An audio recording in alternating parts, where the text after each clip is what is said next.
Welcome, dear friend, to the empty boat in this hurried world, where the currents of daily life often pull us in countless directions, where the echoes of our anxieties can sometimes drown out the quiet wisdom within. We seek a sanctuary, a space to breathe, a moment to pause, a gentle invitation to look inward and rediscover the profound peace that lies at the very heart of our being. Here, on the empty boat, we embark on a journey, not across vast oceans, but into the boundless depths of our own consciousness. Just as an empty boat drifts freely, unburdened by intention or destination, we too will explore the art of letting go of expectations, of judgments, of the very things that often keep us tethered to suffering. I am your guide on this tranquil voyage, a humble Zen master, a storyteller, and a spiritual healer. My purpose is to weave together the timeless threads of Buddhist wisdom from the profound simplicity of Zen, the foundational truths of early Buddhism, to the expansive compassion of Mahāyāna, with the gentle, healing language of our modern hearts. Each story you are about to hear is not merely a tale. It is a mirror, a whisper from the past, and a gentle invitation to illuminate your present.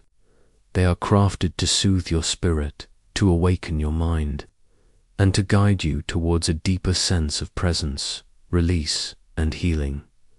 They are designed to be absorbed slowly, like a calming balm for the soul, perfect for moments of quiet reflection, or as a gentle companion as you drift into a restful sleep. So, find a comfortable space. Allow your breath to deepen, settling into a rhythm as calm as the lake's surface. Let the sounds of the world outside gently recede, and allow yourself to be fully present in this moment, here, now. The journey begins. Let us cast off together. Story 1. The Unclenched Fist, releasing the illusion of control in the heart of a verdant valley, where ancient cypress trees stood sentinel over a winding river, lay a small, unassuming monastery. Its walls, weathered by centuries of sun and rain, seemed to hum with a quiet wisdom, a testament to the countless lives that had sought solace and understanding within its embrace. Here, amidst the gentle rhythm of monastic life, lived a young monk named Cato. Cato was earnest, diligent, and deeply devoted to his practice. He spent his days in meditation, study, and the meticulous care of the monastery gardens. Yet, despite his unwavering commitment, a subtle tension often resided within him. He found himself constantly striving, constantly trying to control every aspect of his life and his practice. He wanted his meditation to be perfectly still, his mind perfectly clear, his actions perfectly aligned with the Dharma. This desire for perfection, this relentless grip on outcomes, often left him feeling frustrated and exhausted. One particularly sweltering afternoon, as Cato was meticulously raking the gravel path in the Zen garden, ensuring every ripple was just so, the old master, Roshi Jin, approached him. Roshi Jin was a man of few words, but his presence was like a deep, still pond, calm, profound, and reflecting the sky without distortion. He watched Cato for a long moment, his eyes twinkling with a knowing amusement. Cato Roshi Jin finally said, his voice a soft murmur, "Your path is straight, your ripples are perfect. But tell me, what is it you are holding on to so tightly?" Cato paused, his rake suspended in mid-air. He felt a blush creep up his neck. "Master," he replied, "I am simply trying to ensure everything is in order, that my practice is pure, that I do not falter." Roshi Jin nodded slowly, then extended his hand. Palm open. "Come, sit with me under the old plum tree." Let us speak of hands and what they hold. They sat together in the dappled shade, the air thick with the scent of pine and earth. Roshi Jin then made a fist, clenching it tightly. His knuckles turned white, his muscles tensed. "Look at this fist, Kato," he said. "It is strong, it is ready to strike or to grasp. It holds. What can it receive?" Kato looked at the clenched fist. "Nothing, master. It is closed." "Precisely," Roshi Jin said. Then slowly, deliberately, he unclenched his hand, opening his palm. His fingers relaxed. His hand became soft and receptive. "And now, Kato, what can this hand receive?" "Anything, master," Kato replied, his voice softer now. "It can receive a gift, a blessing, a seed, a drop of rain." Roshi Jin smiled, a gentle, knowing smile that reached his eyes. "Indeed. And so it is with our minds, Kato. When we clench our minds, when we hold on to our expectations, our desires for control, our need for things to be a certain way, we become like this clenched fist. We are strong, perhaps, in our determination, but we are closed. We cannot receive the new, the unexpected, the very flow of life itself." He continued, his gaze drifting towards the distant mountains. "You strive for perfection in your meditation, in your garden, in your very being. This striving, while born of good intention, becomes a form of clinging. You are trying to force the river to flow in a particular direction, to make the clouds hold their shape, to command the wind. But the river flows as it will, the clouds transform, and the wind blows where it pleases. Life, Kato, is like that. It is a constant, unfolding mystery.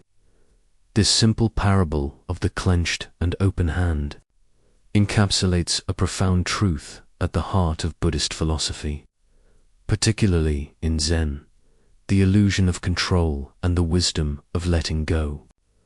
Our modern world often champions control, efficiency, and the ability to meticulously plan and execute. We are taught to set goals, to strive, to achieve, and to manage every variable.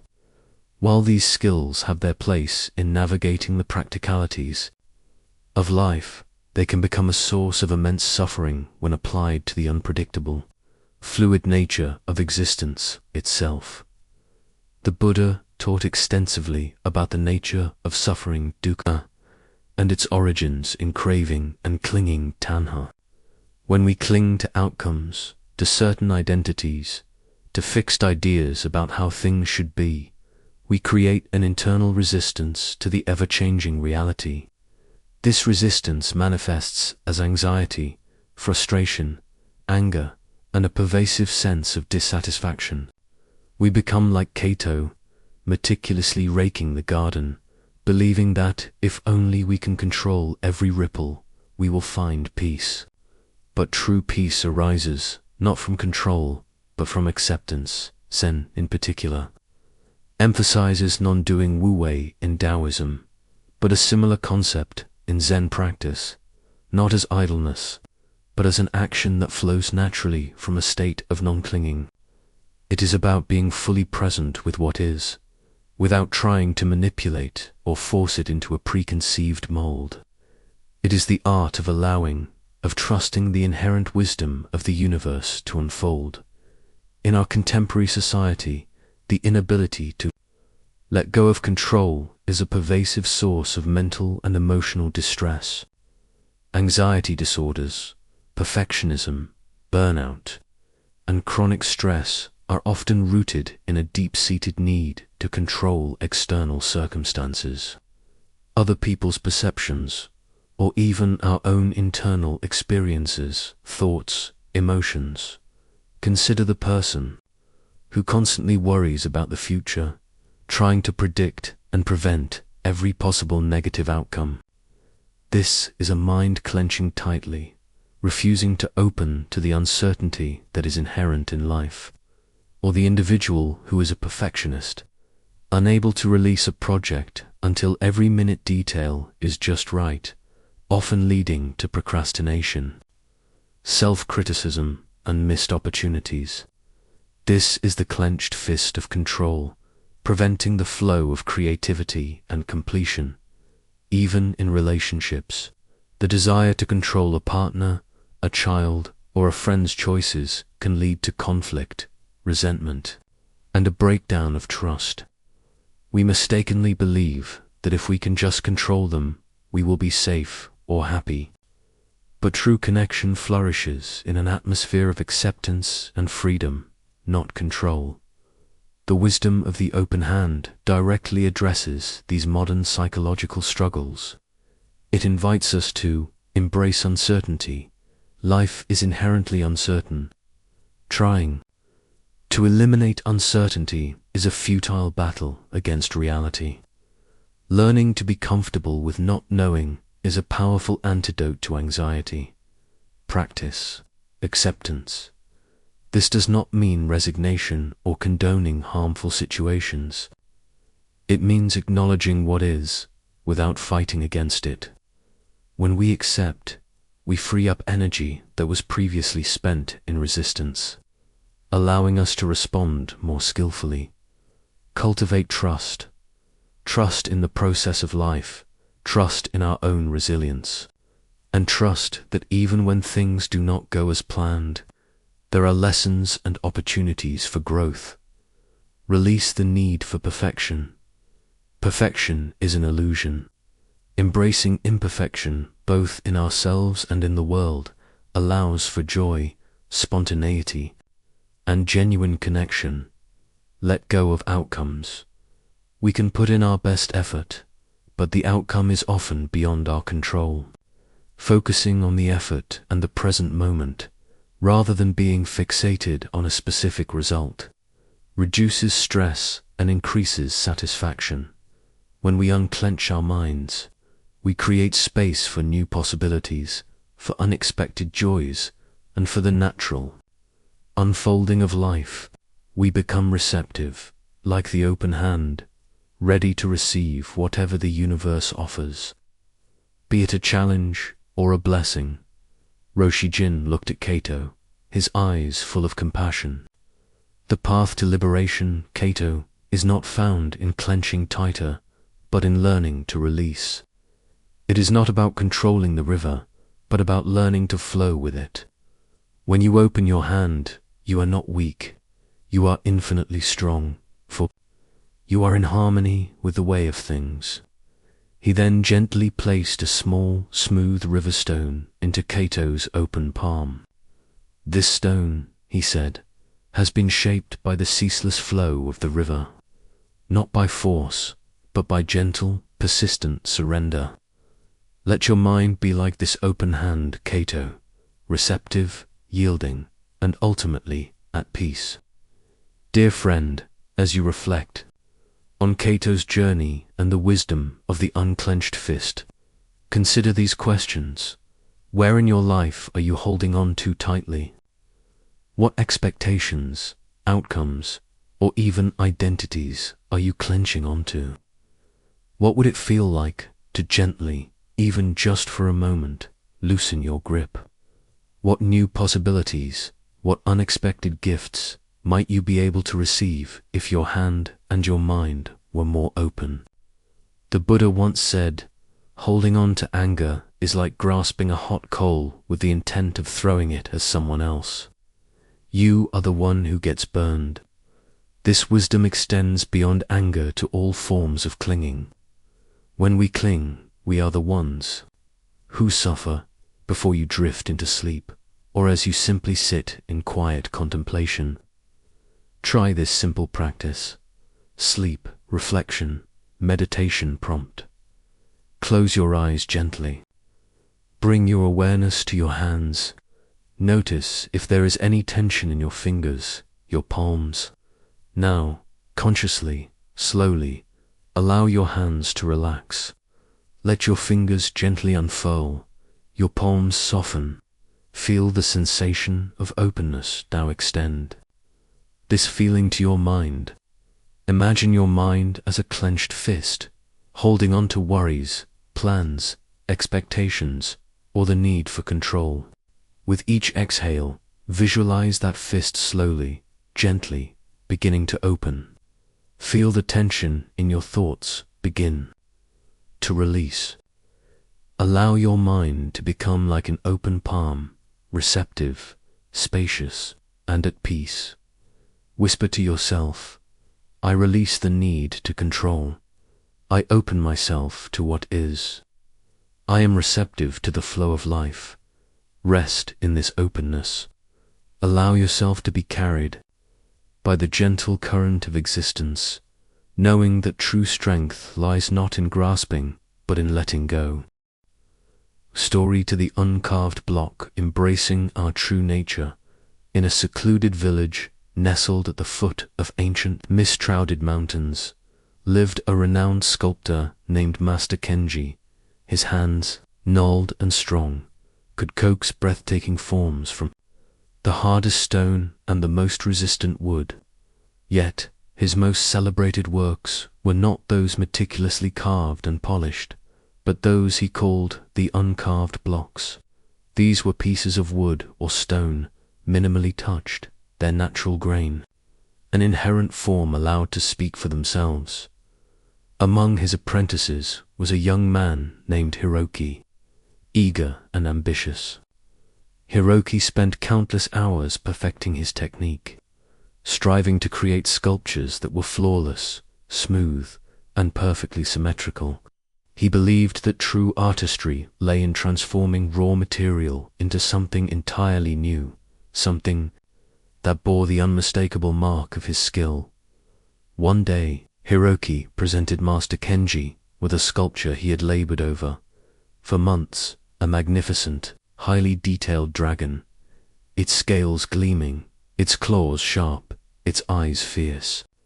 Master Hiroki said, his voice filled with pride, I have poured my heart and soul into this. Is it not perfect? Master Kenji examined the dragon with a gentle smile.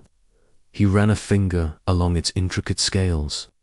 It is indeed a testament to your skill, Hiroki. You've imposed your will upon the wood with great precision. But tell me, what did the wood wish to become? Hiroki looked puzzled. The wood, it is just wood, Master. It has no wishes.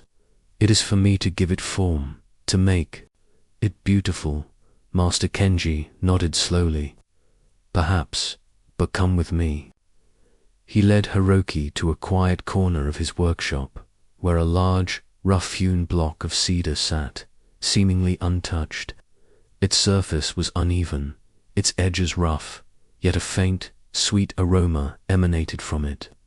This, Master Kenji said, gesturing to the block, is what I call the uncarved block. It is not perfect by conventional standards. It has knots, imperfections, and a natural shape that is not always symmetrical. Yet look closely, Hiroki. Do you not see the inherent beauty in its grain, the strength in its raw form, the story etched into its very being by nature itself? He continued, his voice soft. Often, in our eagerness to improve or perfect things, we lose sight of their intrinsic value. We impose our ideas of what should be onto what is. We try to carve away what we perceive as flaws, only to discover that those very flaws were part of its unique essence, its true nature. Just as this block of wood has its own inherent form and beauty, so too do we, Hiroki. We spend our lives trying to carve ourselves into someone we think we should be: smoother, stronger, more symmetrical, more impressive. We hide our knots and rough edges, believing them to be imperfections. But what if those very qualities are part of our unique truth, our authentic self, waiting to be acknowledged and embraced rather than carved away? The concept of the uncarved block, few in Taoism, but deeply resonant with Zen principles, speaks to the idea of inherent, unadulterated nature. It suggests that beneath the layers of societal conditioning, personal expectations, and self-judgment lies an authentic, complete, and perfect self that does not need to be fixed or improved. Buddhist teachings, particularly Zen, emphasize looking beyond superficial appearances and conceptual constructs to perceive reality as it truly is. Our suffering often arises from a fundamental misunderstanding of who we are. We identify with our thoughts, our roles, our achievements, and our perceived flaws, constantly striving to be better or different from what we are. This striving creates a perpetual state of dissatisfaction, a feeling of not enough. The wisdom of the uncarved block invites us to embrace authenticity, to recognize and honor our true nature, including our quirks, vulnerabilities, and perceived imperfections as integral parts of who we are. Release self-judgment, to let go of the relentless inner critic that constantly compares us to an idealized version of ourselves or others. Trust our inner wisdom, to believe that we already possess the necessary qualities for peace and happiness, rather than seeking them externally or through constant self-improvement projects. See beyond appearances, to look past the surface, both in ourselves and in others, to appreciate the inherent worth and beauty that exists beyond societal labels or external achievements. Practice non-striving, to find contentment in simply being rather than constantly becoming. This does not mean complacency, but a deep acceptance that allows for natural growth. In contemporary psychology, the pressure to conform, to achieve, and to present a perfect image is a significant source of mental health challenges. Social media, advertising, and societal expectations often create an idealized standard that is impossible to meet, leading to low self-esteem and self-worth, constantly feeling inadequate because we do not measure up to external benchmarks. Anxiety and depression, the perpetual stress of trying to be someone we are not, or the despair of feeling like we will never be good enough. Imposter syndrome, the feeling that our successes are undeserved, and that we will eventually be found out for not being as capable as others perceive us to be. Perfectionism, an unhealthy drive to be flawless, often leading to procrastination, burnout, and an inability to enjoy accomplishments. Loss of authenticity, disconnecting from our true selves in an attempt to fit in or gain approval, leading to a sense of emptiness or meaninglessness. The wisdom of the uncarved block offers a powerful antidote to these modern psychological struggles. It encourages self-compassion, treating ourselves with the same kindness and understanding we would offer a dear friend, recognizing our shared humanity and imperfections, mindful self-acceptance, observing our thoughts and feelings without judgment, acknowledging them as they are, rather than trying to suppress or change them, cultivating intrinsic motivation, finding purpose and satisfaction from within, rather than relying on external validation or rewards, building resilience. When we accept our authentic selves, we become less vulnerable to external criticism or setbacks, as our sense of worth is not dependent on them, fostering genuine connection. True connection with others can only happen when we are authentic. When we embrace our uncarved selves, we invite others to do the same, leading to deeper, more meaningful relationships.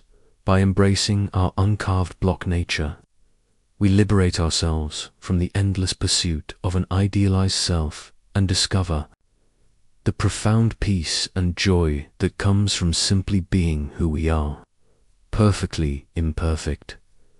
Master Kenji placed his hand gently on Hiroki's shoulder. "The dragon you carved is magnificent, Hiroki. But the greatest masterpiece you can ever create is the one you allow to reveal itself, your own true uncarved self. Do not be afraid of your natural form. It is already perfect, just as it is. Dear friend, as you reflect on Hiroki's journey and the wisdom of the uncarved block, consider these questions. Where in your life are you trying to carve yourself into someone you think you should be? What expectations are you trying to meet? What flaws or imperfections do you perceive in yourself that might actually be unique aspects of your true nature? What would it feel like to simply allow yourself to be, without the need for constant improvement or external validation? The Buddha taught, you, yourself, as much as anybody in the entire universe, deserve your love and affection. This profound truth reminds us that self-acceptance is not selfish, but a necessary foundation for peace and compassion. Before you drift into sleep, or as you simply sit in quiet contemplation, try this simple practice. Sleep, reflection, meditation prompt. Close your eyes gently. Bring your awareness to your own being. Notice any areas where you feel a need to be different, better, or more. Now, imagine yourself as an uncarved block, a piece of raw, beautiful wood or stone. Feel its inherent strength, its unique grain, its natural form. There is no need to change it, no need to carve away anything. It is perfect in its raw state. Allow this feeling of inherent perfection to settle into your body and mind. Release the pressure to be anything other than who you are right now. Whisper to yourself, I am enough, I am whole, I am perfect just as I am. Rest in this acceptance. Allow the peace of your true, uncarved nature to envelop you. Story 3. The Impermanent River, embracing the flow of change in a secluded hermitage. Perched on a cliff, overlooking a wide ancient river, lived an old hermit named Jizo for decades. Jizo had dedicated his life to the study of impermanence, the fundamental Buddhist teaching that all compounded things are subject to change, decay, and dissolution. He meditated by the river daily, observing its ceaseless flow, a living testament to the truth he sought to embody. Jizo had a young, earnest student named Ren.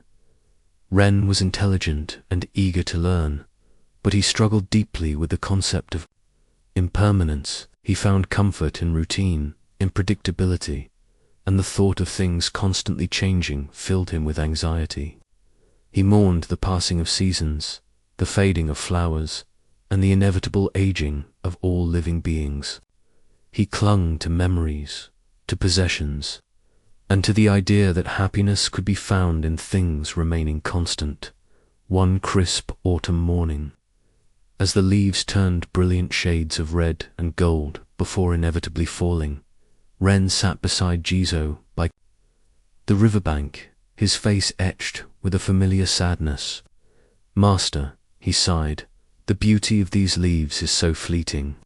Soon they will be gone, and winter will come, cold and barren. Why must everything change? Why can nothing remain as it is? Jizo listened patiently, his gaze fixed on the flowing water. After a long silence, he turned to Ren. Tell me, Ren, what do you see when you look at this river?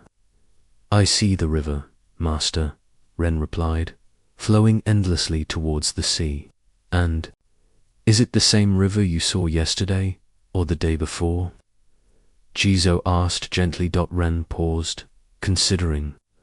Well, yes, it is the same river. The name is the same. The banks are the same. Jizo smiled. And yet, is the water the same?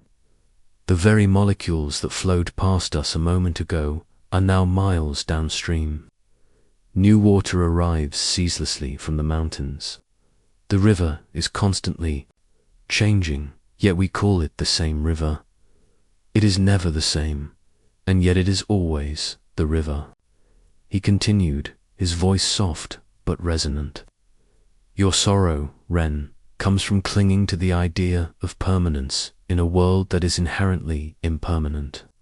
You wish for the leaves to remain forever green, for the seasons to halt, for youth to never fade, but to wish for things to be other than they are is to fight against the very nature of existence. It is like trying to stop the flow of this river with your bare hands. True peace, Jizo explained, is found not in stopping the flow, but in learning to flow with it. It is in understanding that change is not an enemy, but the very essence of life. The beauty of the autumn leaves is precisely because they are fleeting.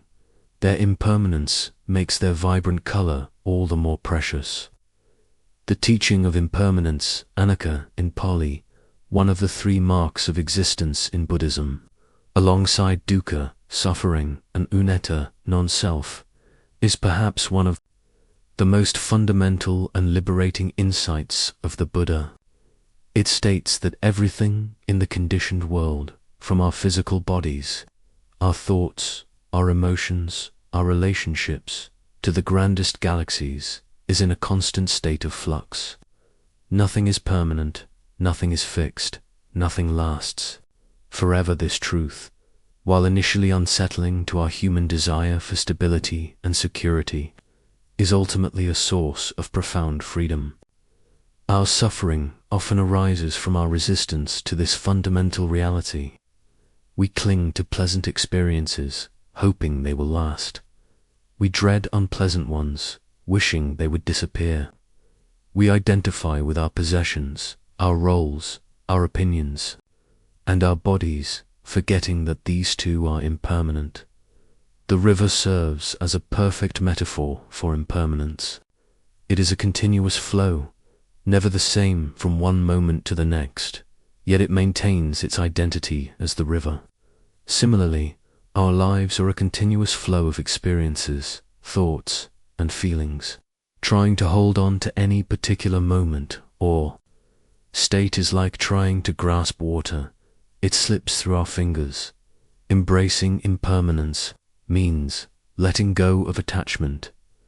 Understanding that everything changes allows us to loosen our grip on things, people, and ideas. This does not mean we do not enjoy them or care for them, but we do so without the expectation of permanence, thus reducing the pain of loss. Appreciating the present moment, when we realize the fleeting nature of every moment, we are more inclined to fully appreciate and be present for the beauty and richness of this moment. Rather than dwelling on the past or worrying about the future, cultivating resilience. Change is inevitable. When we accept this, we become more adaptable and resilient. In the face of life's challenges, we learn to flow with the currents rather than being swept away by them. Understanding the nature of self, our self is also impermanent, a collection of ever-changing thoughts, feelings, and sensations. This understanding can lead to the realization of non-self, unnetta, which further liberates us from rigid self-identities that cause suffering in contemporary psychology. The struggle with impermanence manifests in various forms of distress.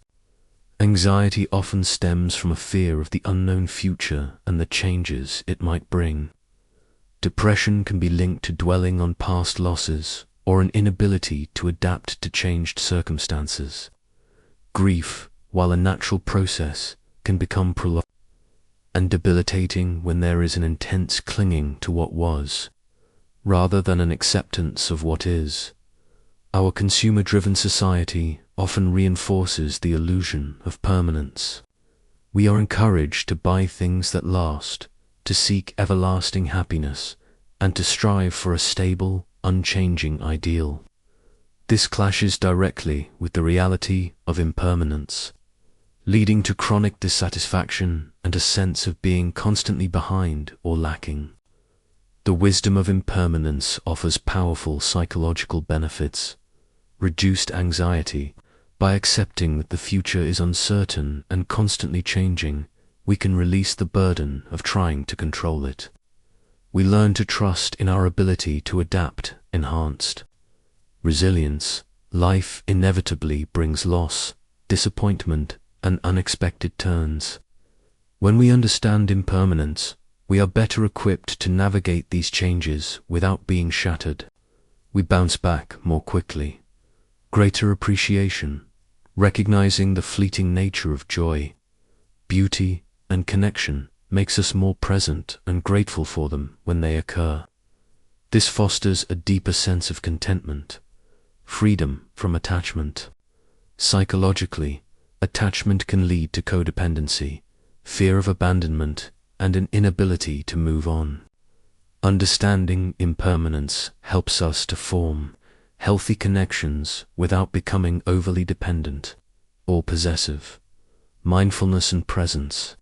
The practice of mindfulness is inherently about being present with the ever-changing nature of experience, moment by moment. This aligns perfectly with the teaching of Impermanent Nence. By embracing the impermanent river of life, we move from a state of resistance and suffering to one of acceptance, flow, and profound peace. Jezo looked at Ren, his eyes reflecting the serene flow of the river. Do not lament the falling leaves. Ren, rejoice in their vibrant dance before they return to the earth, nourishing the new growth that will come. This is the cycle, the eternal dance of impermanence. When you learn to dance with it, you will find joy in every step, even the ones that lead to letting go. Dear friend, as you reflect on Ren's journey and the wisdom of the impermanent river, consider these questions. Where in your life are you resisting change? What are you clinging to that is naturally flowing away? How might your perspective shift if you viewed change not as an ending, but as a continuous transformation, like the river? What beauty or opportunity might you be missing by trying to hold on to what was, instead of embracing what is becoming? The Buddha taught, all conditioned things are impermanent. When one sees this with wisdom, one turns away from suffering. This is the path to true liberation. Before you drift into sleep, or as you simply sit in quiet contemplation, try this simple practice. Sleep reflection, meditation prompt. Close your eyes gently. Bring to mind the image of a flowing river. Notice its ceaseless movement, how no two moments are ever the same, yet it remains the river. Now, bring to mind something in your life that is changing, or something you are struggling to let go of. Imagine placing it gently onto the surface of that river. Watch as it slowly, effortlessly begins to drift downstream, out of your immediate view. You are not pushing it away. You are simply allowing it to follow its natural course. Feel the sense of release that comes with this letting go. Understand that this is the natural order of things. You are part of this flow, not separate from it. Whisper to yourself, everything changes. I flow with change. I am at peace with impermanence. Rest in this flow. Allow yourself to be carried by the gentle current of life, knowing that you are always exactly where you need to be. Story 4. The unseen thread, cultivating gratitude in adversity. In a remote mountain village, where life was often harsh and unforgiving, lived a woman named Anya. Her days were filled with relentless labor, tilling the rocky soil, gathering meager firewood, and caring for her ailing mother. Anya had known little but hardship throughout her life. The harvests were often poor, the winters long and bitter, and sorrow seemed to cling to her like the mountain mist. She found herself constantly burdened by what she lacked, by the difficulties she faced, and by the seemingly endless stream of misfortune. Her heart often felt heavy, weighed down by a quiet resentment towards a world that seemed to offer so little. One day, a wandering monk, known for his serene demeanor and profound wisdom, arrived in the village. He sought shelter at Anya's humble dwelling, offering to share his meager provisions in exchange for a place to rest.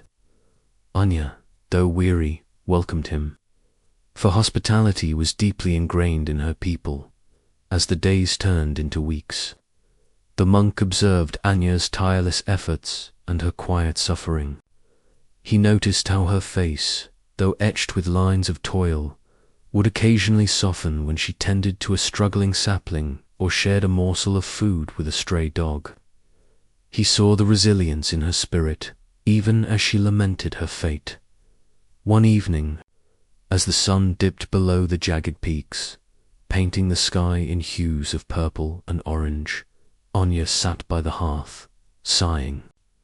"Master," she said, her voice barely a whisper, "I often wonder why my life is so filled with struggle.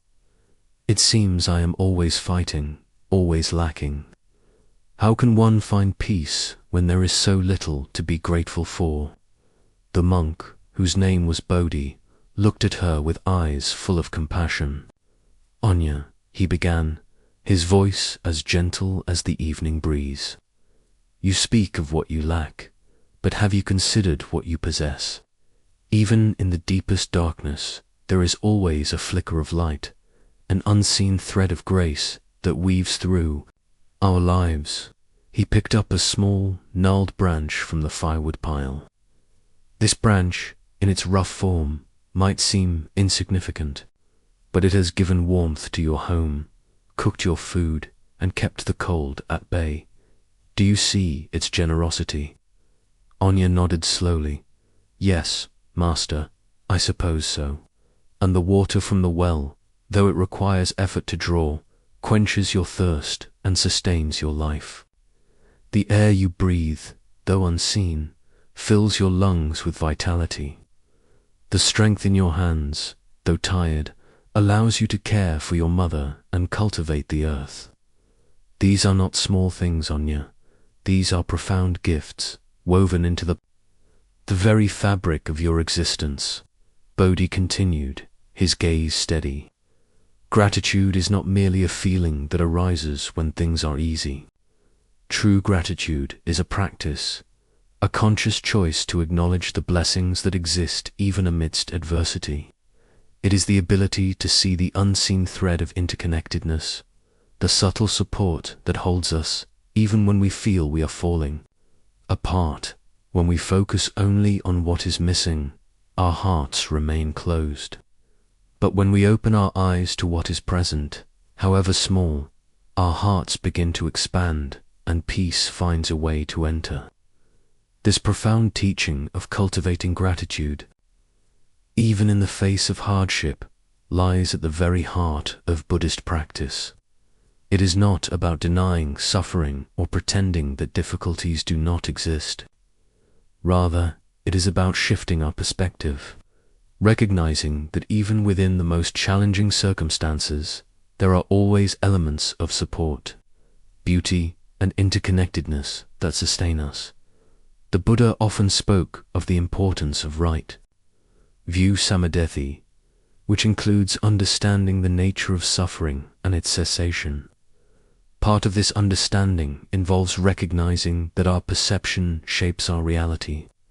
If we constantly focus on what is wrong, what is lacking, or what we have lost, our minds become fertile ground for discontent and despair. However, if we consciously choose to acknowledge the positive aspects, the blessings, and the opportunities for growth, even in adversity, we begin to cultivate a mind of contentment and resilience.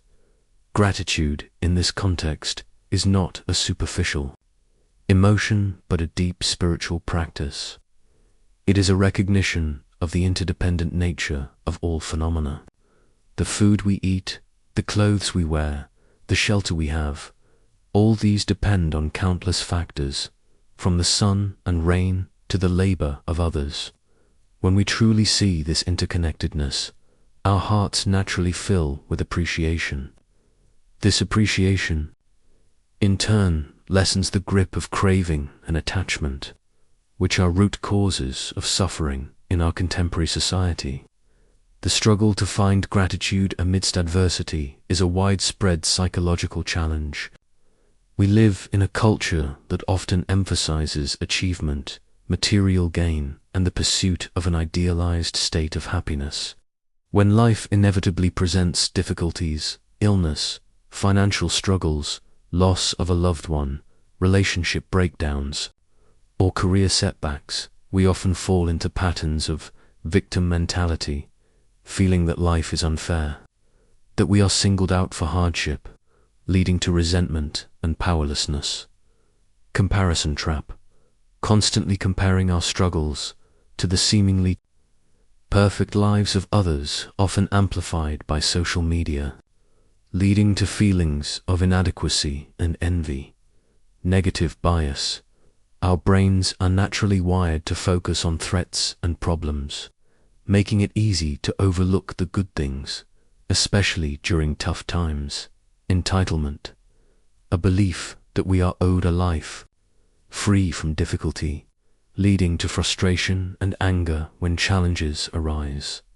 The practice of cultivating gratitude offers powerful psychological benefits that directly address these issues.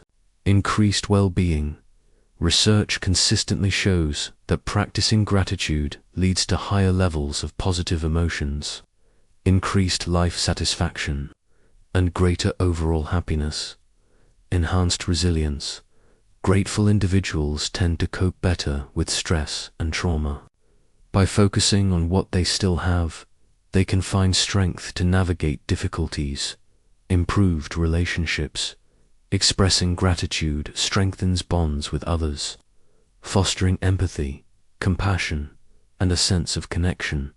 Reduced negative emotions. Gratitude can act as an antidote to envy, resentment, and frustration, shifting our focus from what is missing to what is present. Better physical health.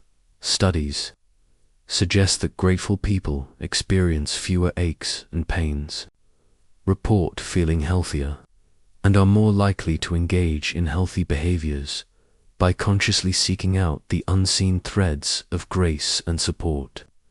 Even in the darkest moments, we begin to rewire our brains for positivity and resilience.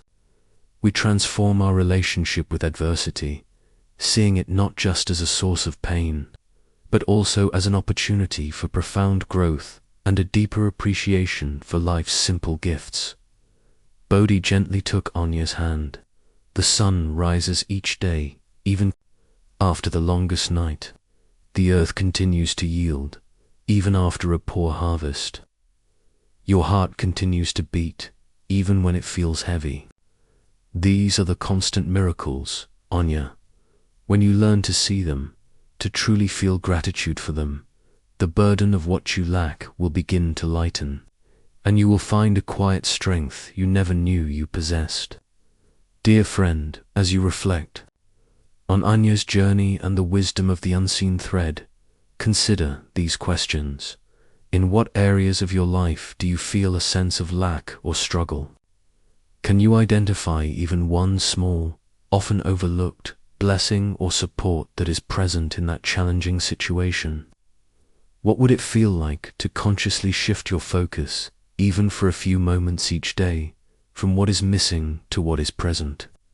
The Buddha taught, "Let us rise up and be thankful, for if we did not learn a lot today, at least we learned a little, and if we did not learn a little, at least we did not get sick, and if we got sick, at least we did not die. So, let us all be thankful." This profound wisdom reminds us that there is always something to be grateful for, no matter how dire the circumstances. Before you drift into sleep, or as you simply sit in quiet contemplation, try this simple practice: sleep reflection, meditation. Prompt: close your eyes gently.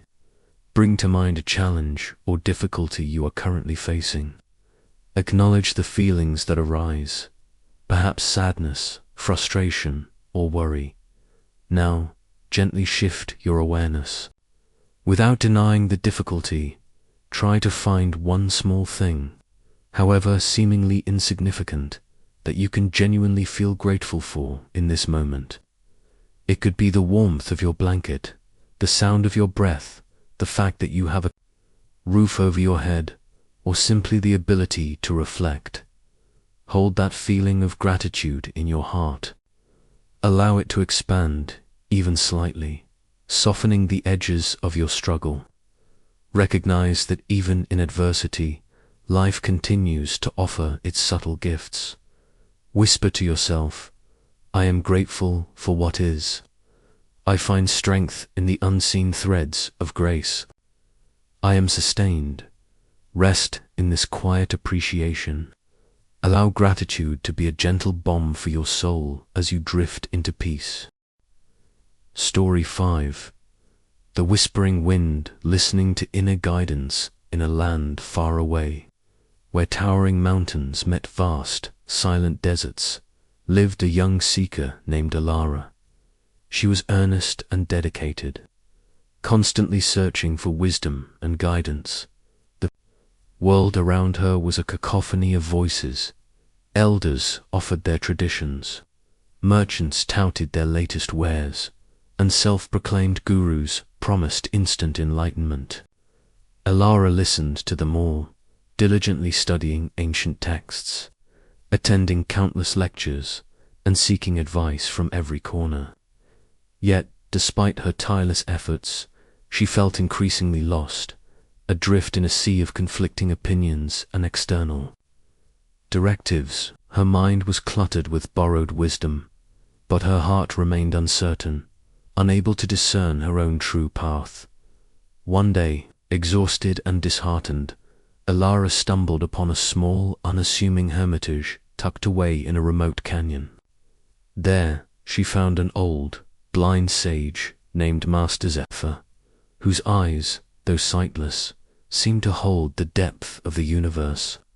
He spent his days in quiet contemplation, his only companion the whispering wind that swept through the canyon. Elara poured out her heart to Master Zephyr, recounting her endless search for answers, her confusion amidst the multitude of voices, and her deep longing for clarity. Master, she pleaded, how can I know which path is true? How can I find the right direction when there are so many conflicting voices telling me what to do, what to believe, how to live? Master Zephyr listened patiently, his face serene. When Alara finished, he remained silent for a long time, simply listening to the wind. Finally, he spoke, his voice like the soft rustle of leaves. Alara, you have been listening to the echoes of others, but have you listened to the wind that whispers only to you? Alara frowned.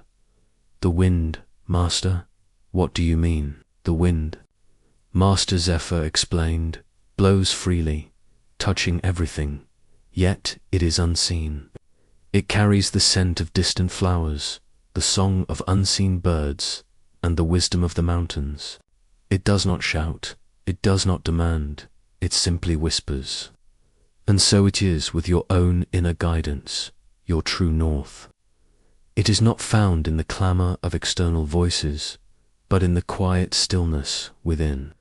He continued, you have filled your mind with the maps of others, but you have forgotten to consult your own compass. Every being carries within them a unique knowing, a deep intuition that guides them towards their authentic path. But this inner voice is subtle. It does not compete with the loud demands of the world.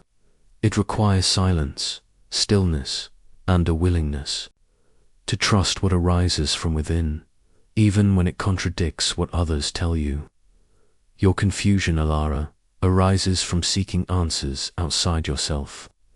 The world will always offer countless paths, countless opinions, but only one path is truly yours, and only your inner wisdom can reveal it. Learn to quiet the external noise, to listen to the subtle whispers of your own heart, and you will find the clarity you seek. This teaching about listening to inner guidance, often referred to as intuition or innate wisdom, is a cornerstone of Buddhist practice, particularly in Zen. While the Dharma provides a framework for understanding reality and cultivating compassion, the ultimate realization is a deeply personal experience. The Buddha himself encouraged his followers not to accept his teachings blindly, but to test them for themselves, like a goldsmith testing gold. This emphasis on direct experience and personal insight underscores the importance of trusting one's own inner knowing. In a world saturated with information and external pressures, it is easy to lose touch with our authentic selves and our inner compass. We are constantly bombarded with advice, opinions, and expectations from family, friends, media, and society at large.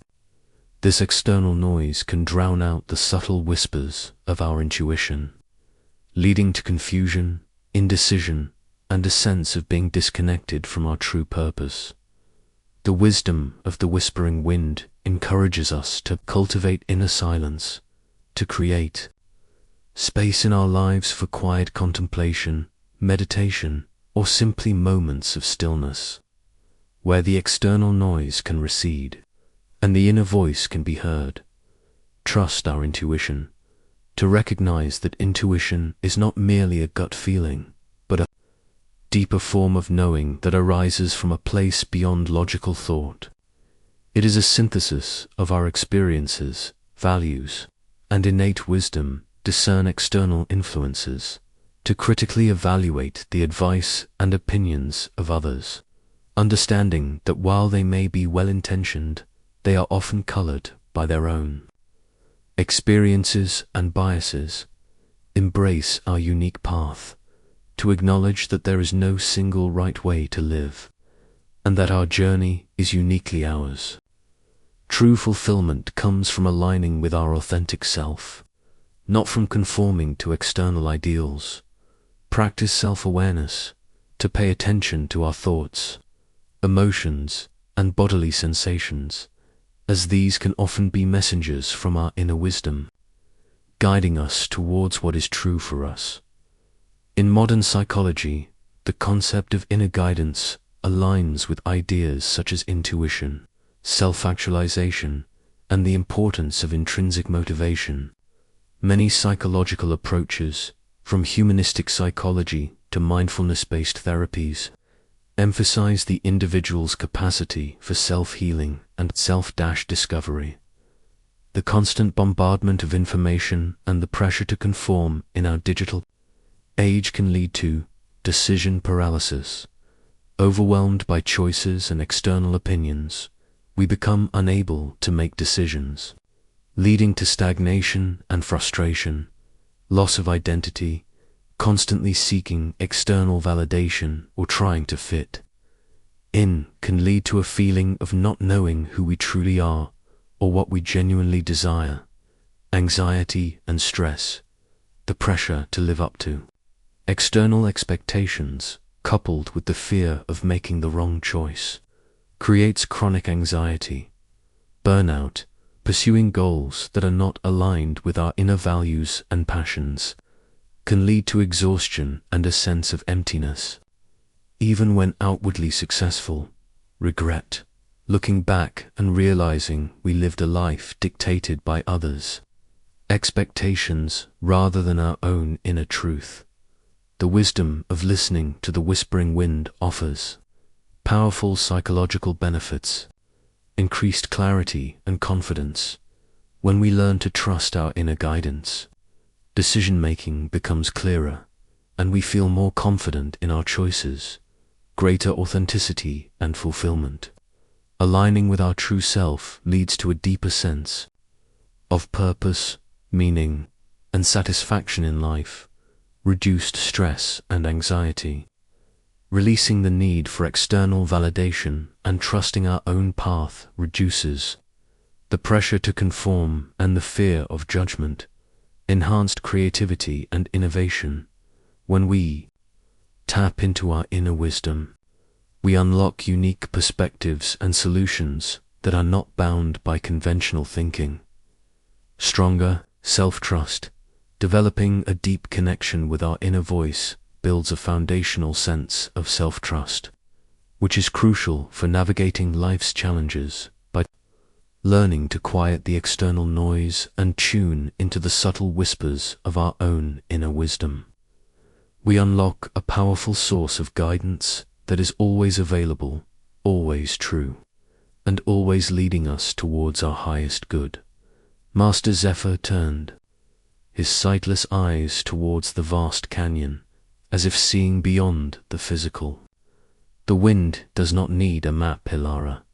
It simply flows, guided by the subtle shifts in pressure and temperature.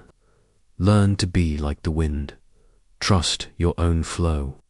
Your path will reveal itself, not through external directions, but through the quiet, knowing that arises from within. Dear friend, as you reflect on Hilara's journey and the wisdom of the whispering wind, consider these questions. What external voices or expectations are currently loudest in your life? What steps can you take to create more space for inner silence, to hear the subtle whispers of your own intuition? What decision or path in your life feels most authentic to you, even if it goes against conventional wisdom? The Buddha taught, do not believe anything simply because you have heard it. Do not believe in traditions because they have been handed down for many generations. Do not believe anything because it is spoken and rumored by many. Do not believe in anything simply because it is written in your religious books. Do not believe in anything merely on the authority of your teachers and elders. But after observation and analysis, when you find that anything agrees with reason and is conducive to the good and benefit of one and all, then accept it and live up to it. This profound teaching underscores the importance of personal inquiry and trusting one's own discernment before you drift into sleep, or as you simply sit in quiet contemplation. Try this simple practice. Sleep, reflection, meditation, prompt, close your eyes gently. Bring your awareness to your breath, allowing it to deepen and slow. Imagine the sounds of the world around you gently fading like distant echoes. Now, imagine a gentle, whispering wind flowing through your mind. It carries no words, no demands, just a subtle sense of knowing, a quiet intuition. Allow yourself to simply listen to this inner whisper without judgment or analysis. Ask yourself a question that has been on your mind, or simply open yourself to receive guidance. Trust that the answer or the next step will emerge from this quiet space within you. Whisper to yourself, I quiet the noise. I listen to my inner wisdom. I trust my path. Rest in this quiet knowing. Allow the whispering wind of your intuition to guide you towards a peaceful and insightful sleep. Story 6. The weaver's loom accepting uncertainty as the fabric of life. In a secluded valley, where mist often clung to the ancient trees and the air hummed with the quiet industry of nature, lived a master weaver named Anya. Her tapestries were renowned throughout the land, not just for their intricate patterns and vibrant colors, but for the profound sense of peace they evoked. Anya worked with a unique loom, one that seemed to weave not just threads, but the very essence of the changing seasons and the unpredictable flow of life. Among her many apprentices was a young woman named Lena, who possessed immense talent but struggled deeply with the unpredictable nature of the loom. Lena loved order, precision, and knowing exactly how each thread would contribute to the final design. She would meticulously plan every stitch, every color transition, every pattern. Yet the loom, with its ancient wisdom, often seemed to have a mind of its own.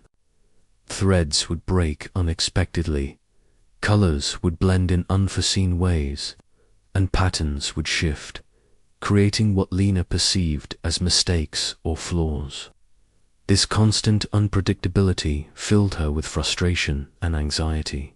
She yearned for a loom that would simply obey her will, a fabric that would conform perfectly to her design.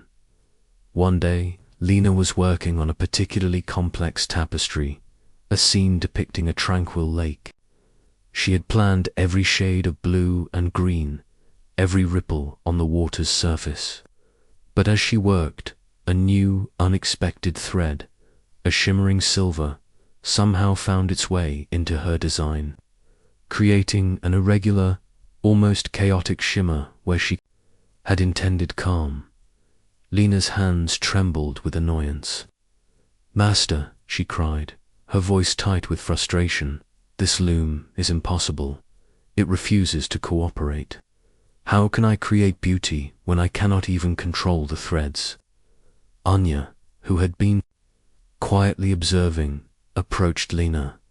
Her eyes, as clear as mountain springs, held a deep understanding. "Lena," she said softly, "you strive for perfect control, for a tapestry that is exactly as you envision it. But tell me, is life ever truly like that?"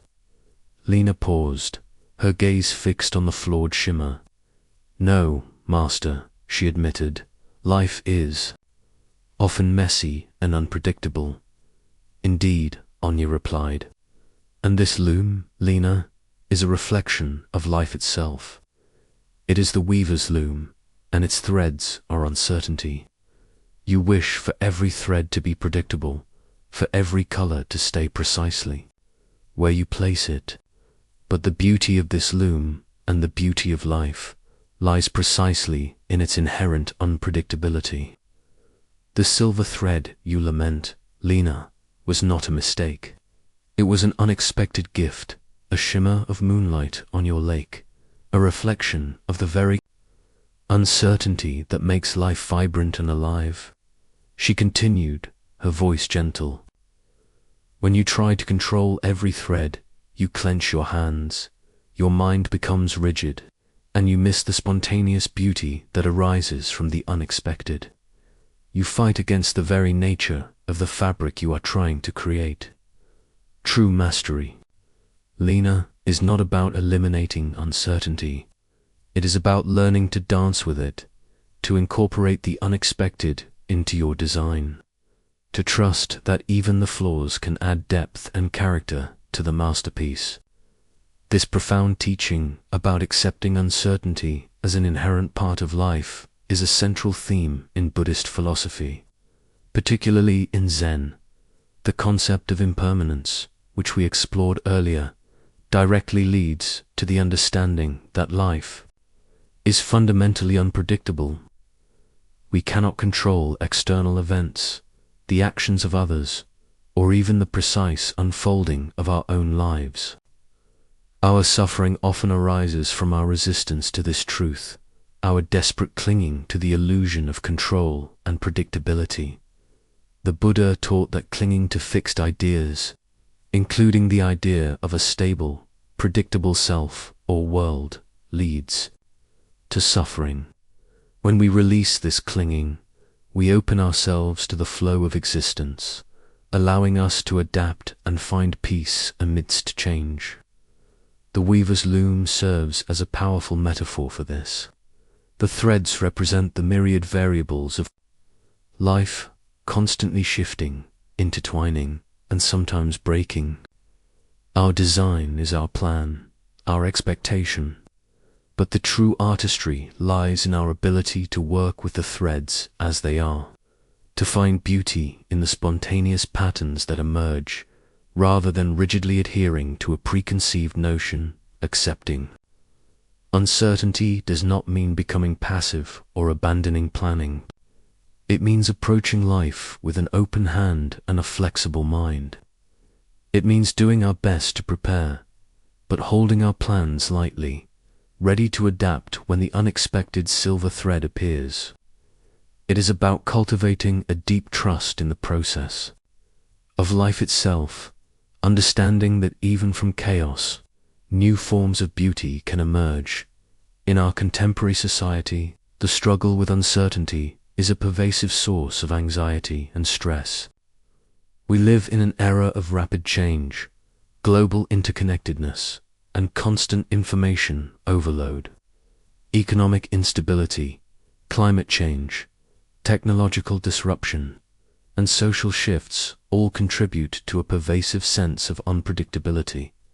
This can manifest as chronic anxiety, a constant state of worry about the future, about what might go wrong, leading to physical and mental exhaustion, decision paralysis, an inability to make choices due to the fear of making the wrong one in an uncertain future, perfectionism and over-planning, a desperate attempt to control every variable, leading to burnout and disappointment when reality inevitably deviates from the plan, fear of failure, a reluctance to take risks or pursue new opportunities due to the fear of unpredictable outcomes, loss of joy, constantly living in a state of apprehension, unable to fully enjoy the present moment because of worries about what tomorrow might bring.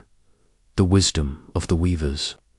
Loom offers powerful psychological benefits that directly address these modern struggles, reduced anxiety and stress. By accepting that uncertainty is a natural part of life, we release the burden of trying to control the uncontrollable. This frees up immense mental and emotional energy, enhanced adaptability and resilience. When we are comfortable with uncertainty, we become more flexible and resourceful in the face of unexpected challenges. We learn to pivot and find new solutions, increased creativity and innovation. Embracing the unexpected allows for spontaneous insights and novel approaches. The silver thread that Lena initially resisted became a unique feature of her tapestry. Greater presence and enjoyment when we are not constantly worrying about the future. We are more able to fully engage with and appreciate the richness of the present moment. Stronger sense of self-efficacy.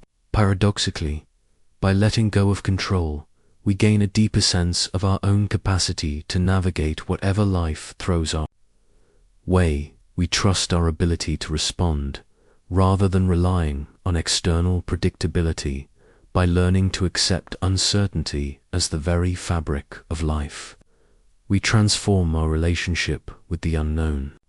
We move from a state of fear and resistance to one of openness, curiosity, and a profound sense of peace that arises from flowing with life's natural rhythm. Anya gently placed her hand over Lena's, guiding her fingers to feel the texture of the tapestry, including the shimmering silver thread. This tapestry, Lena, is not perfect because every thread is in its planned place. It is perfect because it embraces the dance of the loom, the unexpected beauty that arises when you allow life to weave its own patterns. Trust the loom, Lena. Trust the process. Trust yourself to create beauty, even from the threads you did not choose. Dear friend, as you reflect on Lena's journey and the wisdom of the weaver's loom, consider these questions. Where in your life are you struggling with uncertainty? What plans or expectations are you holding on to too tightly? Can you identify a silver thread, an unexpected event or outcome that initially felt like a mistake, but ultimately added depth or beauty to your life's tapestry?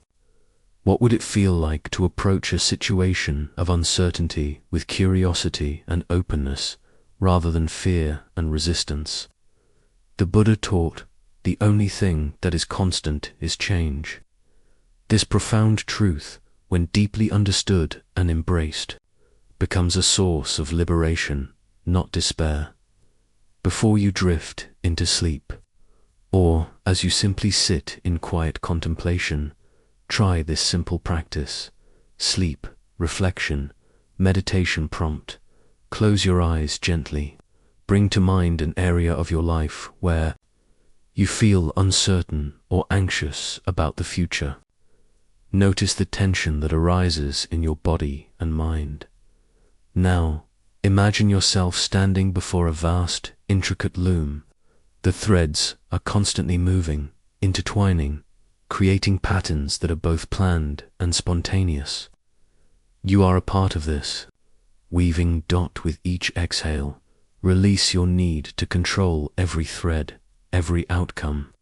Imagine your hands softening, allowing the threads to flow freely. Trust that even the unexpected colors and patterns are part of a larger, beautiful design. Whisper to yourself, I accept uncertainty. I trust the weaving of life. I am at peace with the flow. Rest in this acceptance.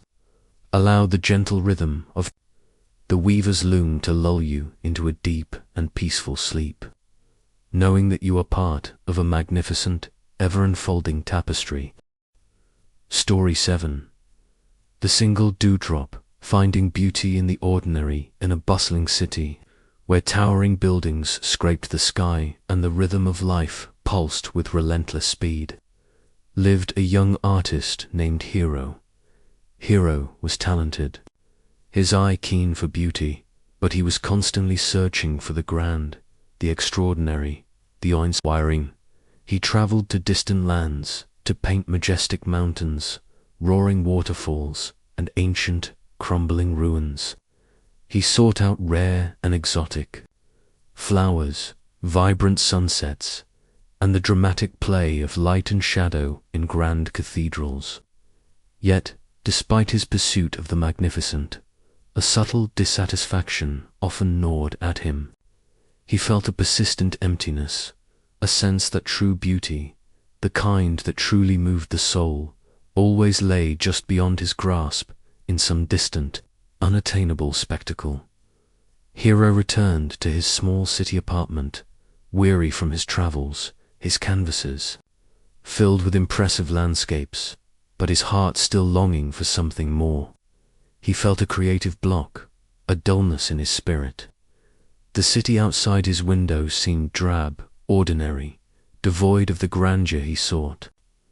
The endless concrete, the hurried footsteps, the mundane routines, they offered no inspiration. One morning, as the first light of dawn filtered through the grimy window pane, Hero sat by his desk, staring blankly at a blank canvas. He felt a familiar wave of despair. How could he create art when his surroundings offered nothing but the commonplace? Just then, a tiny, almost imperceptible glint caught his eye. On the dusty windowsill, amidst the urban grit, lay a single leaf that had somehow drifted in, and on that leaf, nestled in its delicate curve, was a perfect, shimmering dewdrop. Hero leaned closer. His artist's eye, accustomed to vast landscapes, now focused on this miniature world.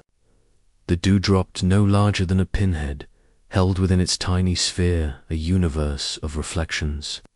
He saw the distorted image of the sky, a sliver of the distant buildings, the faint glow of the rising sun, and even the intricate veins of the leaf. Beneath it, it was a microcosm of beauty, complete and self-contained. He spent the next hour, not painting, but simply observing. He watched as the dewdrop trembled slightly with the morning breeze, how the light shifted within it, how its edges caught the sun, creating a tiny rainbow. He noticed the subtle imperfections of the leaf, the dust motes dancing in the light around it, and in that moment, a profound realization washed over him. The beauty he had been chasing across continents, the grandeur he had sought in distant spectacles, was not out there. It was here, all along, in the simplest, most ordinary of things. He had been so busy looking for the extraordinary that he had overlooked the miracle of the ordinary. A deep sense of peace settled over him, a quiet joy he had never found in the most breathtaking landscapes. He picked up his brush, not to paint the dewdrop itself, but to capture the essence of seeing. The profound beauty that arises when one truly pays attention to the present moment, to the small, often unnoticed wonders that surround us every day. This story of Hero and the single dewdrop encapsulates a fundamental teaching in Zen Buddhism, the profound beauty and wisdom found in the ordinary, the mundane, the everyday. Zen masters often emphasize that enlightenment is not a mystical experience reserved for mountaintops or deep meditation caves, but rather a way of seeing and experiencing life in its totality, moment by moment, right here, right now. Our minds are often conditioned to seek novelty, excitement, and grand experiences. We chase after what is new, what is different, what is extraordinary, believing that happiness and fulfillment lie in these external pursuits. This constant seeking creates a restless mind, perpetually dissatisfied with the present moment, always looking for the next big thing. The wisdom of the single dewdrop invites us to cultivate presence, to bring our full attention to the present moment. Rather than dwelling on the past or worrying about the future, practice mindful observation to truly see, hear, taste, touch, and smell the world around us. Noticing the details that often go unnoticed in our hurried lives. Release the need for the extraordinary, to understand that profound beauty and meaning are not exclusive to grand spectacles, but are inherent in all things, waiting to be discovered by an open and attentive mind.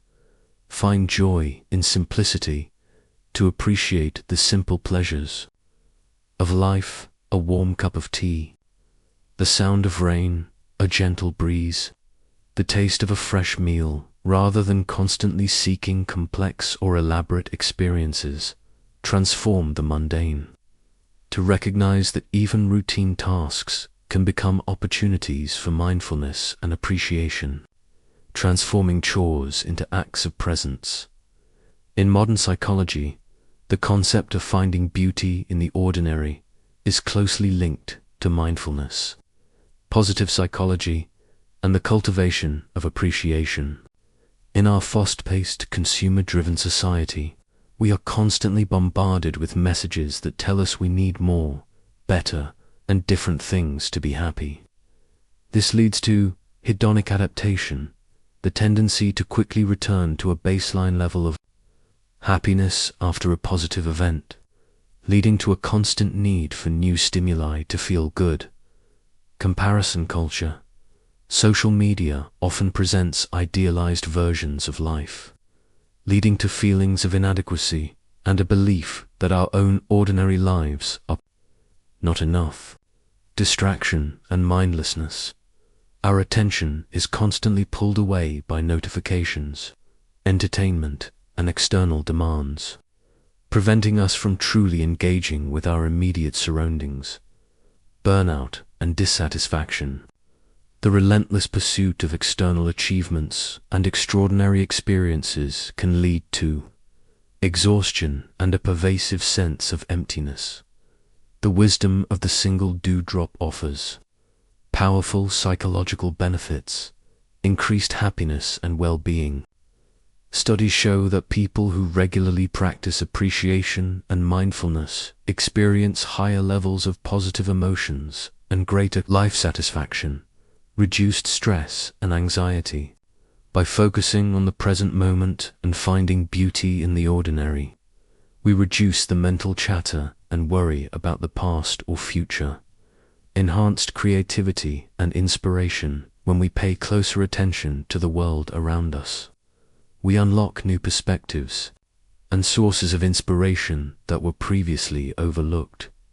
Greater resilience and appreciative mindset helps us to navigate challenges by allowing us to find moments of joy and beauty even amidst difficulties, deeper connection, when we are truly present and appreciative.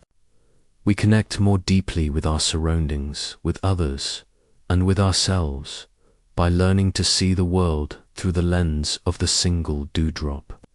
We unlock a boundless source of beauty, joy, and meaning that is always available, right here, right now. We transform our ordinary lives into extraordinary experiences, simply by changing the way we see. Hero closed his eyes, feeling the warmth of the sun on his face. He understood now the world was not lacking in beauty. His perception had been. The grandest landscapes and the most exotic flowers were indeed beautiful, but no more so than a single dewdrop. If one only had the eyes to truly see, dear friend. As you reflect on Hero's journey and the wisdom of the single dewdrop, consider these questions. What ordinary things in your daily life do you often overlook or take for granted? Can you choose one simple, everyday object or moment and dedicate a few minutes to truly observe it, as if seeing it for the first time? How might your sense of happiness and contentment shift if you consciously sought out beauty in the ordinary, rather than always chasing the extraordinary? The Buddha taught, peace comes from within, do not seek it without. This profound truth reminds us that true contentment is not found in external circumstances, but in our internal state of mind and our way of perceiving the world. Before you drift into sleep, or as you simply sit in quiet contemplation, try this simple practice. Sleep reflection, meditation prompt. Close your eyes gently. Bring to mind a very ordinary object or a routine moment from your day. Perhaps the feeling of your clothes on your skin, the taste of your last meal, or the sound of your own breath. Now bring your full, gentle attention to this ordinary thing. Notice its texture, its temperature, its subtle details. Allow yourself to truly experience it, without judgment or expectation. Feel a sense of quiet appreciation for its simple existence, for its role in your life. Recognize that even in the most mundane, there is a profound presence. Whisper to yourself, I see the beauty in the ordinary. I am present. I am grateful. Rest in this quiet appreciation. Allow the simple wonders of life to lull you into a deep and peaceful sleep. Story 8. The empty bowl. True happiness resides within a prosperous kingdom, where golden temples gleamed under the sun and markets overflowed with exotic goods. Lived a wealthy merchant named Kale. Kale had everything one could desire: vast lands, overflowing warehouses, a grand mansion filled with treasures from every corner of the world, and a reputation for shrewdness and success. Yet, despite his immense fortune, Kale felt a persistent, gnawing emptiness within him. He believed that true happiness lay just beyond his current acquisitions. In the next big deal, the next rare jewel, the next grand estate, he spent his days in relentless pursuit, always striving for more, always convinced that the next possession would finally fill the void. But each new acquisition, though momentarily satisfying, quickly lost its luster, leaving him feeling as empty as before. One day, while traveling through a remote, impoverished village, Kale encountered a mendicant monk sitting peacefully by the roadside. The monk possessed nothing but a simple robe, a begging bowl, and a serene smile that seemed to radiate an inner light. He sat amidst the dust and the meager surroundings, yet his presence exuded a profound contentment that Kale, with all his riches, had never known. Intrigued, Kale approached the monk. "Venerable one," he said, his voice tinged with a mixture of curiosity and despair. I am a man of great wealth, yet I feel a constant emptiness. You, who possess nothing, seem to radiate a joy that I cannot comprehend. What is your secret? Where do you find such happiness?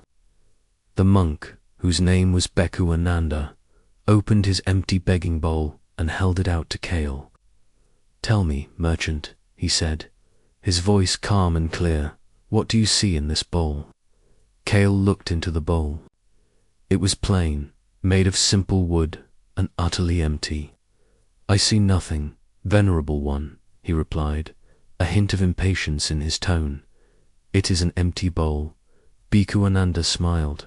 Precisely. And yet, this empty bowl is never truly empty. It is always ready to receive. It can receive the nourishing rice, the cool water, the warmth of the sun, or the gentle touch of a hand. Its emptiness is its potential, its capacity to be filled, to be useful, to be complete in its very nature. He then looked at Kale, his gaze penetrating. Your heart, merchant, is like a bowl. You have filled it with gold, with possessions, with achievements. But the more you try to fill it with external things, the more you find it remains empty, for these things are not its true nourishment. You are trying to fill a spiritual emptiness with material possessions, and it is a task that can never be completed. True happiness, Bhikkhu Ananda continued, is not found in what you accumulate, but in what you release. It is not found in filling the bowl with external things, but in realizing the inherent completeness of the empty bowl itself. When you understand that your bowl is already perfect in its emptiness, always ready to receive, always sufficient, then you will find the peace and contentment you seek. The joy you observe in me does not come from having nothing, but from realizing that I need nothing external to be complete. This profound teaching, often referred to as non-attachment, or the realization of inherent completeness, is a core principle in Buddhism. The Buddha taught that suffering arises from craving tanha and clinging upadana to things, experiences, and even ideas. We mistakenly believe that external objects or achievements will bring us lasting happiness, but because all conditioned things are impermanent, our attachment to them inevitably leads to dissatisfaction and suffering when they change or are lost. The empty bowl serves as a powerful metaphor for our own minds and hearts. When we constantly seek to fill ourselves with external validation, material possessions, or fleeting pleasures, we become like a bottomless pit, never truly satisfied. The more we acquire, the more we crave, creating a vicious cycle of desire and disappointment. The wisdom of the empty bowl invites us to release attachment to possessions, to understand that material things are tools or temporary comforts, not sources of lasting happiness. Cultivate inner contentment, to find satisfaction and joy in the present moment, recognizing that true fulfillment comes from within, not from external circumstances. Practice generosity. When we realize our own inherent completeness, we are more able to give freely without expecting anything in return, which paradoxically brings greater joy. Simplify our lives to reduce the clutter of unnecessary possessions and activities, creating space for what truly matters. Recognize inherent wholeness, to understand that we are already complete and worthy, without needing external achievements or validations to define our worth. In modern psychology, the relentless pursuit of external happiness is a well-documented phenomenon that often leads to chronic dissatisfaction. This is particularly evident in consumer cultures, where advertising constantly tells us that our happiness is just one purchase away. This can manifest as materialism and consumerism, a preoccupation with acquiring possessions, often leading to debt environmental impact, and a sense of never having enough. Hedonic treadmill, the tendency for humans to quickly adapt to new levels of pleasure or luxury, requiring ever-increasing stimuli to maintain the same level of happiness. Social comparison, constantly comparing our possessions, achievements, and lifestyles to others, leading to envy, inadequacy, and a perpetual sense of being behind. Burnout and stress, the relentless drive to earn more, achieve more, and acquire more often leads to exhaustion, anxiety, and a neglect of personal well-being and relationships. Existential emptiness, despite outward success, a deep-seated feeling of meaninglessness or lack of purpose. Because true fulfillment cannot be bought or accumulated, the wisdom of the empty bowl offers powerful psychological benefits that directly address these modern struggles. Increased contentment and satisfaction by shifting focus from external acquisition to internal appreciation. We find greater joy in what we already have.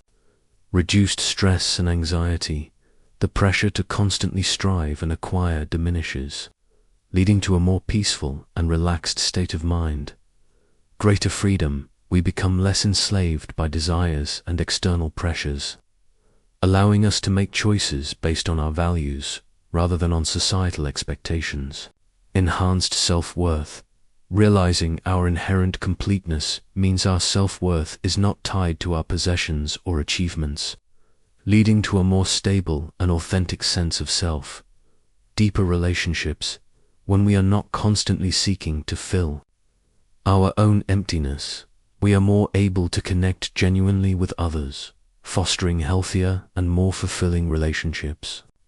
By embracing the wisdom of the empty bowl, we liberate ourselves from the endless cycle of craving and dissatisfaction. We discover that true happiness is not a destination to be reached through external means, but a state of being that arises from within, from the realization of our own inherent wholeness and sufficiency. Bhikkhu Ananda looked at Kale, his smile radiating profound peace. Your wealth, merchant, is not the problem. Your belief that it will fill your emptiness is. Learn to see your heart as this empty bowl, perfect in its capacity, always ready to receive, but never needing to be filled to be complete. When you understand this, your riches will become a tool for generosity, not a burden of endless pursuit. Dear friend, as you reflect on Kale's journey and the wisdom of the empty bowl, consider these questions. What external things are you currently pursuing, believing they will bring you lasting happiness or fulfillment? What would it feel like to pause that pursuit, even for a moment, and simply acknowledge the inherent completeness of your own being? How might your relationship with your possessions or achievements change if you viewed them as temporary tools or experiences rather than sources of your worth or happiness? The Buddha taught, health is the greatest gift, contentment the greatest wealth, faithfulness the best relationship. This profound wisdom reminds us that true riches are found not in what we accumulate, but in the state of our mind and heart. Before you drift into sleep, or as you simply sit in quiet contemplation, try this simple practice. Sleep, reflection, meditation prompt. Close your eyes gently. Bring your awareness to your own heart space. Imagine it as an empty bowl. Notice any desires, cravings, or feelings of lack that might be present. Acknowledge them without judgment. Now, gently release the need for anything external to fill this bowl. Recognize that the bowl itself, in its very emptiness, is perfect and complete. It is always ready to receive, but it does not need to be filled to be whole. Feel a sense of profound contentment arising from this realization. You are enough. You have enough. Whisper to yourself, my bowl is empty, and it is perfect. I am complete. I am at peace. Rest in this inherent wholeness. Allow the quiet contentment of the empty bowl to lull you into a deep and peaceful sleep. Story 9. The lotus in the mud, transcending suffering and finding growth. In a land where ancient traditions intertwined with the vibrant pulse of modern life, lived a young woman named Maya. Her life, from an early age, had been marked by profound suffering. She had endured loss, betrayal, and chronic illness, each experience leaving deep scars on her heart and spirit. Maya felt as though she was constantly sinking in a swamp of despair, weighed down by the mud of her past. She saw herself as damaged, broken, and believed that her suffering was a curse, a permanent stain that prevented her from ever experiencing true joy or peace. She yearned for a life free from pain, a life where she could finally escape the mud that seemed to define her existence. One day, seeking solace, Maya journeyed to a remote temple nestled beside a murky, stagnant pond. The air was heavy with the scent of damp earth and decay. Yet, from the very heart of this murky water, something extraordinary emerged. A lotus flower, pristine and radiant, its petals unfurling in exquisite beauty, untouched by the mud from which it grew. Inside the temple, she found an old, serene monk tending to a small garden. His eyes held a quiet wisdom, reflecting years of contemplation. Maya approached him, her voice trembling with the weight of her pain. "Master," she began, gesturing towards the pond, "I see this beautiful lotus, rising from such a dark and unclean place. My life feels like that mud, full of pain, sorrow, and despair. How can anything beautiful ever emerge from such suffering? How can I ever be free from this mud?" The monk, whose name was Bhante Sarana, smiled gently. "Ah, Maya," he said, his voice as clear as a mountain spring. "You see the mud, and you see the lotus, but do you see the connection? The lotus does not grow in clean, pure water. It requires the mud. The mud is not its curse. It is its nourishment. Without the mud, there would be no lotus." He continued, his gaze fixed on the flower. "You believe your suffering is a stain, a barrier to your peace. But what if your suffering is, in fact, the very soil from which your deepest wisdom, your greatest compassion, and your most profound beauty can emerge? Just as the lotus transforms the mud into exquisite purity, so too can you transform your pain into strength, understanding, and liberation. The lotus does not fight the mud, Maya. It does not wish to be free of it. It accepts the mud as its foundation, drawing sustenance from it, and through that process, it blossoms. Similarly, true freedom is not found in escaping suffering, but in learning to engage with it, to understand its nature, and to allow it to be the catalyst for your own blossoming. This profound teaching, symbolized by the lotus flower, is central to Buddhist philosophy. It directly addresses the nature of suffering dukkha and how it can be transformed into wisdom and compassion. The Buddha taught that suffering is an inherent part of existence, but it is our reaction to suffering, our resistance, our clinging, our aversion, that causes prolonged pain. When we learn to accept suffering as a natural part of life and engage with it mindfully, it can become a powerful catalyst for growth and awakening. The lotus rising from the mud is a perfect metaphor for this transformative process. The mud represents the defilements of the mind, greed, hatred, delusion, the challenges of life, and the inevitable pain we experience. The lotus represents purity, enlightenment, and spiritual blossoming. The key insight is that the lotus does not deny the mud. It uses the mud. It draws nutrients from the very elements that seem to hold it down, transforming them into something beautiful and pure. Embracing the wisdom of the lotus in the mud means accepting suffering as a catalyst, to view challenges and pain not as obstacles to happiness, but as opportunities for profound learning and growth, cultivating resilience, to develop the inner strength and adaptability, to navigate difficult experiences without being overwhelmed by them, developing compassion. Our own suffering, when understood and processed, can open our hearts to the suffering of others, fostering deep empathy and a desire to alleviate pain, finding meaning in adversity, to search for the lessons, insights, and hidden strengths that emerge from difficult times. Practicing non-resistance, to meet suffering with an open heart and mind, rather than fighting against it, which often intensifies the pain. In modern psychology, the concept of post-traumatic growth, PTG, directly aligns with the wisdom of the lotus. PTG refers to the positive psychological change experienced as a result of struggling with highly challenging life circumstances. Instead of being solely damaged by trauma, individuals can emerge with new understandings of themselves, others, and the world. Many psychological issues arise from an inability to process or accept suffering.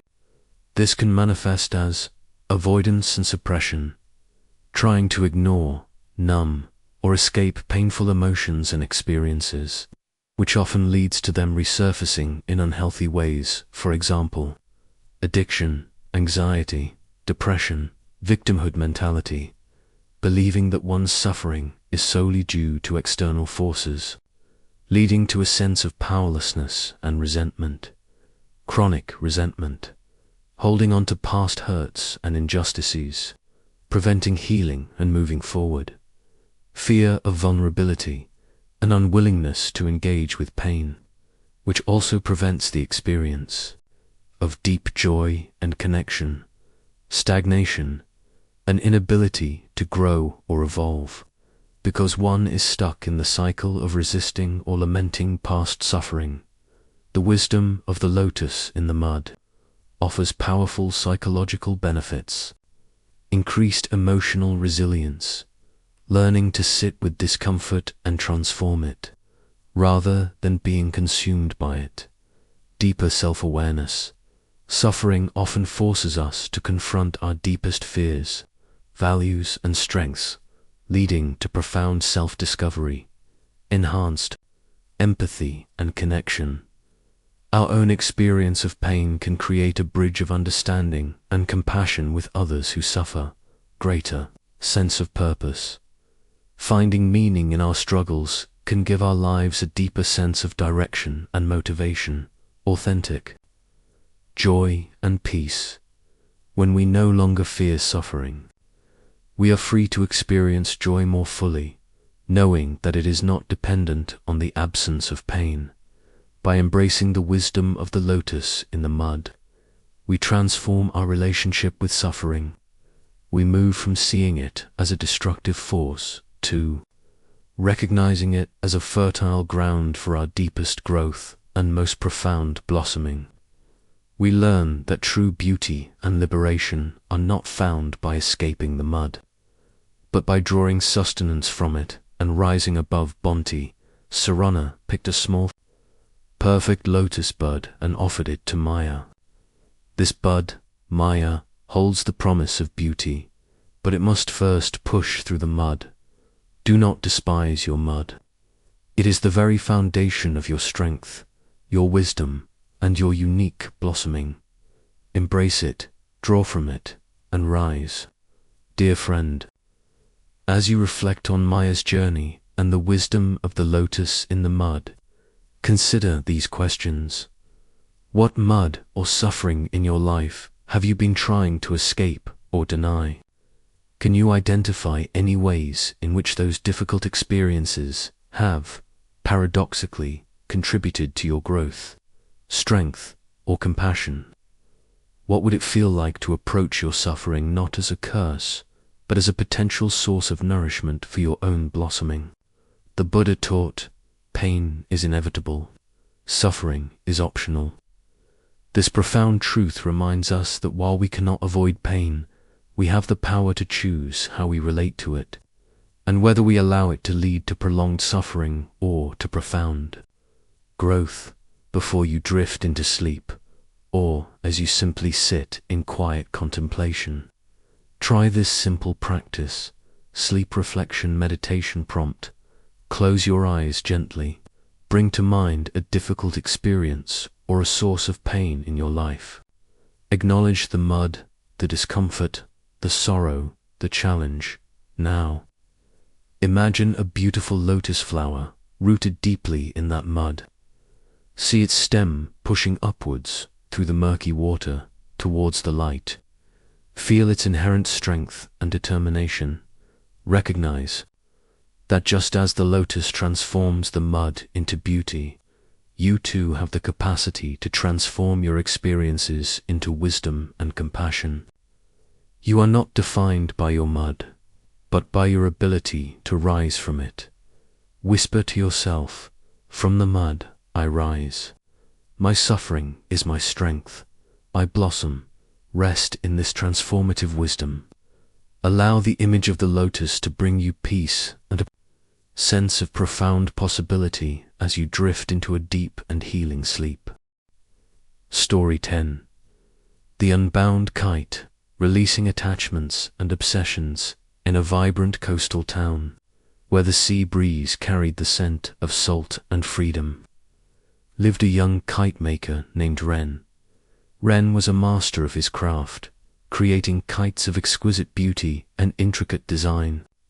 His kites soared higher, danced more gracefully, and captured the wind with unparalleled artistry. Yet, despite his success, Ren was plagued by a peculiar anxiety. He would spend countless hours perfecting each kite, meticulously checking every string, every joint, every fold of silk. But once a kite was finished, he found it almost impossible to let it go. He would cling to it, fearing it would be lost, damaged, or fly away forever. He would tie them to the strongest anchors, keeping them close, even when the wind called them to the sky. His workshop became a crowded tangle of beautiful, but ultimately earthbound, creations.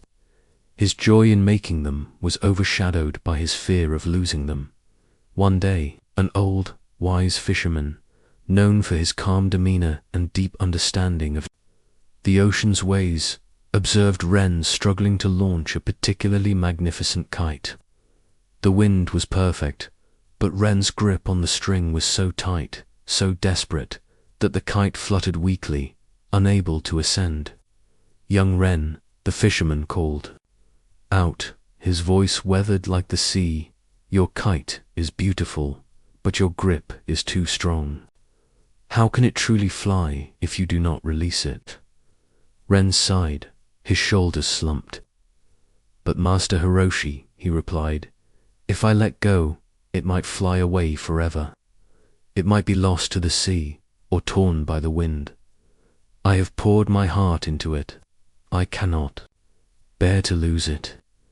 Hiroshi walked closer, his eyes twinkling like distant stars. "Ah, Ren," he said, "you mistake possession for connection. You believe that by holding tightly, you keep what you cherish. But the very act of clinging prevents it from fulfilling its purpose, from reaching its true potential.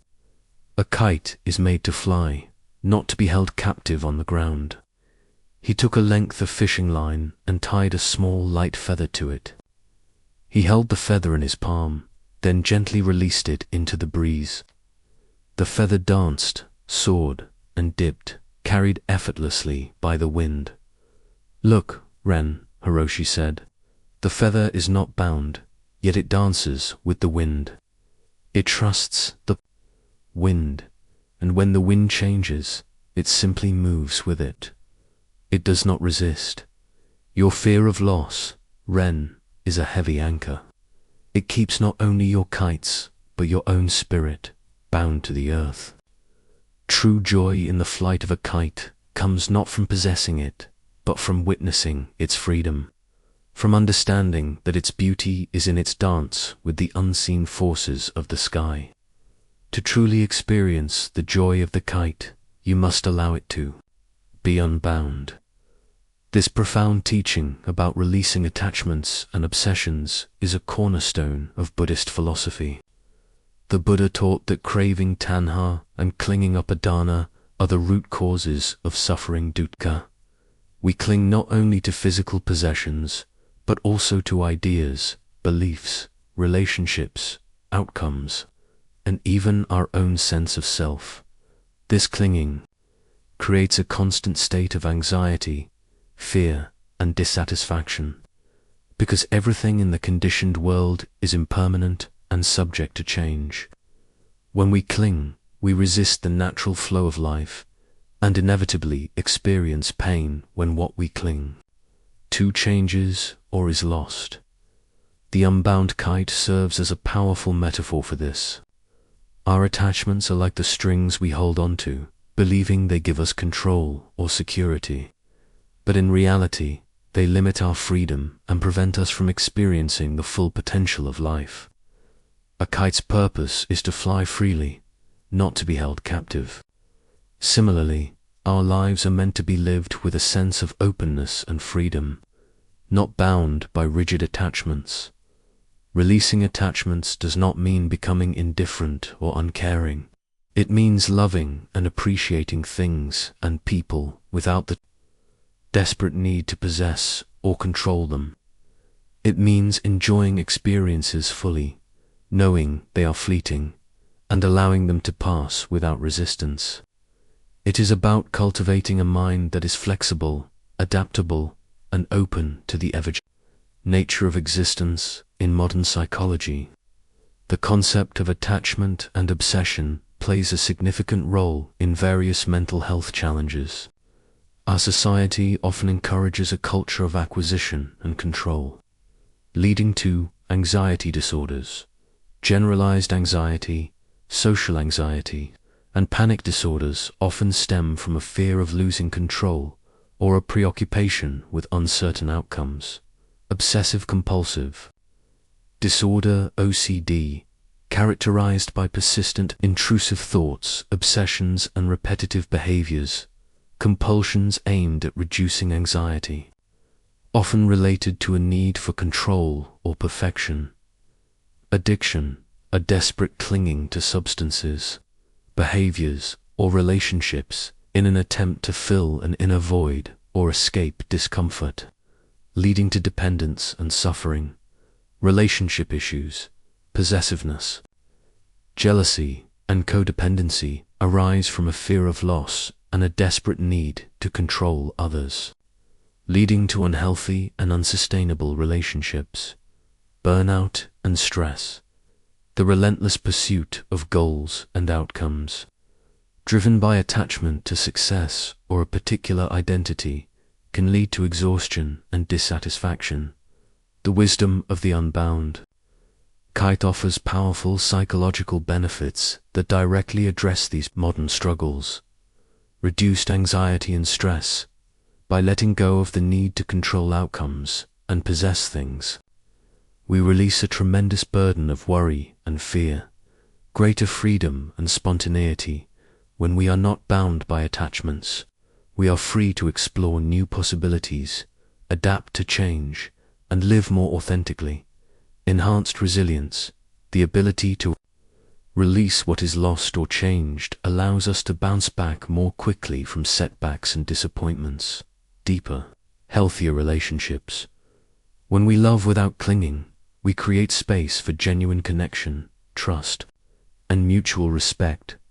Increased inner peace and contentment. True peace arises from accepting the impermanent nature of life and finding contentment in the present moment, rather than constantly striving for what is beyond our grasp.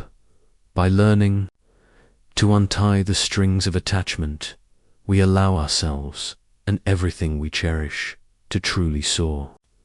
We discover that the greatest joy comes not from holding on, but from letting go and witnessing the boundless dance of life. Hiroshi gently took the kite string from Ren's hand. A kite, Ren, is not truly yours until you have released it to the sky. Only then can you witness its true beauty, its dance with the wind. And even if it flies away, the joy of its flight, the memory of its soaring, will remain with you, unbound and free. Dear friend, as you reflect on Ren's journey and the wisdom of the unbound kite, consider these questions. What are you currently holding on to too tightly in your life?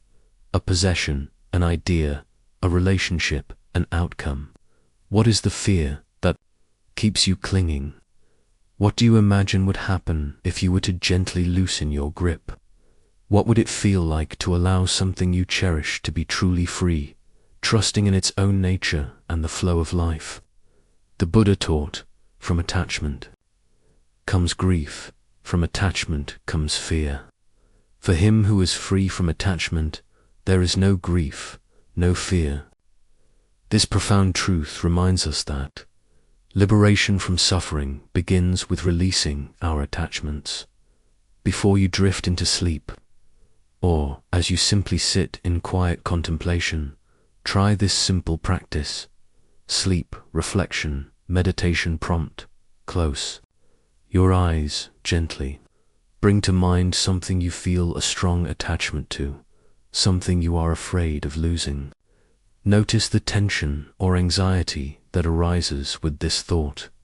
Now, imagine this attachment as a string, connecting you to that thing.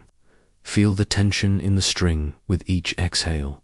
Visualize yourself gently, slowly, loosening your grip on that string. You are not cutting it, just allowing it to slacken, giving space.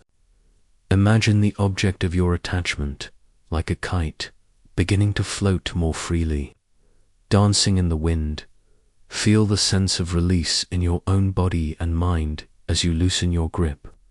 Understand that true connection is not about possession, but about allowing freedom. Whisper to yourself, I release my grip. I trust the flow. I am free. Rest in this newfound freedom. Allow the lightness of being unbound to lull you into a deep and peaceful sleep. Story 11. The Three Poisons, Shadow Overcoming Greed, Hatred, and Delusion. A sprawling city where towering skyscrapers cast long shadows and the streets bustled with endless activity, lived three individuals, each unknowingly ensnared by the ancient poisons of the mind. There was Anya, a brilliant financier, whose life was a relentless pursuit of wealth. She accumulated vast sums, yet her desire for more was insatiable. Every deal, every acquisition, only fueled a deeper craving. She hoarded her riches, fearing loss, and viewed every person and situation through the lens of how it could benefit her. Her heart, though surrounded by luxury, felt cold and constricted, constantly anxious about what she didn't yet possess or what she might lose. This was the shadow of greed. Then there was Ben, a passionate activist whose heart burned with righteous indignation. He saw injustice everywhere and fought tirelessly against it. Yet, his passion often curdled into bitter hatred for those he perceived as oppressors or wrongdoers. He harbored deep resentment, his mind constantly replaying grievances, real or imagined. His anger consumed him, alienating those who might have been allies and leaving him in a perpetual state of inner turmoil, unable to find peace even when his causes achieved victory. This was the shadow of hatred. And finally, there was Clara, a renowned scholar whose intellect was sharp and vast. She prided herself on her knowledge and her ability to analyze and categorize the world. Yet she was trapped in a web of her own making, clinging rigidly to her theories and beliefs. dismissing anything that challenged her worldview. She lived in a bubble of intellectual certainty, unable to see beyond her own preconceived notions, convinced of her own infallible truth. She misinterpreted events, misunderstood people, and often acted on distorted perceptions, leading to confusion and isolation. This was the shadow of delusion. Though they lived in the same city, their paths rarely crossed, yet their inner struggles were universally connected by these three ancient poisons. They were like puppets, unknowingly dancing to the strings of their own unexamined minds. One day, a quiet, unassuming monk, known only as Bhante Samadhi, arrived in the city. He did not preach loudly or seek followers. He simply sat in the city park, radiating a profound peace that drew people to him like moths to a flame. Anya, driven by a sudden, inexplicable urge, found herself sitting before him, confessing her endless craving. Ben, exhausted by his ceaseless anger, sought his counsel. Clara, frustrated by the world's refusal to conform to her logic, came seeking answers. Bhante Samadhi listened to each of them with boundless compassion. To Anya, he said, "Your hand is clenched around what you have and what you wish to have. But a clenched hand cannot receive. True wealth is not in accumulation, but in the spaciousness of a mind free from craving. When you release your grip, you will find that you already possess more than you ever imagined." To Ben, he offered, "Your heart burns with a fire that consumes you more than it harms your enemies. Hatred is a poison you drink yourself, hoping the other person will die. True justice begins with a heart free from resentment. When you extinguish the fire within, you will find the clarity to act with wisdom, not just rage." And to Clara, he gently advised, "Your mind is like a house with many windows, but you insist on looking out only through one, believing it shows the whole truth. Delusion is the belief in a partial truth as the whole truth. True wisdom is not in knowing everything, but in realizing the limits of your knowing, and being open to seeing the world as it truly is, beyond your fixed ideas." The three poisons, greed, lobha, atau raga, hatred, dosa, and delusion, moha, are considered the root causes of all suffering in Buddhist philosophy. They are often depicted as a rooster, greed, craving, a snake, hatred, aversion, and a pig, delusion, ignorance. At the center of the wheel of life, bhava, driving the endless cycle of rebirth and suffering, greed, lobha, raga. This is not just about material possessions, but any form of craving, attachment, or insatiable desire for pleasure, power, recognition, or even spiritual experiences. It's the belief that happiness lies in acquiring something external. Hatred, dosa.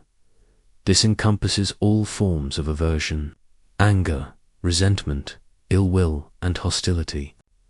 It's the belief that suffering will end if we push away or destroy what we dislike. Delusion, moha. This is the fundamental ignorance or misunderstanding of the true nature of reality, particularly the truths of impermanence, suffering, and non-self.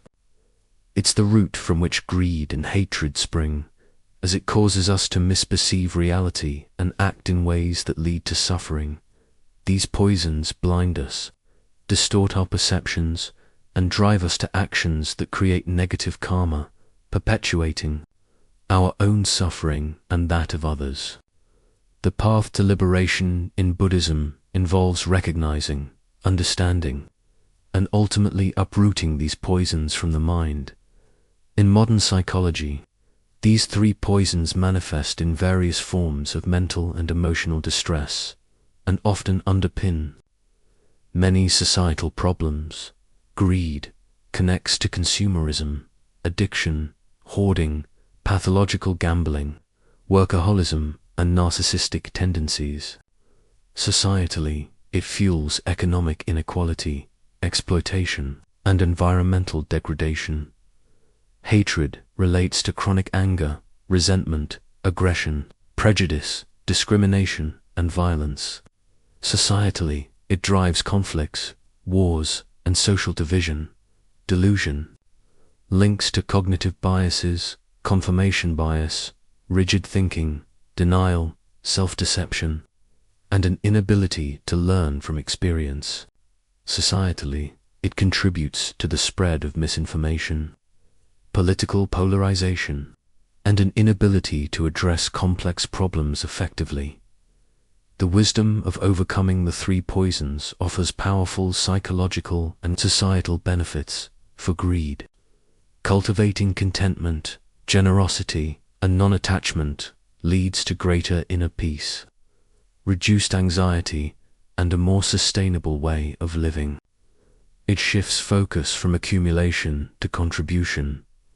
For hatred, practicing patience, forgiveness, and loving kindness, metta transforms anger into compassion, leading to improved relationships, reduced stress, and a more harmonious existence. It fosters understanding over conflict. For delusion, developing wisdom, mindfulness, and critical thinking allows us to see reality more clearly, challenging our assumptions and opening us to new perspectives. It promotes open-mindedness and genuine learning by recognizing the shadows of greed, hatred, and delusion within ourselves. We begin the profound work of purification. This is not about self-condemnation, but about compassionate self-awareness, leading to liberation from the very forces that bind us to suffering. When these poisons are diminished, the light of wisdom, compassion, and freedom can shine through. Bhante Samadhi looked at Anya, Ben, and Clara, his gaze encompassing them all. The shadows you carry are not your true nature. They are merely clouds obscuring the sun of your inherent wisdom and compassion. The path to freedom is not in fighting the shadows, but in bringing the light of awareness to them. When you truly see them, they begin to dissolve, and you will find the boundless peace that has always resided within you. Dear friend, as you reflect on the journeys of Anya, Ben, and Clara, and the wisdom of the three poisons, consider these questions. Which of the three poisons, greed, hatred, or delusion, casts the longest shadow in your own life? How does it manifest? Can you recall a time when one of these poisons led you to an action or a state of mind that caused you or others suffering? What small step can you take today to bring more awareness to that shadow, to begin to loosen its grip? The Buddha taught, the root of suffering is attachment. This encompasses attachment driven by greed, aversion driven by hatred, and the fundamental ignorance delusion that fuels both. Before you drift into sleep, or as you simply sit in quiet contemplation, try this simple practice. Sleep, reflection, meditation prompt. Close your eyes gently. Bring to mind a recent situation where you felt a strong pull of desire, greed, intense irritation or anger, hatred, or a stubborn clinging to a belief delusion. Without judgment, simply observe the sensation of that poison in your body and mind. Notice its energy, its quality. Now, imagine a gentle, purifying light entering your being with each breath. As you exhale, visualize that light gently dissolving the shadow of that poison, making it less dense, less powerful. Recognize that these are not permanent parts of you, but temporary states of mind that can be transformed.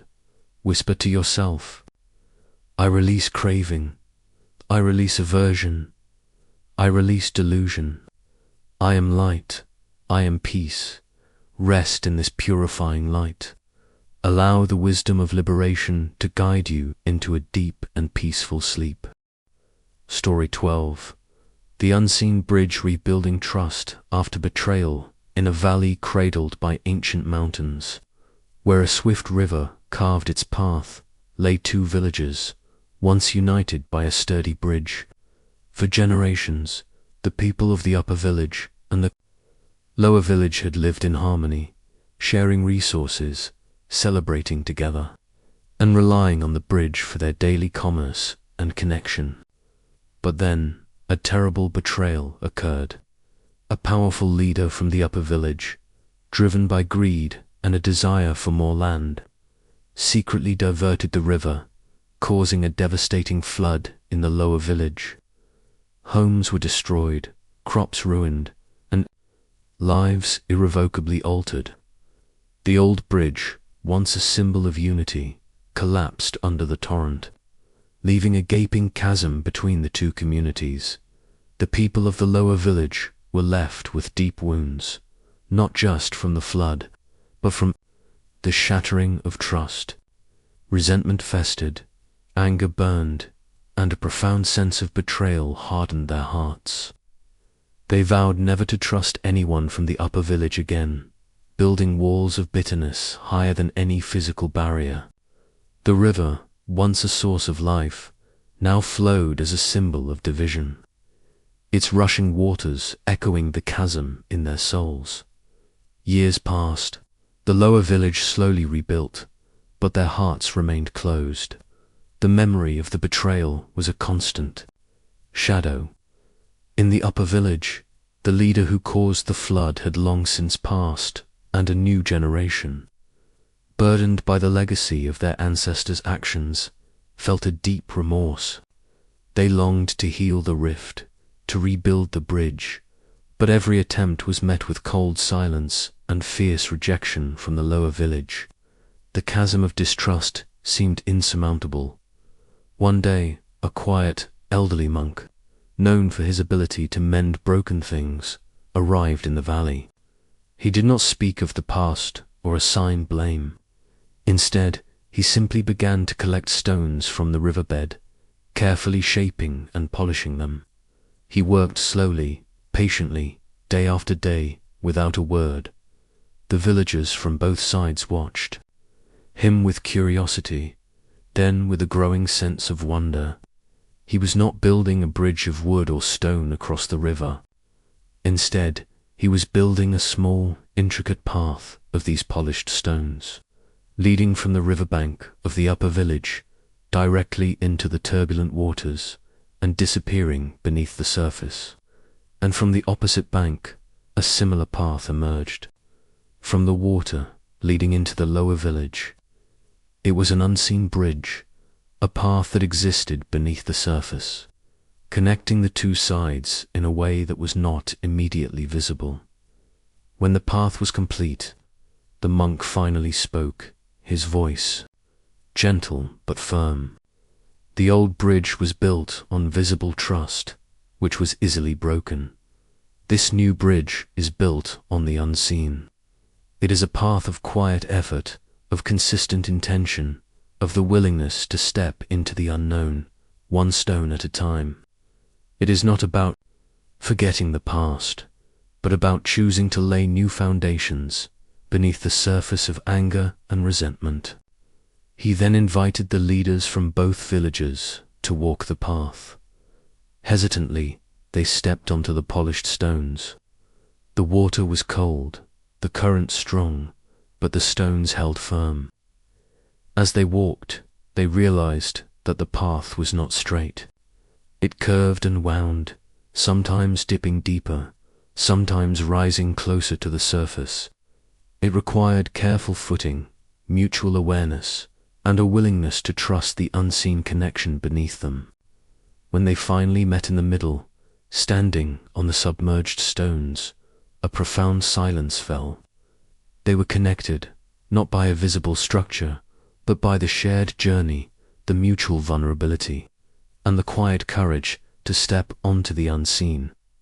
This story of the unseen bridge speaks to the profound and often challenging process of rebuilding trust after betrayal, a theme deeply resonant with Buddhist teachings on forgiveness, compassion, and the interconnectedness of all beings. The Buddha taught that holding on to resentment and anger harms the one who holds it more than the one who is resented. While acknowledging harm is crucial, true healing and liberation come from releasing the grip of bitterness and choosing a path of reconciliation. Even if it is difficult and unseen, betrayal shatters the fabric of trust, leaving deep wounds.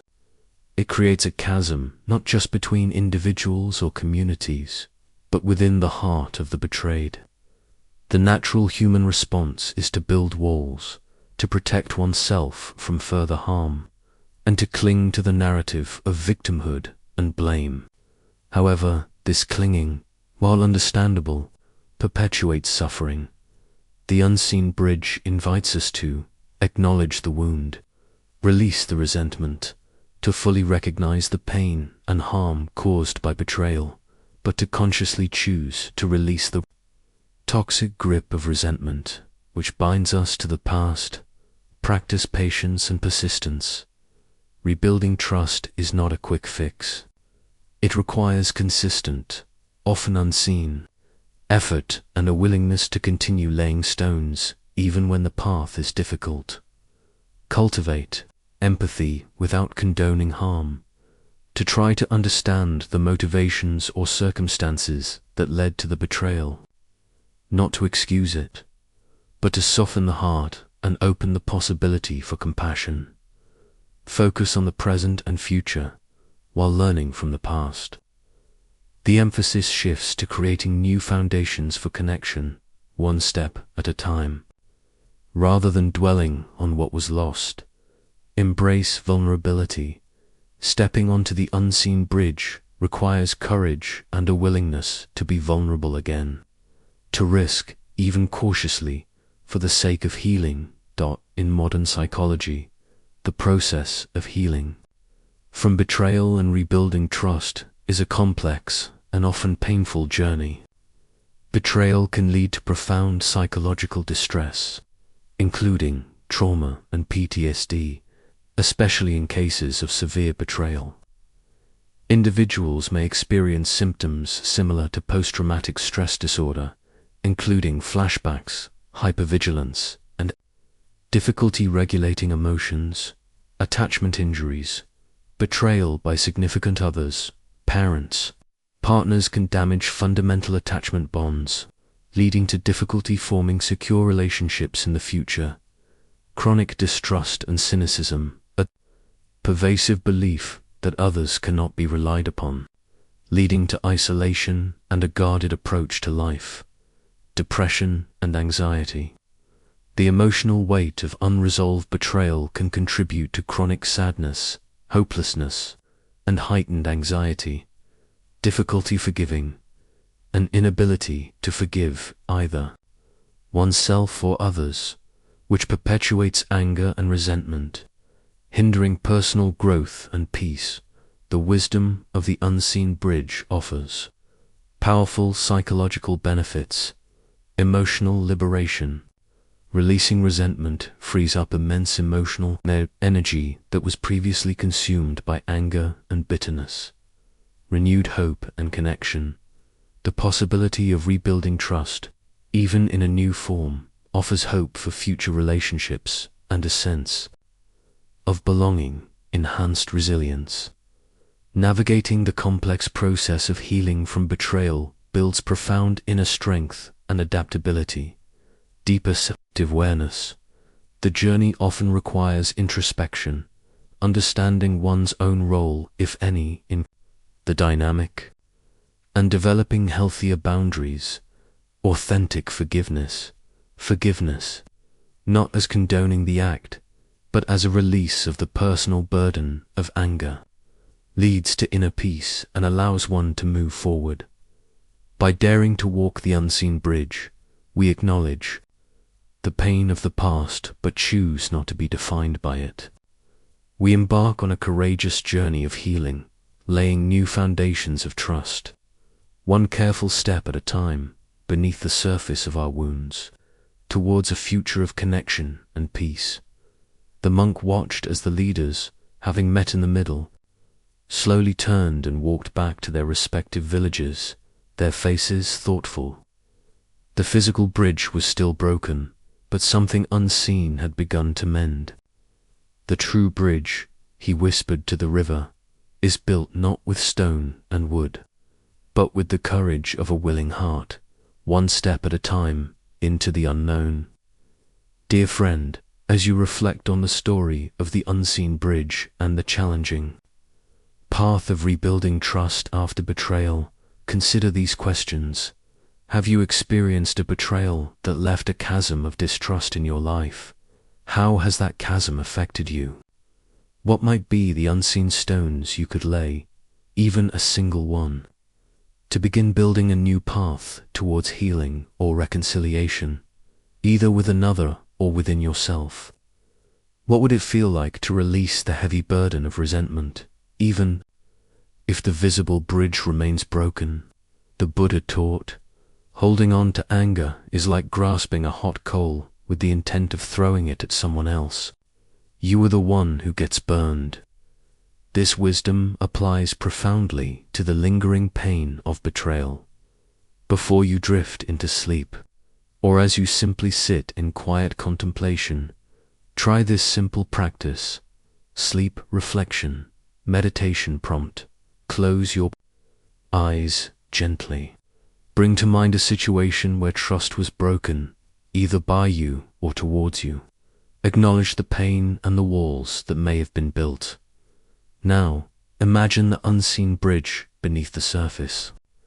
Visualize yourself, or both parties, taking a single, courageous step onto one of those submerged stones. It's not about forgetting or excusing, but about choosing to move forward. Even if the path is uncertain, feel the subtle shift in your heart.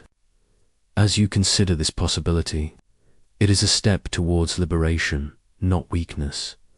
Whisper to yourself, I acknowledge the past.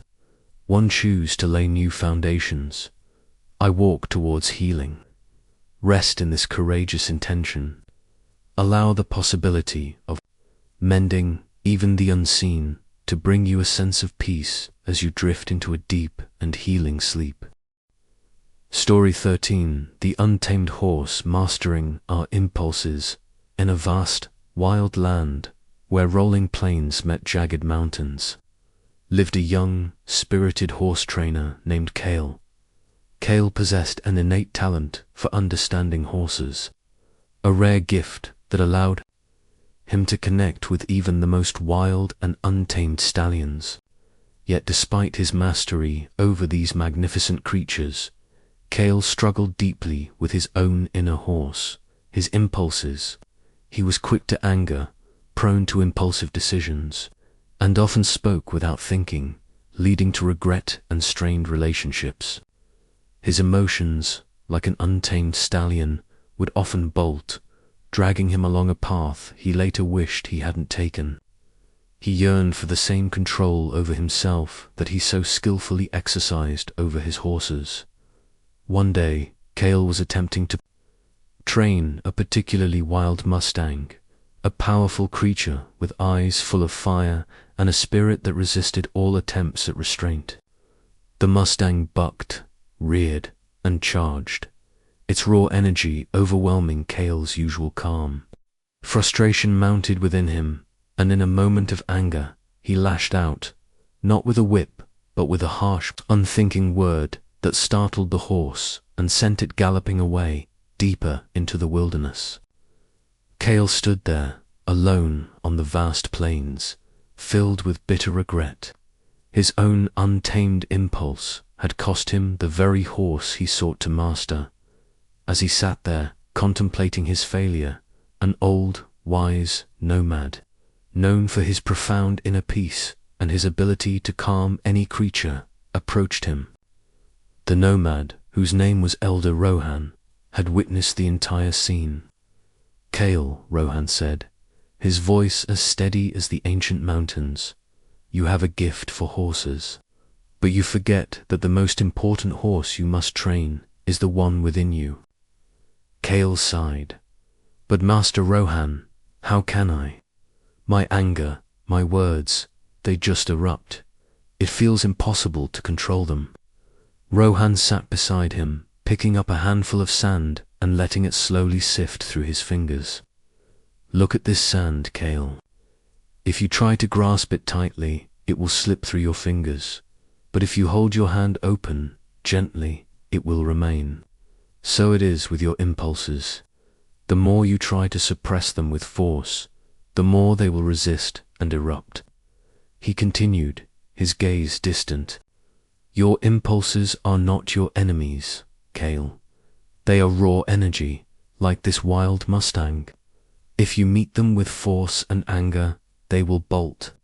But if you meet them with awareness, with patience, and with understanding, you can guide them. You cannot stop the horse from running, but you can choose the direction it takes. The secret to mastering your inner horse, Rohan explained, is not to break its spirit, but to understand its nature. When anger arises, do not immediately react. Pause, feel the heat, the tension. Observe it as you would observe a wild horse in a corral. Do not judge it, do not condemn it, but do not let it take the reins. Simply observe. In that pause, in that moment of awareness, you create a space between the impulse and your reaction.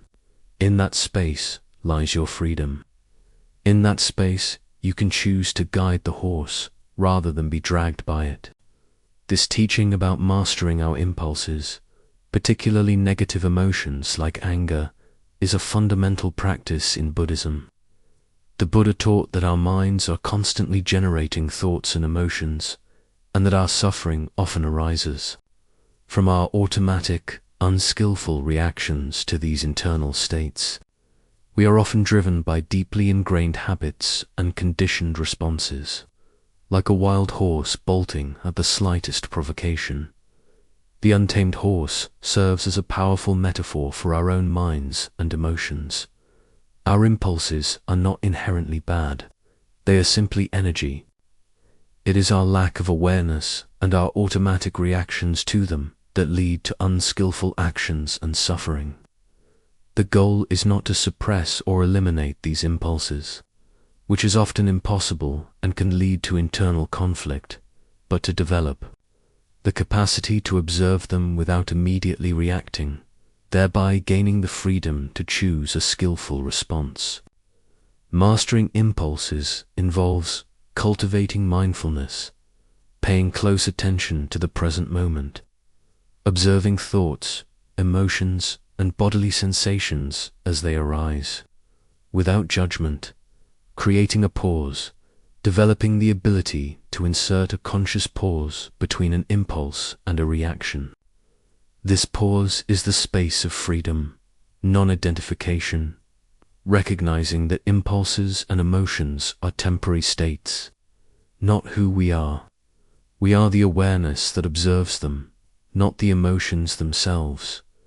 Wise action, choosing responses that are aligned with our values and lead to positive outcomes, rather than being driven by automatic, unskillful reactions.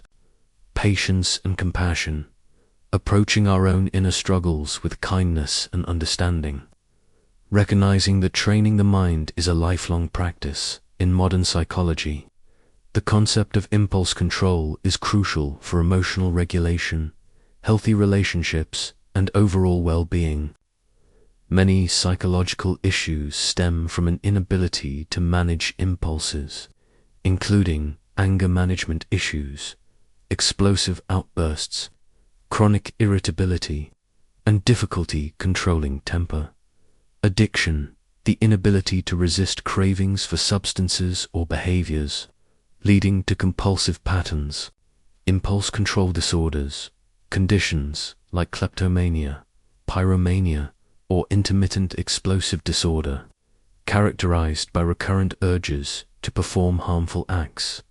Relationship conflicts, impulsive words or actions can damage trust, create misunderstandings, and lead to irreparable harm in personal and professional relationships. Financial problems, impulsive spending, gambling, or poor financial decisions driven by immediate gratification. The wisdom of the untamed horse offers powerful psychological benefits, enhanced emotional regulation, the ability to observe and choose responses to emotions rather than being overwhelmed by them, improved relationships, more thoughtful communication, reduced conflict, and greater empathy lead to healthier and more fulfilling connections, increased self-control and discipline, the capacity to act in alignment with long-term goals and values, rather than being swayed by fleeting urges, reduced regret and guilt. Fewer impulsive actions mean fewer situations that lead to remorse, greater inner peace. A mind that is less reactive and more in control of its impulses experiences greater calm and stability. By learning to observe our impulses without immediately reacting, we gain mastery over our inner world. We transform the wild, untamed horse of our emotions into a powerful, guided force that can carry us towards wisdom and peace. Elder Rohan stood up, his gaze sweeping across the vast plains. The wild Mustang, Kale, will never be truly tamed by force. It will only be guided by understanding and respect. So too with your own spirit. Learn to ride the currents of your impulses with awareness, and you will find a freedom more profound than any you have known. Dear friend, as you reflect on Kale's journey and the wisdom of the untamed horse, consider these questions. What are your most common impulsive reactions? When do you tend to bolt without thinking? Can you recall a recent situation where an impulsive action led to regret or negative consequences? What small step can you take today to create a pause between an impulse and your reaction? Perhaps a deep breath, counting to 10, or simply observing the sensation in your body. The Buddha taught, it is easy to see the faults of others, but difficult to see one's own. One winnows the faults of others like chaff, but conceals one's own as a cunning fowler conceals himself by his camouflage. This profound wisdom reminds us of the importance of self-awareness in mastering our impulses. Before you drift into sleep, or as you simply sit in quiet contemplation, try this simple practice. Sleep reflection, meditation prompt. Close your eyes gently. Bring to mind a recent moment when you felt a strong impulse, perhaps anger, craving, or a desire to react quickly. Instead of replaying the action, simply recall the feeling of the impulse in your body. Notice where it arose, its intensity, its quality. Now, imagine that impulse as a wild horse. You are not trying to stop it, but you are observing it from a calm, safe distance. You are the rider, not the horse. With each breath, create a spaciousness around that impulse. Allow it to be there, but do not let it take the reins. Feel your own calm, steady presence as the observer. Whisper to yourself, I observe my impulses. I choose my response. I am the master of my mind. Rest in this calm awareness. Allow the wisdom of self-mastery to guide you into a deep and peaceful sleep. Story 14. The hidden spring finding resilience in adversity in a land ravaged by a prolonged drought. Where the earth cracked and the rivers dwindled to mere trickles, the villagers faced relentless hardship. Crops withered, livestock perished, and despair settled over the community like a suffocating dust cloud. Among them lived a young woman named Elara, whose spirit, though tested, seemed to possess an unusual wellspring of resilience. While others succumbed to hopelessness, she continued to tend to the parched earth, to seek out distant, dwindling water sources, and to offer words of encouragement to her neighbors. Yet, even Elara felt the weight of the endless struggle. She, often wondered where her own strength came from, and if it would eventually run dry. She longed for a sign, a source of hope that would not vanish with the sun. One scorching afternoon, as Alara dug tirelessly in a dry riverbed, hoping to find a hidden pocket of moisture, she saw an old, frail monk slowly making his way towards her. He moved with a quiet dignity, his robes dusty but his eyes clear and serene. He carried nothing but a simple staff and a small, empty gourd. Alara offered him the last drops of water from her own meager supply. The monk accepted with a grateful nod. "You labor tirelessly, young one," he observed, his voice raspy from the dry air. "Yet the earth yields little. Where do you find the strength to continue?" Alara sighed, wiping sweat from her brow. "Master," she replied, "I do not know. Sometimes I feel as though my own well is running dry. I search for water outside, but it is nowhere to be found. How can one find strength when everything around us is withering?" The monk, whose name was Bhikkhu Sila, sat down beside her, his gaze sweeping across the desolate landscape. "Look around you, Alara," he said. "The surface is parched, yes, but beneath the surface there is always a hidden spring. It may not be visible, it may not flow freely for all to see, but it is there, waiting to be discovered." He pointed to a gnarled ancient tree, its leaves still green despite the drought. "This tree does not wither, Alara, because its roots reach deep, far beyond the dry surface, to a hidden source of water. So it is with our own resilience. It is not found in the abundance of external circumstances, but in the deep, unseen wellspring within us. Adversity," Bhikkhu Sila continued, "is like this drought. It strips away the superficial, the comfortable, the familiar. It forces us to dig deeper, to look beyond what is immediately apparent. Many believe that strength comes from never falling, from never experiencing hardship. But true strength, true resilience, comes from falling and rising again, from enduring the parched earth and discovering the hidden spring within your own spirit. It is the ability to bend without breaking, to find nourishment even when the external world offers none." This teaching about finding resilience in adversity is a profound and practical aspect of Buddhist philosophy. The Buddha taught that suffering dukkha is an inherent part of existence. But our response to suffering determines whether it leads to prolonged pain or to profound growth and liberation. Resilience, in this context, is not merely bouncing back, but bouncing forward, growing stronger and wiser through challenging experiences. The hidden spring serves as a powerful metaphor for our innate capacity for resilience. Just as water exists beneath the earth's surface even in times of drought, so too does an inner wellspring of strength.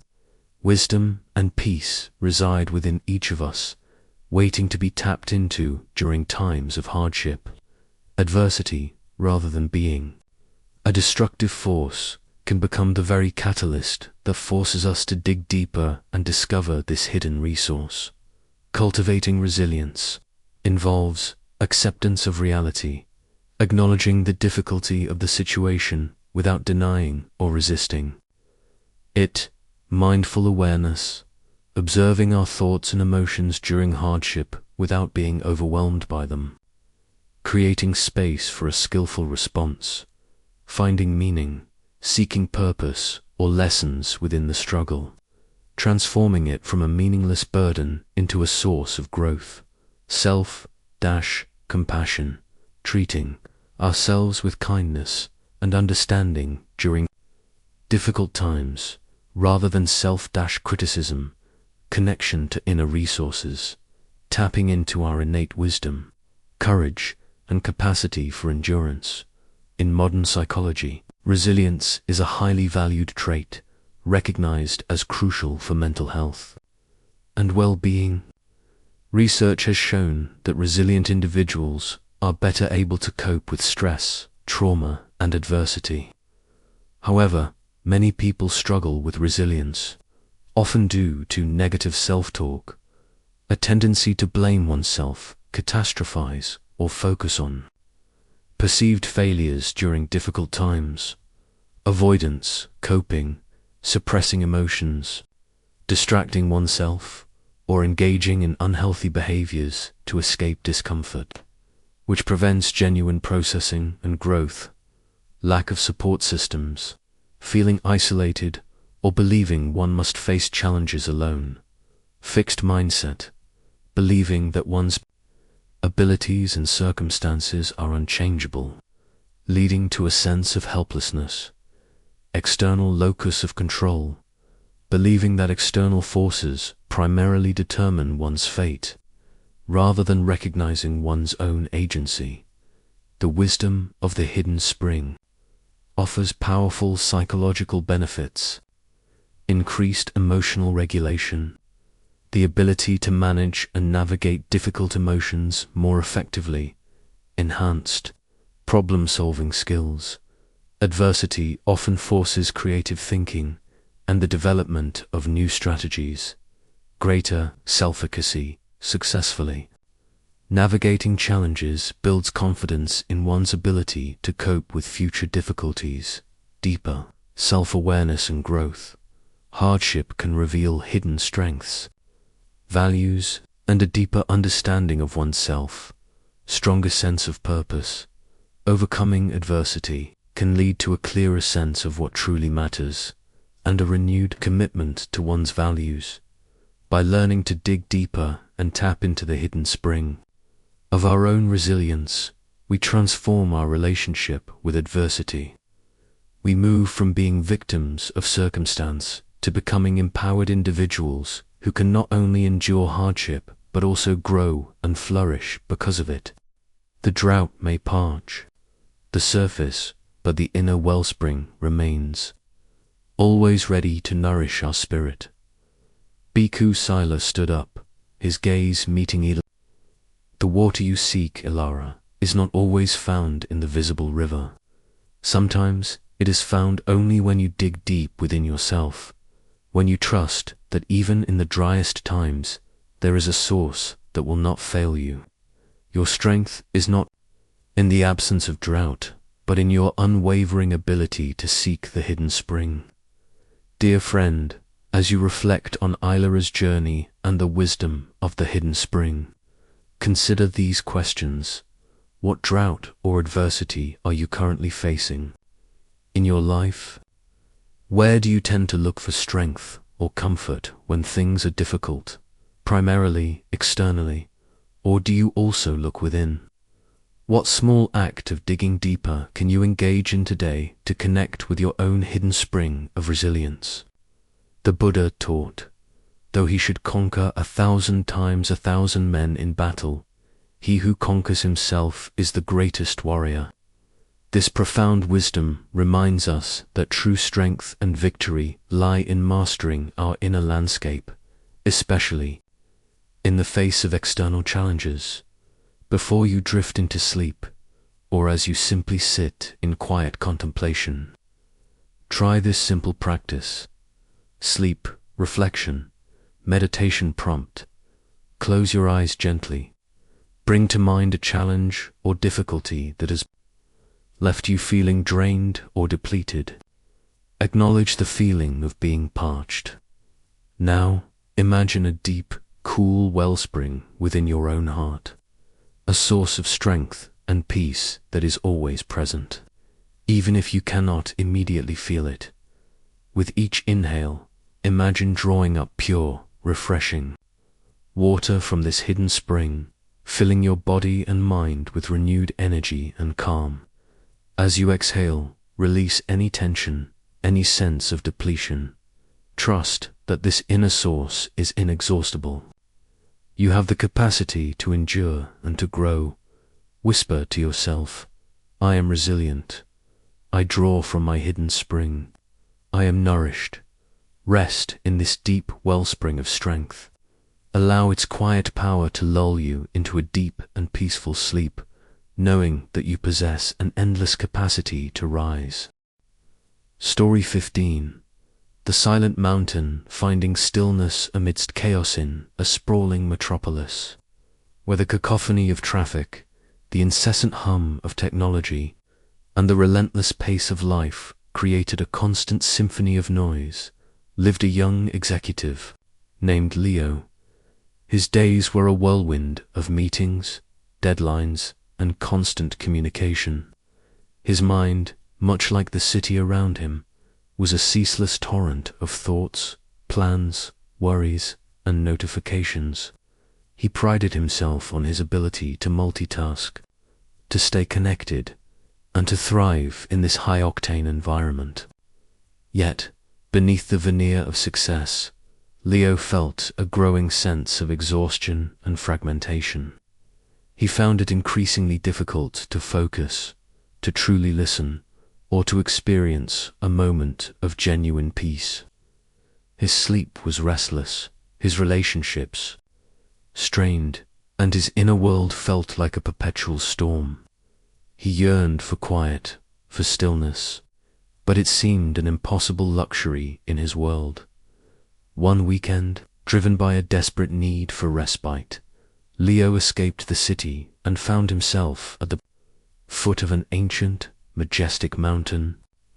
It stood silent and unmoving, its peak often shrouded in clouds, its base rooted deeply in the earth.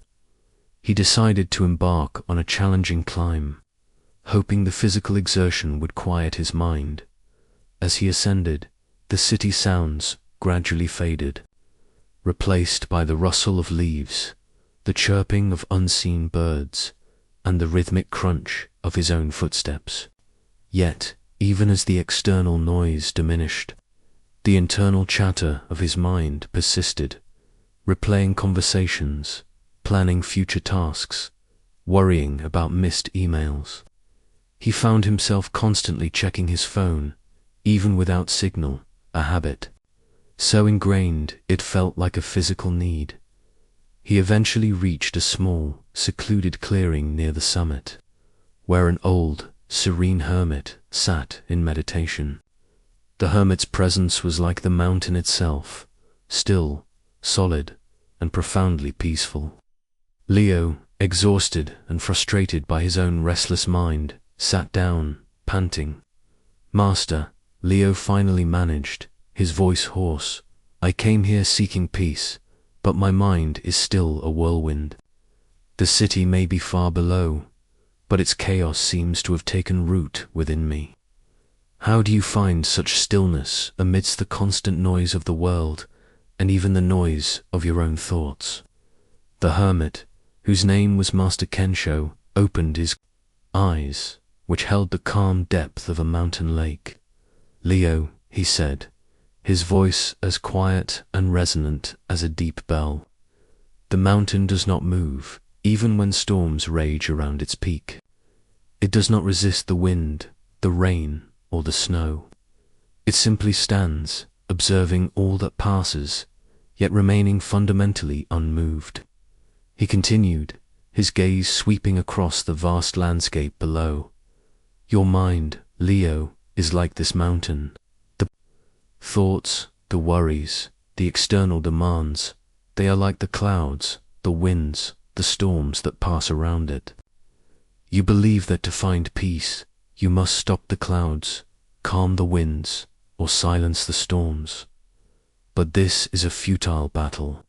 The true stillness is not found in the absence of noise, but in your ability to be like the mountain, to stand firm, to observe the passing phenomena, yet remain fundamentally unmoved by them. You are not your thoughts, Leo. You are the awareness that observes them. You are not the chaos. You are the stillness that underlies it.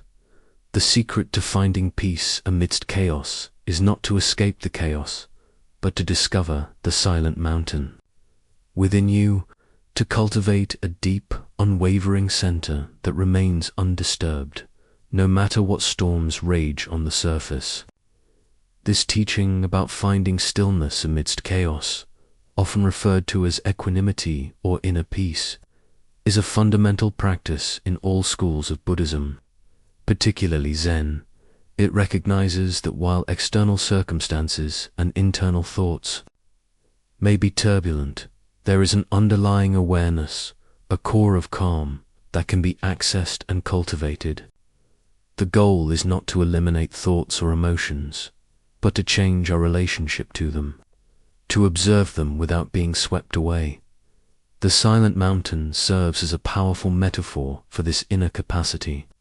Just as a mountain stands firm and unmoving despite the weather, our minds can cultivate a similar stability. The chaos represents the incessant stream of thoughts, emotions, external stimuli, and life's challenges. By identifying with the mountain, our underlying awareness, rather than the weather, our thoughts and emotions, we gain a profound sense of stability and peace. Cultivating stillness amidst chaos involves mindfulness of thoughts, observing thoughts as they arise and pass, without judgment or attachment, recognizing them as transient phenomena, non-identification, understanding that I am not my thoughts and I am not my emotions. We are the space in which they occur, anchoring in the present moment, using practices like breath awareness to bring attention back to the present, grounding ourselves amidst mental turbulence, acceptance, allowing thoughts and emotions to be present without resisting them, knowing that resistance often amplifies their power, cultivating equanimity, developing a balanced mind that remains undisturbed by the ups and downs of life, treating pleasant and unpleasant experiences with equal calm. In modern psychology, the constant bombardment of information and the pressure of modern life often lead to what is known as cognitive overload or information fatigue. This can manifest as chronic stress and burnout. The inability to disconnect and quiet the mind leads to persistent physiological and psychological stress, attention deficit and lack of focus. A fragmented mind struggles to concentrate, leading to decreased productivity and effectiveness, anxiety and rumination. The mind gets caught in endless loops of worry and overthinking, unable to find a point of rest. Sleep disturbances.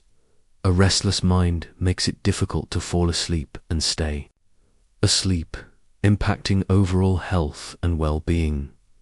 Emotional dysregulation, an inability to manage strong emotions, leading to impulsive reactions and strained relationships. The wisdom of the silent mountain offers powerful psychological benefits, reduced stress and anxiety. Learning to observe thoughts without attachment significantly lowers mental and emotional tension, improved focus and concentration. A quieter mind is better able to direct its attention, leading to enhanced cognitive performance, greater emotional resilience. The ability to remain calm and centered even when faced with challenging emotions or external pressures. Enhanced decision-making. A clear, still mind is better equipped to make wise and effective decisions. Deeper inner peace. Cultivating a stable inner core provides a constant source of calm, regardless of external circumstances. By learning to access the silent mountain within, we transform our relationship with chaos. We move from being overwhelmed by the noise of the world and our own minds to becoming an unwavering presence, observing all that passes, yet remaining fundamentally at peace. Master Kensho closed his eyes again, returning to his meditation. The city will always be there, Leo. The thoughts will always arise, but you have the choice to be the storm or to be the mountain. Choose to be the mountain. Dear friend, as you reflect on Leo's journey and the wisdom of the silent mountain, Consider these questions. What are the primary sources of noise or chaos in your life, both external and internal? How often do you allow yourself moments of true stillness, free from distractions and mental chatter? What small step can you take today to cultivate your own inner silent mountain? Perhaps a few minutes of quiet breathing, or simply observing your thoughts without judgment. The Buddha taught, the mind is everything. What you think, you become. This profound wisdom reminds us that by cultivating a mind of stillness, we cultivate a life of peace. Before you drift into sleep, or as you simply sit in quiet contemplation, try this simple practice. Sleep, reflection, meditation prompt, close your eyes gently. Bring your awareness to your breath, feeling its gentle rise and fall. Now, imagine yourself as a vast, unmoving mountain. Feel your rootedness, your stability, your immense presence. Notice any thoughts or worries that arise. In your mind, imagine them as clouds passing across the mountain's peak, or winds blowing around its slopes. You observe them, but you are not them. They do not disturb your fundamental stillness. Feel the deep, unwavering calm that resides at the core of your being, like the solid rock of the mountain. Whisper to yourself, I am the mountain. I am stillness. I am peace. Rest in this profound stillness. Allow the quiet strength of the silent mountain to lull you into a deep and peaceful sleep. Story 16. The Unfolding Scroll, Life as a Continuous Learning in a Land Renowned for its Ancient Libraries and Revered Scholars. Lived a young scribe named Hiroki. He was diligent, intelligent, and deeply committed to the pursuit of knowledge. His greatest joy came from completing a scroll, from meticulously copying ancient texts, believing that once a scroll was finished, the knowledge within it was fully mastered, perfectly contained. He yearned for the day when he would have read every book, copied every text, and finally possess all the wisdom the world had to offer. He believed that true enlightenment lay at the end of this journey, in the complete and perfect accumulation of knowledge. Yet, the more scrolls he completed, the more he felt a subtle unease. The world seemed to shift and change around him, and the knowledge he had so carefully acquired sometimes felt rigid, unable to fully explain the complexities of life. One day Hiroki was tasked with copying a particularly ancient and revered text, a scroll so old its edges were frayed and its ink faded. As he worked, he noticed that the scroll was not like others. It seemed to have no definitive beginning or end. It was a continuous loop, with symbols and stories subtly transforming as they flowed from one section to the next. He struggled to find a logical starting point, a clear conclusion. This baffled and frustrated him. How could he master a text that refused to be neatly contained? He sought counsel from the head librarian, an old woman whose eyes held the quiet wisdom of countless centuries. She spent her days not just organizing scrolls, but observing the subtle dance of dust motes in the sunlight and the quiet growth of the moss on the library walls. Master, Hiroki said, holding up the perplexing scroll, this text defies all logic. It has no clear beginning or end. How can one ever truly learn from it, let alone master it? The head librarian smiled, a gentle, knowing smile. Ah, Hiroki, she said, her voice like the rustle of ancient parchment. You approach knowledge as if it were a finished scroll, something to be acquired, completed, and then stored away. But this scroll, this ancient text, is a mirror. It reflects the true nature of learning and of life itself. She continued, her gaze sweeping across the vast shelves of the library. You believe that wisdom is found at the end of a journey, in the final page of a book. But life, Hiroki, is not a finished scroll, it is an unfolding scroll. Every moment is a new page, every experience a new lesson, every challenge a new chapter. The knowledge you acquire today may need to be re-examined, adapted, or even unlearned tomorrow, as the scroll of life continues to unfold. The beauty of this scroll, she explained, is that it teaches you that learning is not about reaching a destination, but about embracing the continuous journey. It is about being open to new insights, even when they challenge your most cherished beliefs. It is about understanding that true mastery is not in knowing all the answers, but in cultivating the wisdom to ask new questions, to adapt, and to grow with each unfolding moment. Your frustration comes from trying to close a scroll that is meant to remain open, forever revealing new truths. This profound teaching about life as a continuous learning process, an unfolding scroll, is deeply rooted in Buddhist philosophy. The concept of impermanence anicca means that everything is constantly changing, including our understanding of reality. Therefore, wisdom is not a static state of accumulated knowledge, but a dynamic process of continuous inquiry, adaptation, and growth. The path to enlightenment is not a fixed destination, but a journey of awakening that unfolds moment by moment. The unfolding scroll serves as a powerful metaphor for this. We often approach life with a fixed mindset, believing that our intelligence, abilities, and even our personality are static. We seek definitive answers, clear conclusions, and a sense of mastery that implies an end to learning. However, life is inherently fluid and unpredictable. What was true yesterday may not be true today. What worked in one situation may not work in another.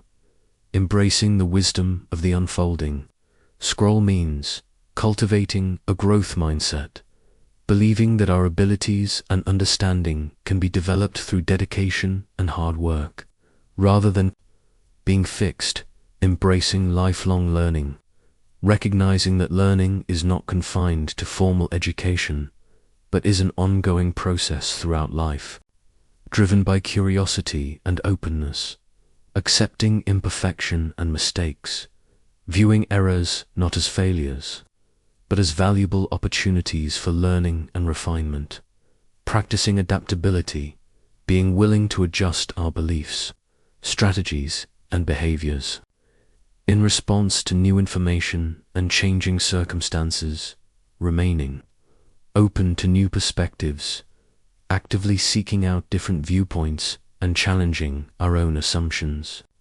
understanding that our current knowledge is always partial. In modern psychology, the concept of lifelong learning and the growth mindset are recognized as crucial for personal well-being, professional success, and navigating a rapidly changing world.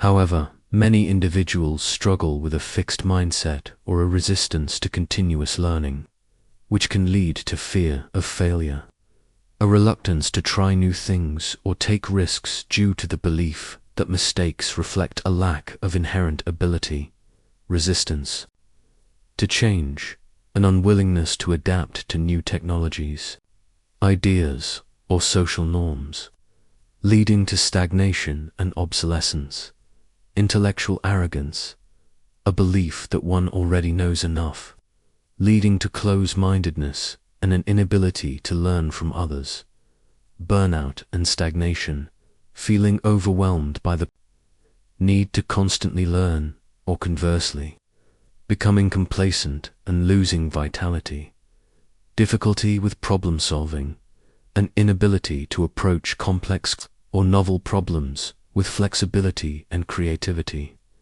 The wisdom of the unfolding scroll offers powerful psychological benefits, increased resilience, the ability to bounce back from setbacks and learn from challenges, viewing them as opportunities for growth, enhanced creativity, and innovation. An open mind that is constantly learning is more likely to generate new ideas and solutions. Greater adaptability, the capacity to thrive in dynamic environments and navigate uncertainty with confidence. Improved a belief in one's own ability to learn and grow, leading to greater confidence and a sense of agency. Lifelong engagement and fulfillment. The joy of continuous discovery and personal development keeps life vibrant and meaningful. By embracing the wisdom of the unfolding scroll, we transform our relationship with knowledge and with life itself. We move from a rigid pursuit of fixed answers to a dynamic dance of continuous discovery, finding joy and meaning in every unfolding page of our journey. The head librarian gently rolled up the ancient scroll, but did not bind it. The true wisdom, Hiroki, is not in the scroll itself, but in the unfolding. Your life is your greatest scroll. Keep it open, keep learning, keep unfolding. Dear friend, as you reflect on Hiroki's journey and the wisdom of the unfolding scroll, consider these questions. Where in your life are you treating knowledge or life experiences as a finished scroll, believing there's nothing more to learn, or that you've reached a final destination? What is one area where you could adopt a growth mindset and embrace continuous learning, even if it means making mistakes? What new question could you ask yourself today that might open up a new page? In your own unfolding scroll, the Buddha taught to understand everything is to forgive everything. This profound wisdom suggests that true understanding is a continuous process of learning and expanding our perspective, which naturally leads to greater compassion and acceptance. Before you drift into sleep, or as you simply sit in quiet contemplation, try this simple practice: sleep reflection, meditation prompt. Close your eyes gently. Imagine your life as a vast, beautiful scroll slowly unrolling before you. Notice the pages you have already turned, your past experiences, your accumulated knowledge. Now, bring your awareness to the present moment, this very breath, as a new, blank page on the scroll. It is fresh, full of potential, and waiting to be written. Release any pressure to have all the answers, to have completed your learning. Embrace the beauty of the unknown, the excitement of what is yet to unfold. Whisper to yourself, "My life is an unfolding scroll. I am a continuous learner. I embrace the journey." Rest in this openness.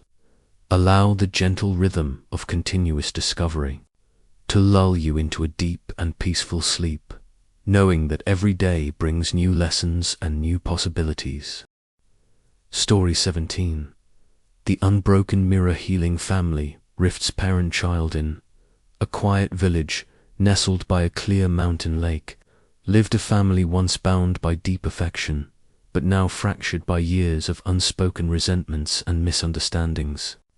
The mother, Elara, and her adult son, Liam, loved each other fiercely. Yet their relationship was a constant source of pain. Elara, having endured a difficult upbringing herself, had always strived to protect Liam, often to the point of over-control. Believing she knew what was best for him, Liam, in turn, felt stifled, unheard, and perpetually judged. He longed for his mother's approval, but rebelled against her perceived interference, leading to explosive arguments and long periods of strained silence. Their love was like a beautiful mirror, shattered into countless pieces, reflecting only distorted images of each other. Each saw their own pain, but not the other's. The village was known for its master mirror makers, who could craft surfaces so clear they seemed to capture the very essence of light. One day, a renowned Zen master, Bhante Ananda, visited the village. He was known not for his grand teachings, but for his quiet ability to mend broken things, not just objects, but hearts. Alara, desperate for a solution, sought out Bonteyananda. "Master," she pleaded, her voice heavy with sorrow, "my son and I are tearing each other apart. We love each other, yet we cannot seem to find peace. Our relationship is like a broken mirror. Every time we try to look at each other, we only see our own pain reflected back. Can it ever be mended?" Bonteyananda listened patiently. "Tell me, Alara," he asked gently, "when a mirror breaks, what is the first thing you try to do?" "I try to piece it back together, Master," she replied, "to make it whole again." "And does it ever truly become whole?" Bonteyananda asked. Alara shook her head. "No, there are always cracks. It is never the same." "Precisely," the master said. "And so it is with a broken relationship. You cannot simply piece it back together as it was, for the cracks will always remain. The attempt to restore what was often prevents you from seeing what can be." He then invited Liam to join them. When Liam arrived, his face guarded Bonteyananda placed a small, unbroken mirror before them. "Look into this mirror," he instructed. "What do you see?" Alara saw her own reflection, aged by worry. Liam saw his own, hardened by resentment. "Now, Bonteyananda said, imagine this mirror is your relationship. When you look into it, you see yourselves, your own pain, your own expectations. You are so focused on your own reflection that you cannot truly see the other." He then took a soft cloth and gently wiped the surface of the mirror. The first step to mending a broken mirror or a broken relationship is not to try to piece it back together, but to clean the surface, to remove the dust of old grievances, the smudges of unspoken words, the stains of past hurts. This cleaning is not about forgetting, but about creating clarity. And then, he continued, you must learn to look not at the mirror, but through it. To see the other, not as a reflection of your own pain or expectations, but as a separate, whole being with their own experiences, their own fears, their own dreams. Alara, can you see Liam's desire for independence, not as a rejection of your love, but as a natural unfolding of his own being? And Liam, can you see Alara's concern, not as control, but as a manifestation of her love, perhaps expressed imperfectly? The mirror of your relationship, Bonteyananda concluded, is not meant to reflect your past pain. It is meant to reflect the present moment and the potential for a new connection. It is not about making the mirror unbroken again, but about learning to see clearly through the cracks, to accept the imperfections, and to choose to reflect love and understanding, rather than distorted images of resentment. This profound teaching about healing family rifts, particularly between parents and children, resonates deeply with Buddhist principles of compassion, understanding, and letting go of attachment to fixed ideas. The Buddha taught that all relationships are impermanent and subject to change, and that clinging to past narratives or expectations leads to suffering. True healing comes from cultivating wisdom and compassion, allowing for new ways of relating to emerge. Parent-child relationships, while often filled with deep love, are also fertile ground for misunderstanding and conflict. Parents, driven by love and their own past experiences, often project their fears and desires onto their children. Children, in their natural quest for autonomy and self-discovery, may perceive this as control or lack of trust. When these dynamics become entrenched, they can lead to deep-seated resentments that fracture the bond. The Unbroken Mirror invites us to acknowledge the past, release the grip, to recognize that past hurts and patterns exist, but to consciously choose not to be defined or controlled by them. Practice active listening and empathy, to truly hear the other person's perspective, not just waiting for our turn to speak, and to try to understand their underlying feelings and needs. Cultivate compassion, to approach the relationship with kindness and understanding, recognizing that both parties are likely acting from a place of their own pain or conditioning. Let go of expectations, to release rigid ideas of how the relationship should be, and to allow it to evolve into a new, healthier form. Focus on the present moment, to engage with each interaction freshly, without bringing the baggage of past arguments or grievances into the present. Practice forgiveness, not necessarily condoning past actions, but releasing the burden of resentment for our own peace. In modern psychology, family systems theory and attachment theory highlight the profound impact of early family dynamics on an individual's well-being. Unresolved family conflicts, especially parent-child rifts, can lead to chronic stress and anxiety. The emotional tension of strained family relationships can be a constant source of distress, communication breakdown, a cycle of blame, defensiveness, an avoidance that prevents genuine connection, emotional distance, a sense of alienation and loneliness. Despite physical proximity, intergenerational trauma, unresolved issues being passed down through generations, perpetuating unhealthy patterns. Impact on other relationships.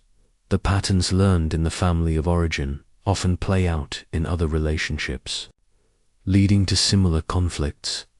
The wisdom of the Unbroken Mirror offers powerful psychological benefits: improved communication, learning to listen and express needs more effectively, fostering mutual understanding, reduced emotional burden, releasing resentment and anger frees up emotional energy, leading to greater peace and lightness, enhanced self-awareness, understanding one's own role in the dynamic and taking responsibility for one's own reactions, stronger, healthier bonds, the ability to connect authentically based on acceptance and understanding, rather than past narratives, breaking cycles of conflict consciously. Choosing new ways of relating can prevent unhealthy patterns from being passed on by learning to look through the mirror of our relationships, rather than just at our own reflections. We begin the profound work of healing. We transform fractured connections into opportunities for deeper understanding, compassion, and a love that embraces imperfections. Bhante Ananda watched as Alara and Liam, after a long, quiet conversation, began to look at each other with a new softness in their eyes. The mirror was still there, reflecting their individual faces, but now something else was reflected too, a shared understanding, a quiet acceptance, and the fragile beginning of a new, more authentic connection. The mirror, he thought, is never truly broken if the intention to see clearly remains. Dear friend, as you reflect on Alara and Liam's journey and the wisdom of the unbroken mirror, consider these questions. Is there a significant relationship in your life, particularly with a parent or child, that feels like a broken mirror? What dust or smudges, unspoken grievances, old expectations might be clouding your ability to see the other person clearly? What small step can you take today to clean the surface of that mirror, or to try to look through it, rather than just at your own reflection? The Buddha taught hatred does not cease by hatred, but only by love. This is the eternal rule. This profound wisdom reminds us that true healing in relationships comes from cultivating compassion and understanding. even in the face of past hurts, before you drift into sleep, or as you simply sit in quiet contemplation. Try this simple practice: sleep reflection, meditation prompt. Close your eyes gently. Bring to mind a challenging relationship in your life. Imagine a mirror between you and that person. Notice what you typically see when you look into that mirror. Perhaps your own pain, their perceived flaws, or past arguments. Now, with a gentle breath, imagine wiping the surface of that mirror clean. Let go of the dust of old grievances, the smudges of expectations. Then, try to look through the mirror to see the other person as a complete being, with their own struggles, their own hopes, their own inherent goodness. See them with fresh eyes, free from the past.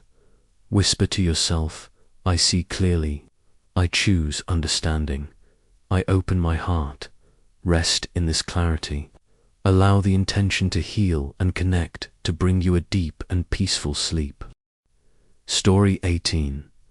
The rivers embrace sibling rivalry and reconciliation in a fertile valley, where two rivers, the swift and the gentle, flowed from the same mountain spring but diverged sharply before eventually merging. Lived two brothers, Kai and Leo. Their lives mirrored the rivers. Kai, like the swift, was ambitious, quick-witted, and driven, often impatient.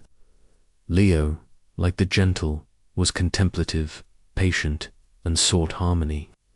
Their differences, once playful, hardened into rivalry. They competed for parental attention, success in trades, and even the affection of the same woman. A deep chasm of resentment grew between them, filled with unspoken words, perceived slights, and bitter jealousy. They rarely spoke, and when they did, their words cut deep. Their aging parents, heartbroken, often spoke of the two rivers that refused to meet until forced by the vast ocean, yearning for their sons to reconcile. One harsh winter, a devastating landslide blocked the swift river, threatening Kai's prosperous farmlands. His livelihood was at risk. He toiled desperately to clear the blockage, but the task was too immense for one man. Pride kept him from seeking help, especially from his brother. Meanwhile, Leo, hearing of the disaster, felt conflicted. Part of him, the old resentment, felt grim satisfaction, but a deeper part, the gentle current of compassion, felt a pull towards his brother, remembering shared childhood laughter as Kai toiled. Exhausted, a quiet elderly monk, known for finding peace in turbulent waters, appeared.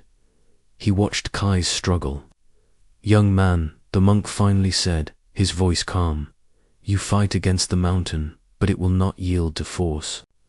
Sometimes the path to peace is not through struggle, but through surrender, and through the embrace of what seems to be your opposite."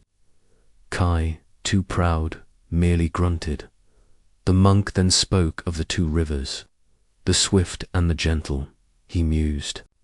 They flow from the same source, yet they resist each other. One believes its speed is superior, the other its patience. But look at them now. The swift is blocked, its energy trapped. The gentle flows freely, but alone. Their true strength, their true purpose, is not found in their separation, but in their eventual merging. It is in the embrace of their differences that they become a mighty river, capable of nourishing the entire valley. He looked at Kai.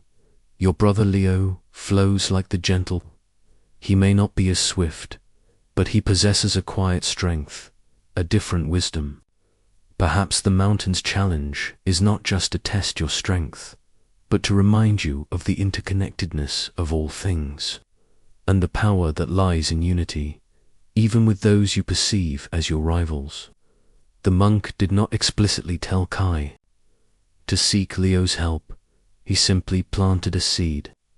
Kai, exhausted and humbled, finally allowed the monk's words to penetrate his hardened heart.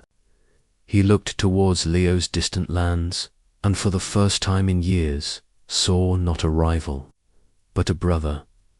He sent a simple, direct message asking for help. Leo, though conflicted, responded.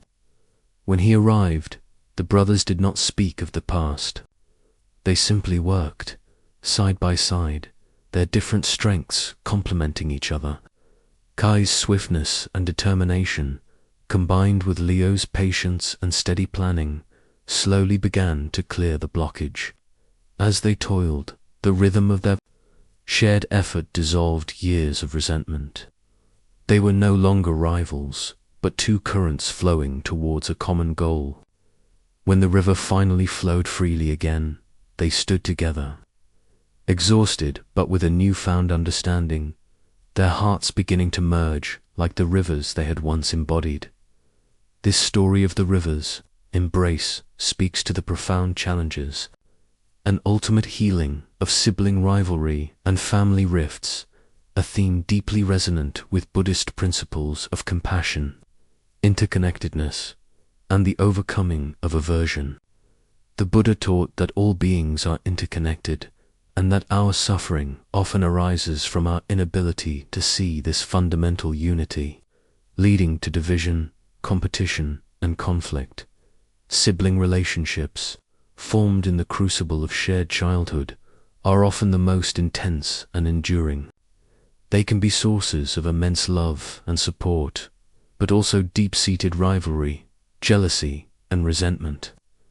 These conflicts, if left unaddressed, can fester for decades, creating profound emotional pain and fracturing families. The desire for parental approval, perceived unfairness, differing life paths, and personality clashes can all contribute to these rifts. The river's embrace invites us to acknowledge differences, seek unity, to recognize that differences are natural, but to actively seek the underlying unity and shared humanity, release resentment and jealousy, to understand that holding on to these negative emotions harms oneself more than the other, and to consciously choose to let them go. Practice empathy and understanding, to try to see the world from the siblings' perspective, understanding their struggles, fears, and motivations. Focus on shared goals and values, to find common ground or a shared purpose that can bring individuals together. Cultivate compassion and forgiveness, to extend kindness and understanding, and to release the burden of past hurts. For the sake of one's own peace and the potential for reconciliation, in modern psychology, sibling rivalry is a well-studied phenomenon, often rooted in early childhood dynamics and competition for parental resources or attention. Unresolved sibling conflicts can lead to chronic stress and emotional distress. Ongoing tension and resentment, impact on self-esteem, damaged self-worth, and feelings of inadequacy. Difficulty with relationships, patterns of rivalry, jealousy, or avoidance transferring to other interactions. Family dysfunction, deep rifts, destabilizing the entire family unit. Unresolved grief, the loss of a meaningful relationship. Even if the person is still alive, the wisdom of the river's embrace offers powerful psychological benefits, emotional healing. Releasing resentment and practicing forgiveness brings profound inner peace, stronger family bonds. Reconciliation leads to renewed connection and support, enhanced empathy and social skills. Navigating complex sibling dynamics improves our ability to understand others. Personal growth, overcoming ingrained patterns of rivalry, fosters significant personal development. Legacy of peace, healing family rifts, prevents the perpetuation of conflict across generations. By embracing the wisdom of the river's embrace, we learn that true strength and fulfillment often lie not in individual triumph, or rigid separation, but in the harmonious merging of differences, in the profound power of unity, and in the compassionate understanding that binds us all. The monk watched as Kai and Leo, though the physical chasm of the river remained, now stood on their respective banks, looking across at each other with a new, quiet understanding. The river still flowed, but now it carried a different message, a whisper of reconciliation, a promise of a future where two distinct currents could, in their own way, flow as one. The true merging, he mused, happens not in the physical, but in the heart. Dear friend, as you reflect on Kai and Leo's journey and the wisdom of the river's embrace, consider these questions. Is there a sibling relationship in your life that feels like two diverging rivers? What are the underlying currents of resentment or jealousy? What landslide or crisis might serve as an opportunity for reconciliation, even if it's a difficult one? What small step, perhaps a simple gesture or a heartfelt message, could you take to begin building a bridge of understanding, even if the path is uncertain? The Buddha taught, hatred does not cease by hatred, but only by love. This is the eternal rule. This profound wisdom reminds us that true reconciliation begins with a willingness to extend compassion, even to those with whom we have deep-seated conflicts, before you drift into sleep, or as you simply sit in quiet contemplation. Try this simple practice: sleep reflection, meditation prompt. Close your eyes gently. Bring to mind a sibling or a family member with whom you have a strained relationship. Acknowledge the pain, the history, the differences. Now, imagine two rivers flowing from the same source, initially diverging, but eventually destined to merge into a single, powerful current. See yourself and this person as those two rivers. With each breath, release any resentment, any judgment, any desire to be right.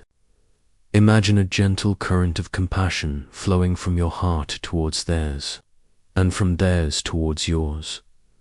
Recognize the shared source, the common humanity that binds you. Even amidst your differences, whisper to yourself, we flow from the same source. I release judgment. I embrace reconciliation. Rest in this gentle flow. Allow the quiet hope of unity to lull you into a deep and peaceful sleep. Story 19. The Gardener and the Soil Employer-Employee Dynamics. In a sprawling estate known for its magnificent gardens, lived a wealthy landowner, Master Hiroshi, and his head gardener, Kenji. Master Hiroshi was a man of grand visions. He desired the most exquisite flowers, the most perfectly manicured lawns, and the most exotic plants from distant lands. He believed that his role was to command, to set the standards, and to demand perfection. He saw his gardeners, including Kenji, as mere tools to execute his will, interchangeable and easily replaceable. He rarely listened to their insights, often dismissed their concerns, and frequently pushed them to their limits, believing that constant pressure yielded the best results. As a result, his gardens, though outwardly splendid, often suffered from unseen diseases.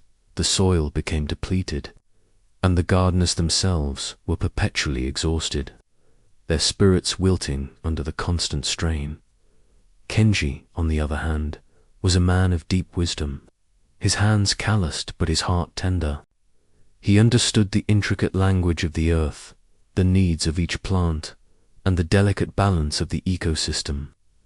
He knew that true beauty in a garden came not from force or command, but from nurturing, understanding, and a reciprocal relationship between the gardener and the soil. He longed for Master Hiroshi to see beyond the surface, to understand that the health of the garden was inextricably linked to the well-being of those who tended it. and the very ground beneath their feet. One season, a rare and delicate orchid, imported at great expense, began to wither despite all of Master Hiroshi's demands and Kenji's efforts. Hiroshi was furious. He blamed Kenji, threatening to dismiss him if the orchid died. "You are incompetent," he roared. "I provide the best, and you fail to deliver." Kenji, instead of arguing, simply bowed. "Master," he said calmly, "the orchid is suffering not from lack of effort, but from a deeper imbalance. It is like the soil itself. If you constantly take without replenishing, if you demand without nurturing, even the richest soil will become barren. And so it is with those who tend the soil." Master Hiroshi scoffed. "What nonsense! Soil is soil, and gardeners are gardeners. They are there to serve my vision." Just then, an old, wise monk, who had been observing the exchange from a quiet corner of the garden, approached them. He was known for his profound understanding of interconnectedness. "Master Hiroshi," the monk began, his voice gentle but firm, "you desire a magnificent garden, but do you understand the true nature of a garden? A garden is not merely a collection of plants. It is a living system, a delicate dance between the gardener, the plants, and the soil. You are the gardener, and your people are the hands that work the soil. But the soil itself, the very foundation, is the well-being of your workers, their spirit, their dedication." He continued, "You demand fruit, but you neglect the roots.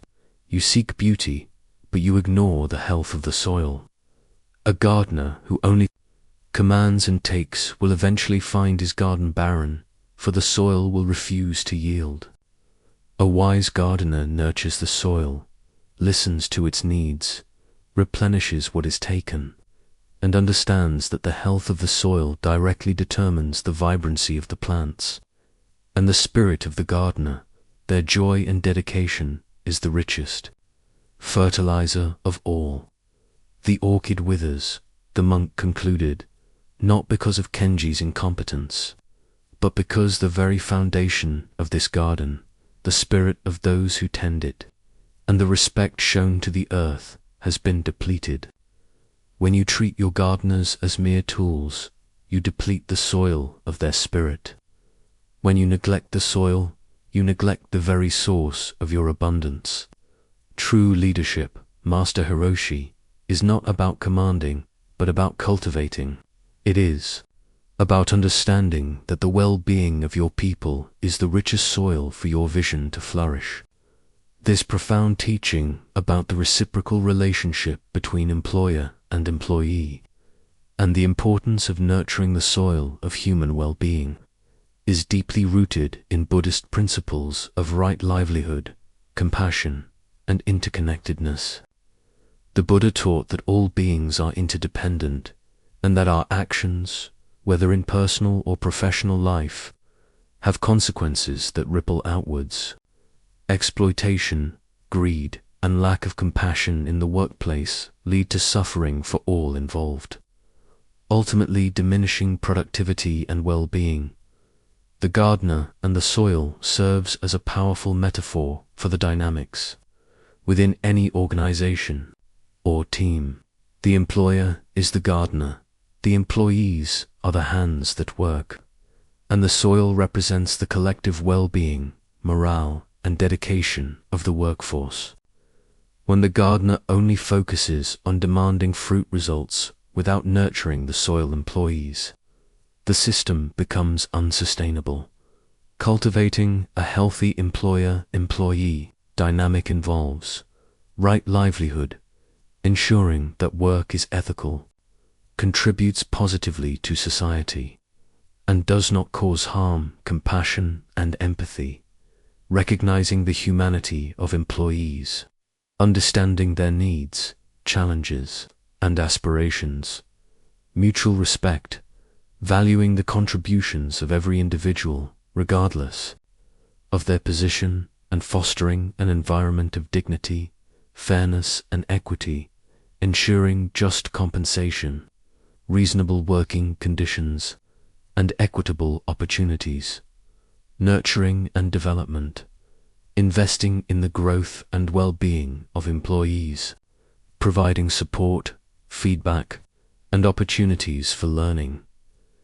In modern psychology and organizational behavior, the concepts of employee engagement, psychological safety, and servant leadership directly align with the wisdom of the gardener and the soil. Many workplace issues stem from a hierarchical, command and control approach that neglects the human element, leading to burnout and stress, employees feeling overworked, undervalued, and constantly under pressure, leading to physical and mental exhaustion, low morale and disengagement, a lack of motivation, commitment, and enthusiasm, resulting in decreased productivity and quality of work, high turnover, employees leaving organizations due to dissatisfaction, lack of recognition, or toxic work environments, conflict and resentment, strained relationships between management and staff, leading to a hostile work environment, ethical lapses, a culture of fear or greed can lead to unethical practices, fraud, and a disregard for well-being. The wisdom of the gardener and the soil offers powerful psychological and organizational benefits, increased productivity and innovation. Engaged and well-supported employees are more motivated, creative and productive. Improved employee well-being. A supportive and respectful work environment contributes to better mental and physical health for employees. Stronger organizational culture. A culture built on trust, respect, and compassion fosters loyalty, collaboration, and a positive work environment. Enhanced reputation and sustainability. Organizations that prioritize the well-being of their people and the ethical conduct of their business are more likely to thrive. Long-term, reduced conflict and turnover. A nurturing environment reduces stress, improves communication, and encourages employees to stay and grow with the organization. By embracing the wisdom of the gardener and the soil, leaders and organizations transform their approach from one of extraction and command to one of cultivation and partnership.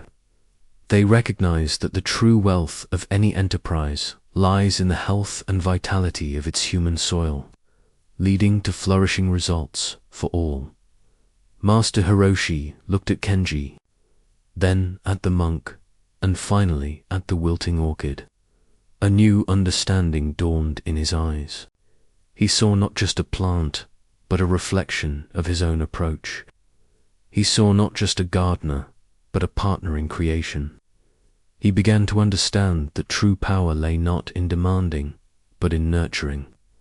Kenji, he said, his voice softer than before, teach me about the soil. Teach me how to truly grow this garden. Dear friend, as you reflect on Master Hiroshi's journey and the wisdom of the gardener and the soil, consider these questions. In your own professional life, whether as a leader or an employee, how do you tend to the soil of human well-being? Are there areas where you might be demanding fruit without adequately nurturing the roots, either your own or those of others? What small step can you take today to cultivate a more compassionate, respectful, and reciprocal relationship in your workplace or any team you are part of? The Buddha taught, just as a mother would protect her only child with her life, even so should one cultivate a boundless love towards all beings. This profound wisdom extends to how we treat those we work with, recognizing their inherent worth and humanity before you drift into sleep, or as you simply sit in quiet contemplation. Try this simple practice: sleep, reflection, meditation prompt, Close your eyes gently. Bring to mind your workplace or any group where you collaborate with others. Imagine it as a garden now. Visualize the soil of this garden, the collective well-being, morale, and spirit of the people involved. Notice its current state. With each inhale, imagine sending nourishing energy, respect, and compassion into this soil. With each exhale, release any judgments, demands, or pressures that might be depleting it. Recognize that when the soil is healthy, the garden flourishes naturally. Whisper to yourself, I nurture the soil, I cultivate well-being. 1. Contribute. 2. Flourishing. Rest in this intention. Allow the wisdom of compassionate cultivation to guide you into a deep and peaceful sleep. Story 20. The Tangled Vines, navigating complex romantic relationships, love triangles, infidelity, in a sun-drenched vineyard, where rows of grapevines stretched across rolling hills, lived a young vintner named Elara. Her life was intertwined with the vineyard, and her heart, like the vines, sought connection and growth. She was deeply in love with a fellow vintner, Liam, and their relationship had once been as clear and pure as the finest wine. They had envisioned a future together, a shared harvest of love and commitment. But then a new vine, seemingly vibrant and alluring, began to intertwine with theirs. A charismatic stranger, Kai, entered their lives, and Liam, drawn by a fleeting fascination, allowed his heart to stray, creating a complex, painful tangle of infidelity and deceit. Elara discovered the betrayal, and her world shattered. The once clear wine of their love turned bitter, clouded by jealousy, anger, and a profound sense of loss. She felt like a vine suffocating under the weight of a parasitic growth, her heart aching with the pain of betrayal and the confusion of a love triangle she never asked for. Liam, caught between two worlds, was torn by guilt and indecision, his own heart a tangled mess. Kai, initially driven by desire, now found himself entangled in a web of his own making, realizing the pain he had inadvertently caused. The vineyard, once a symbol of their shared dreams, now felt like a suffocating maze of tangled vines, each twist and turn bringing more pain. Elara, desperate for clarity amidst the emotional chaos, sought out the vineyard's oldest and wisest caretaker, an old woman named Master Anya, whose hands were gnarled from years of tending the vines, and whose eyes held the deep wisdom of cycles of growth and decay. Master, Elara cried, her voice raw with anguish, my heart is broken. My love, Liam, has entangled himself with another. Our relationship is like these vines, once clear, now a painful, suffocating tangle. How can one untangle such a mess? Is there any hope for healing, or is it best to simply cut away the entire growth? Master Anya listened patiently, her gaze fixed on a particularly dense thicket of tangled vines. Elara, she said, her voice like the rustle of dry leaves, these vines, like human hearts, seek connection, but sometimes, in their eagerness, they intertwine in ways that stifle rather than support. Infidelity, like a rogue vine, can indeed create a painful tangle, choking the life out of the original growth. She continued, when vines become tangled, you cannot simply yank them apart, for you will damage both. Nor can you ignore the tangle, for it will only grow denser. The first step is to observe, without judgment, the nature of the tangle. Which vine is suffocating which? Where are the points of friction? Where are the places where they are so deeply intertwined that separation would cause irreparable harm? Healing, Master Anya explained, is not about erasing the tangle, but about understanding it. It is about gently, patiently and with great care, finding the points of connection and separation. Sometimes a vine must be pruned, not to destroy it, but to allow the others to breathe. Sometimes a new support must be introduced to guide the growth in a healthier direction. And sometimes the most compassionate act is to recognize that some vines, though once connected, must be allowed to grow separately for their own well-being. The key, Alara, she concluded, is to act with wisdom, not just emotion. To understand that the pain you feel is a signal, not a punishment. It is telling you that something is out of balance. Whether you choose to untangle, to prune, or to separate, the intention must be to restore health, to allow for authentic growth, and to cultivate a love that is free, not bound by deceit or fear. This profound teaching about navigating complex romantic relationships, particularly love triangles and infidelity, resonates deeply with Buddhist principles of compassion, mindfulness, and the understanding of suffering arising from craving and attachment. The Buddha taught that all relationships are impermanent and subject to change, and that clinging to idealized notions or resisting the reality of a situation leads to pain. True healing involves facing reality with wisdom and compassion, for oneself and for all involved. Romantic relationships, while sources of immense joy, are also fertile ground for attachment, expectation, and the three poisons: greed, hatred, delusion. Infidelity, in particular, shatters trust, ignites intense emotions like jealousy and anger, and often stems from unfulfilled needs, unresolved personal issues, or a lack of mindful presence within the primary relationship. The Tangled Vines invites us to practice radical honesty, to face the truth of the situation, however painful, without denial or self-deception. Cultivate self-compassion, to acknowledge and process one's own pain, anger, and confusion without self-blame or judgment.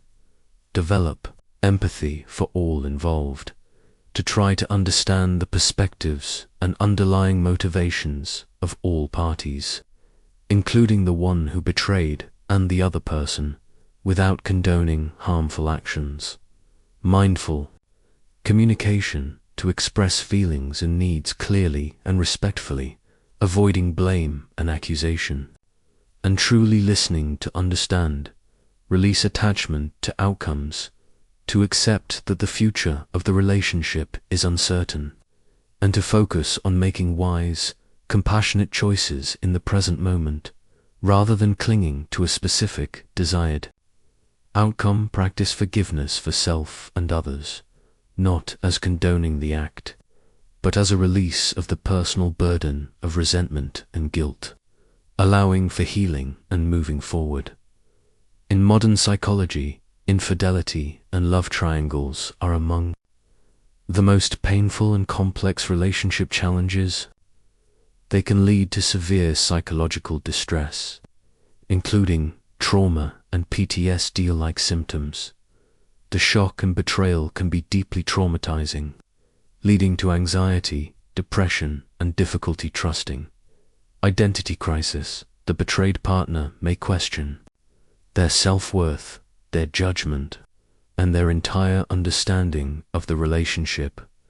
Intense emotional dysregulation, overwhelming feelings of anger, jealousy, sadness, and confusion that are difficult to manage. Communication breakdown, the inability to discuss the issue constructively, leading to further alienation and resentment. Impact on mental and physical health, chronic stress, sleep disturbances, and even physical symptoms can arise from the emotional turmoil. The wisdom of the Tangled Vines offers powerful psychological benefits. Emotional processing and healing provides a framework for understanding and moving through intense emotions like anger, jealousy, and grief. Increased self-awareness forces individuals to examine their own needs, boundaries, and patterns in relationships. Improved communication skills. Learning to navigate such complex situations often requires developing more mindful and empathetic communication, greater resilience. Surviving and healing from such a profound betrayal builds immense inner strength and adaptability. Authentic connection. Whether the relationship is repaired or ends, the process can lead to more authentic and healthier connections in the future, built on honesty and self-awareness. By embracing the wisdom of the tangled vines, we learn that even in the most painful and complex romantic situations, there is a path towards healing and authentic growth. It requires courage, compassion, and a willingness to gently untangle the knots, not with force, but with mindful awareness, allowing for a healthier flow of love and connection. Master Anya gently began to untangle a small section of the vines, her movements slow and deliberate. "The vineyard," she said, "like your heart, Ilara, can heal. It may bear scars, but it can still produce the sweetest wine, if tended with wisdom and care. The choice is yours, to let the tangle suffocate, or to begin the patient work of untangling, one gentle movement at a time." Dear friend, as you reflect on Ilara's journey and the wisdom of the tangled vines, consider these questions. Have you ever been caught in a tangled vine situation in a romantic relationship, either as the betrayed, the betrayer, or the other? What emotions or patterns of behavior tend to arise in you when faced with such complexity? What is one gentle, compassionate step you could take today to begin untangling a difficult emotional knot in your own heart related to past or present relationship challenges? The Buddha taught, there is no path to happiness. Happiness is the path. This profound wisdom reminds us that true well-being is not found in achieving a perfect relationship, but in the mindful and compassionate way we navigate the complexities of love and connection before you drift into sleep, or as you simply sit in quiet contemplation. Try this simple practice. Sleep reflection, meditation prompt. Close your eyes gently. Bring to mind a complex or painful romantic relationship situation you have experienced or are currently experiencing. Imagine it as a dense thicket of tangled vines. Without judgment, simply observe the tangle. Notice where the knots are, where the friction lies. Now, imagine your breath as a gentle, patient hand. With each inhale, bring awareness to the tangle. With each exhale, imagine gently, slowly, loosening one tiny knot, creating a little space. You are not forcing, just allowing. Recognize that healing is a process, not an event. It happens one gentle untangling at a time. Whisper to yourself, I observe the tangle. I breathe into the pain. I gently untangle. Rest in this patient process. Allow the intention of healing and clarity to guide you into a deep and peaceful sleep. Story 21. The Shared Well. Philanthropy, deception, and trusting a sun-baked desert land, where water was more precious than gold. A small, struggling village faced constant thirst. Their ancient well had dried up, and the nearest oasis was days away. Despair hung heavy in the air. One day, a charismatic stranger arrived, proclaiming himself a benevolent benefactor. He promised to dig a new, abundant well for the village, asking only for a small contribution from each family, a gesture of their faith and commitment. The villagers, desperate for water, pooled their meager resources, sacrificing what little they had, placing their hopes and their trust in this stranger. The benefactor worked quickly.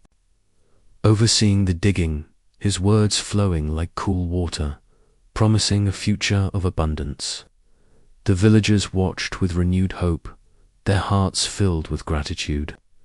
But as the well grew deeper, the benefactor's true intentions began to surface.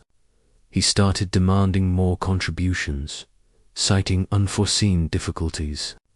He began to divert some of the collected funds for his own lavish lifestyle, and the well, though dug, remained stubbornly dry.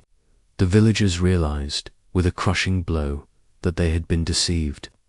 Their trust was shattered, their resources depleted, and their thirst remained, now compounded by a bitter sense of betrayal. The well, once a symbol of hope, became a monument to their foolishness and the stranger's deceit. The village elder, a wise woman named Old Mother Willow, whose eyes had seen many seasons of drought and deception, watched the unfolding tragedy with a heavy heart. She understood the villagers' anger, their despair, and their reluctance to ever trust again.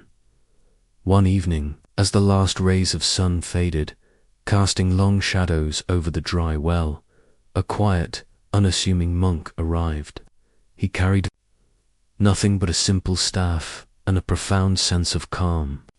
He observed the villagers' pain, their suspicion, and the deep rift that had formed within the community, some blaming the benefactor, others blaming themselves for being so easily fooled.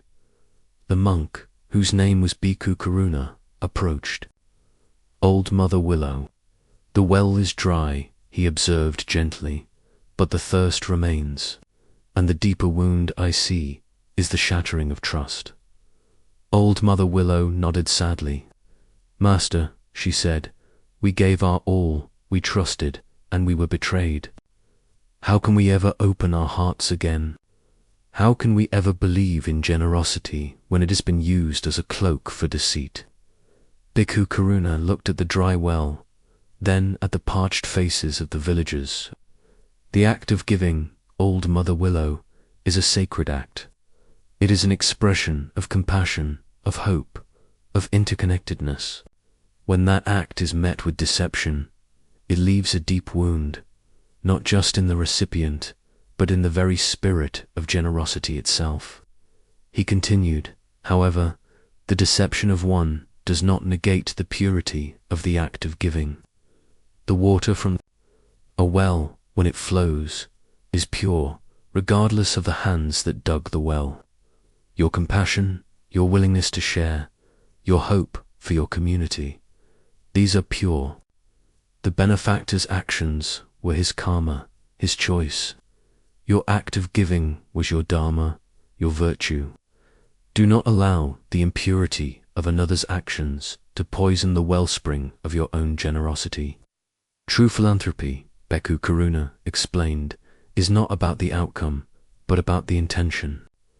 It is about the heart that gives, freely and without attachment to results. When you give with a pure heart, even if the recipient proves unworthy, your heart remains pure.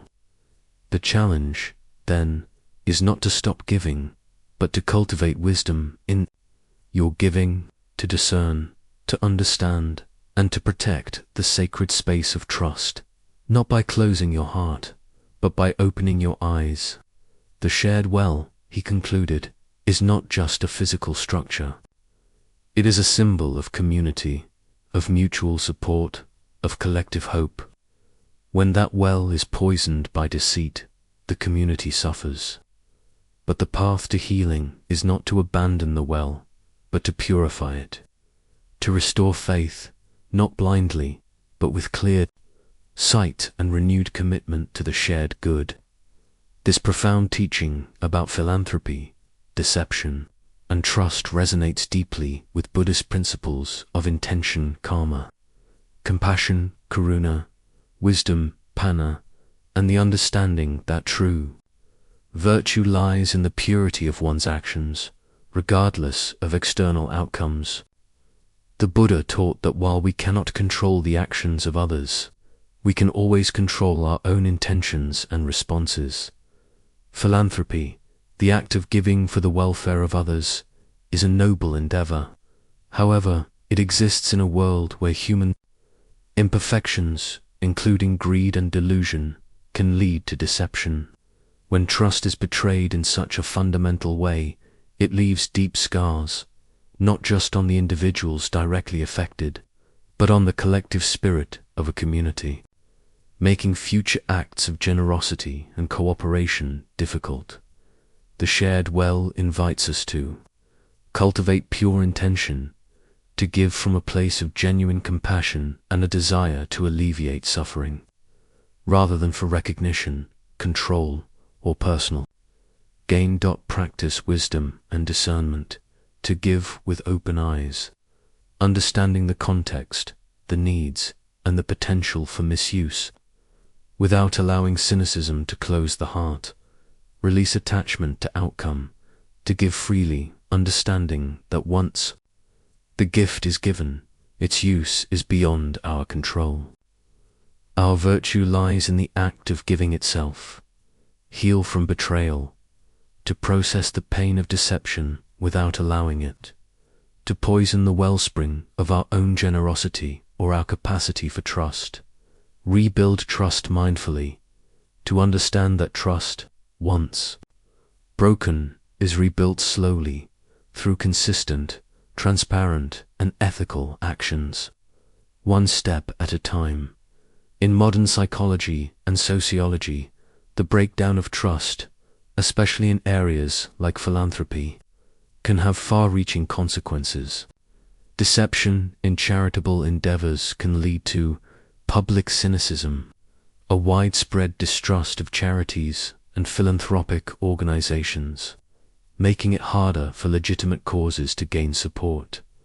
Emotional trauma for those who have been directly exploited.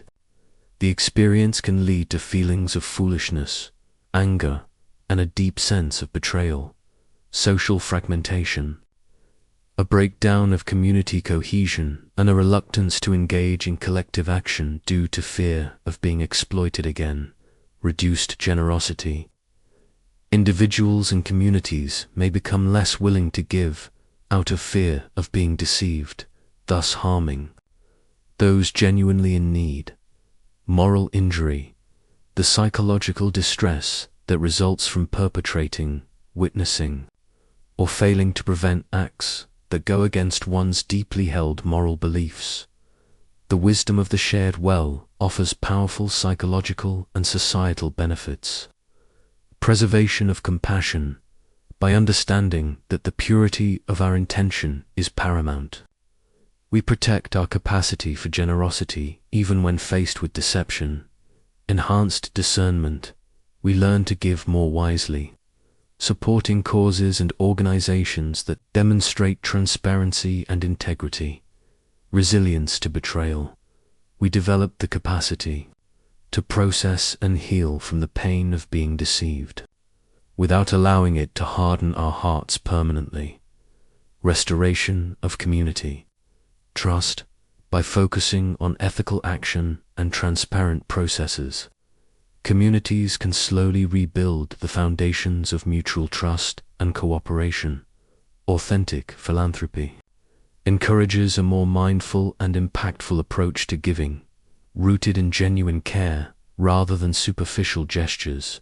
By embracing the wisdom of the shared well, we learn to navigate the complexities of giving and receiving in a world where deception exists. We protect the sacred wellspring of our own generosity, not by closing our hearts, but by cultivating wisdom and discernment, ensuring that our acts of compassion truly nourish both ourselves and others. Bhikkhu Karuna stood by the dry well, his gaze sweeping over the faces of the villagers. "The thirst for water is great," he said, "but the thirst for trust is even greater. Do not let the actions of one individual dry up the well of your collective spirit. Begin again, not with blind faith, but with clear eyes and a pure heart. The well may be dry now, but the potential for its shared water, for its shared trust, remains." Dear friend, As you reflect on the villager's journey and the wisdom of the shared well, consider these questions. Have you ever experienced a situation where your generosity or trust was exploited or deceived? How did it affect you?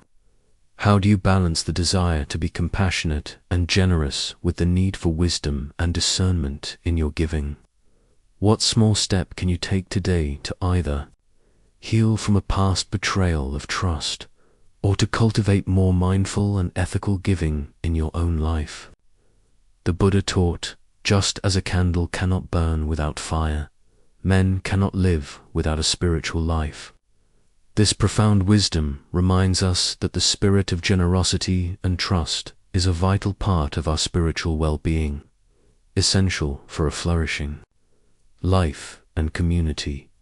Before you drift into sleep, or as you simply sit in quiet contemplation, try this simple practice.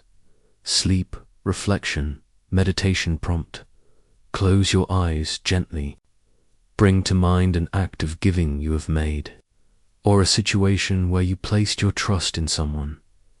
Now, acknowledge any feelings of vulnerability, or perhaps past pain related to that act. Imagine a clear, pure wellspring within your heart, the source of your compassion and generosity. See it as untouched by any external deception or outcome. It remains pure. With each breath, affirm your intention to give from this pure source, with wisdom and discernment, but without allowing fear or past hurts to diminish your capacity for kindness.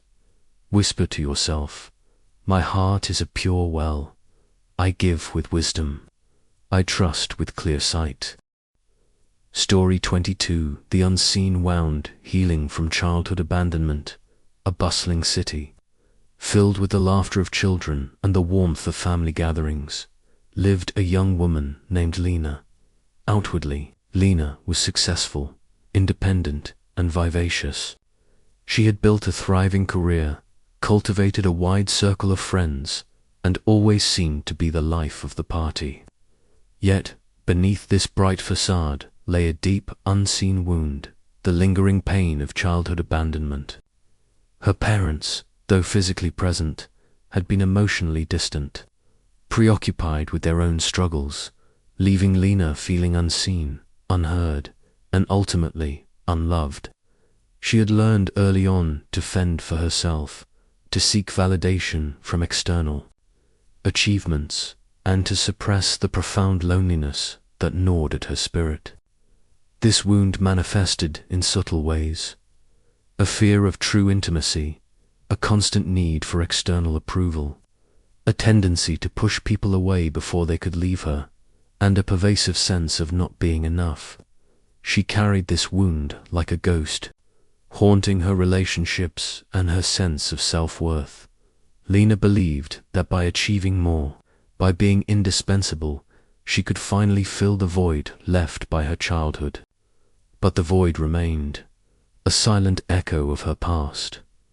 One day, while volunteering at a community center, Lena met an old, gentle therapist, known for her profound ability to help people heal from unseen wounds. The therapist, whose name was Dr. Anya, had a quiet, compassionate presence that invited trust. Lena, uncharacteristically, found herself confiding in Dr. Anya, speaking in veiled terms about her past, her constant striving, and the inexplicable emptiness she felt despite her successes. "Dr. Anya," Lena confessed, "I feel like I'm constantly running, but I don't know what I'm running from or what I'm running towards. I have everything, but I feel nothing. It's like there's a part of me that's missing, a wound that never healed, but I can't even see it." Dr. Anya listened patiently, her gaze warm and understanding. "Lena," she said softly, "the wounds of childhood, especially those of abandonment, are often unseen because they are not physical. They are wounds of the spirit, of the heart. They are like a seed planted in the fertile soil of your early years. And though you may build a magnificent tree around it, the root of that wound continues to influence your growth. She continued, "You have built a strong, beautiful life. Lena, you have learned to be independent, resourceful, and resilient. These are immense strengths. But in doing so, you also learned to suppress the pain, to deny the need for connection, to believe that your worth is tied to your achievements. This is a common coping mechanism, but it leaves the original wound unaddressed, still influencing your present. Healing from an unseen wound," Dr. Anya explained, "is not about erasing the past. It is about acknowledging it, feeling the pain that was suppressed, and understanding how it has shaped you. It is about grieving the love and connection you did not receive, and then, gently, compassionately, reparenting yourself.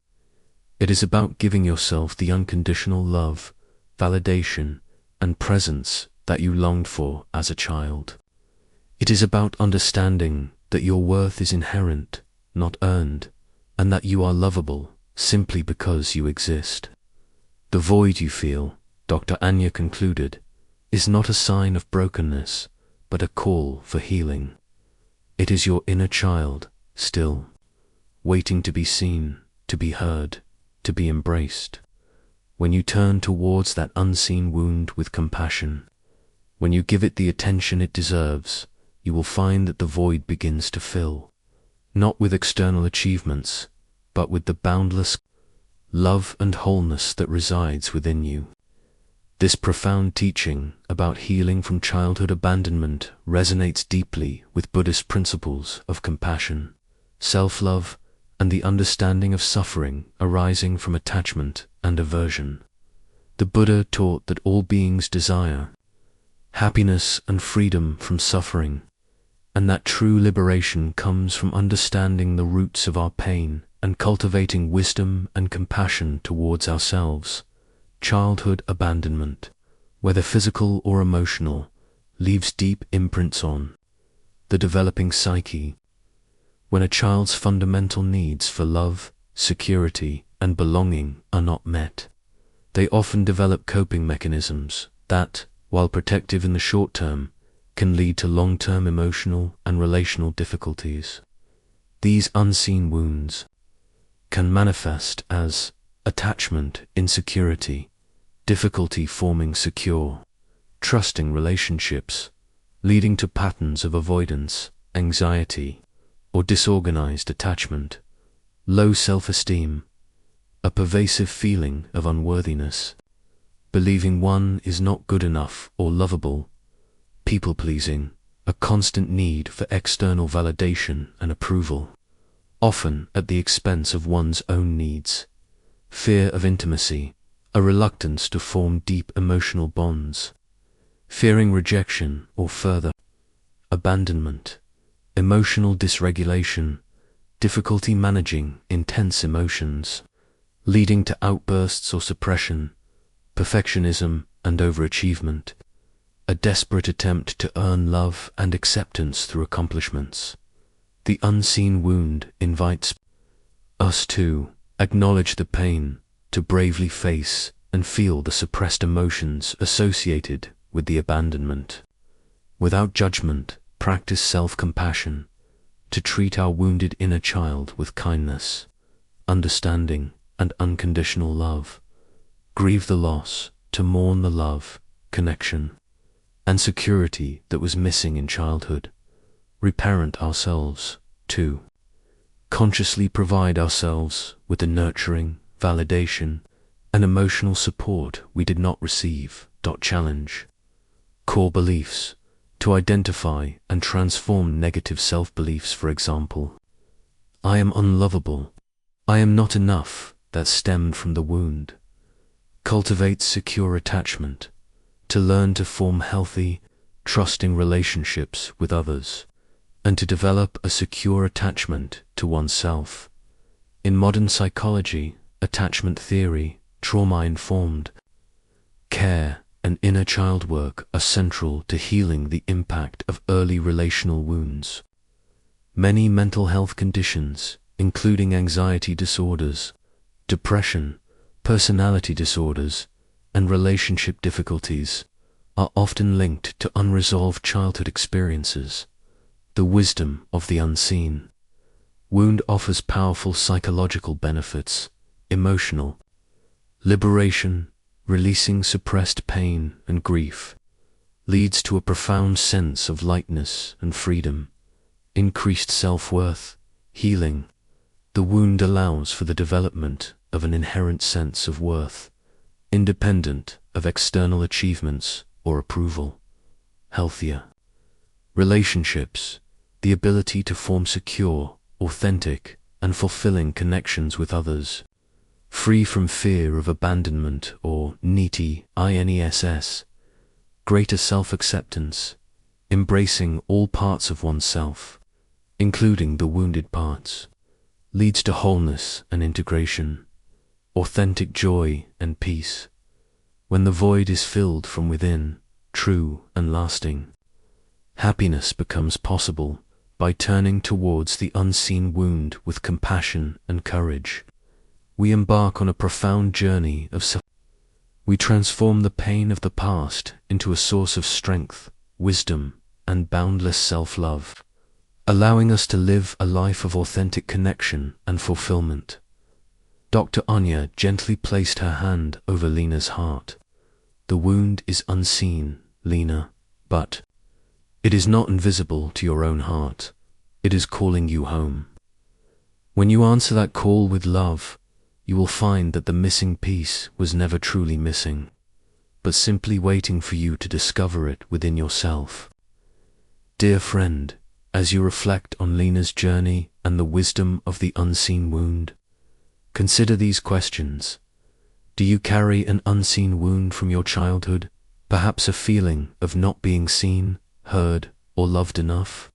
How might this wound be subtly influencing your current relationships, your self-worth, or your patterns of striving? What small act of self-compassion or nurturing can you offer to your own inner child today? Acknowledging their past pain and offering them the love they deserve. The Buddha taught, you yourself, as much as anybody in the entire universe, deserve your love and affection. This profound wisdom is a direct invitation to heal our unseen wounds with boundless self-compassion. Before you drift into sleep, or as you simply sit in quiet contemplation, try this simple practice. Sleep reflection. Meditation prompt. Close your eyes gently. Bring your awareness to your heart space. Imagine a small, vulnerable child within you, your inner child. Acknowledge any pain, loneliness, or longing that this inner child might be carrying from the past. Do not try to fix it, just acknowledge it with kindness now. Imagine wrapping this inner child in a warm, gentle embrace of unconditional love and acceptance. Whisper words of comfort and reassurance to them. I see you, I hear you, you are loved, you are enough, I am here for you now. Feel the warmth of this self-compassion filling any void. Whisper to yourself, I heal my unseen wound. I embrace my inner child, I am loved and whole. Rest in this loving embrace. Allow the profound peace of self-acceptance to lull you into a deep and healing sleep. Story 23. The unfolding bud, embracing disability and difference in a vast, meticulously cultivated garden, where every flower was expected to conform to a certain ideal of perfection. Tall, straight stems, symmetrical petals, vibrant, unblemished colors, lived a young gardener named Wren. Wren was dedicated to maintaining this ideal, carefully pruning, shaping, and discarding any plant that deviated from the norm. He believed that true beauty lay in uniformity and flawlessness. One spring, as new life emerged, Wren discovered a small, unusual bud. It was twisted, its stem bent, and its petals, instead of unfurling neatly, seemed to struggle, revealing an irregular, almost asymmetrical form. Ren frowned. This bud was clearly defective, unlikely to ever meet the garden's standards of beauty. His first instinct was to prune it, to remove this imperfection before it could mar the perfect rose. As he raised his shears, an old, wise botanist, Master Hiroshi, who had tended this garden for decades and understood the deeper rhythms of nature, approached him. Master Hiroshi had a gentle demeanor, and his own hands, though strong, were gnarled and slightly twisted from years of work, bearing the marks of a life lived in harmony with the earth. "Ren," Master Hiroshi said, his voice soft, "what do you intend to do with this bud?" "Master," Ren replied, "it is imperfect. Its stem is bent, its petals are uneven. It will never be as beautiful as the others. It will only detract from the garden's perfection. I must remove it." Master Hiroshi looked at the struggling bud, then at Ren. "You see imperfection, Ren, because you compare it to a preconceived ideal. But what if its beauty lies precisely in its difference, in its unique struggle to unfurl? What if its bent stem tells a story of resilience, and its asymmetrical petals reveal a pattern more intricate than any you could design?" He continued, "This garden, Ren, is not meant to be a collection of identical flowers. It is a tapestry of life, and true beauty arises from the diversity, from the unique contribution of each living thing. You judge this bud based on what it is not, rather than appreciating it for what it is. You see its disability as a flaw, but perhaps it is simply a different ability, a different way of being beautiful. The most profound beauty," Master Hiroshi explained, "often emerges from the most unexpected places, from those who defy conventional norms. The bud that struggles to unfurl, the flower that blooms with a unique twist. These are not less beautiful. They are often more so, for they carry the mark of their own journey, their own resilience, their own authentic expression. Your task as a gardener is not to force conformity, but to nurture life in all its diverse forms, to see the inherent worth in every unfolding bud, regardless of its shape or size." This profound teaching about embracing disability and difference resonates deeply with Buddhist principles of compassion, interconnectedness, and the understanding of inherent worth. The Buddha taught that all beings possess Buddha nature, an innate capacity for awakening and perfection, regardless of their physical or mental conditions.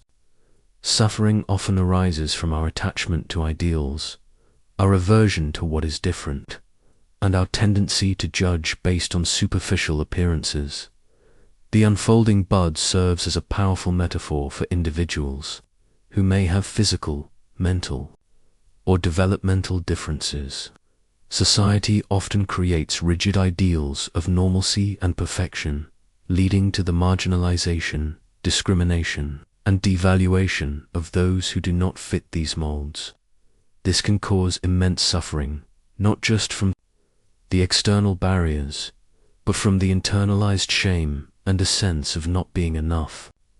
Embracing the wisdom of the unfolding bud means challenging preconceived ideals, to question our own notions of perfection, normalcy, and beauty, recognizing that diversity enriches life, cultivating unconditional acceptance to accept individuals for who they are, not for what they can or cannot do, or how they conform to societal expectations, seeing inherent worth, to recognize that every being possesses intrinsic value and dignity, regardless of their abilities or differences, practicing empathy and understanding, to try to understand the unique experiences and perspectives of those with disabilities, moving beyond pity or judgment, nurturing potential to provide support, and create environments where all individuals can flourish and express their unique gifts.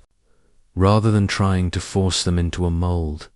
In modern psychology and social justice, the disability rights movement and the neurodiversity movement advocate for a shift in perspective from a medical model viewing disability as a deficit to be fixed to a social model viewing disability as a result of societal barriers and attitudes.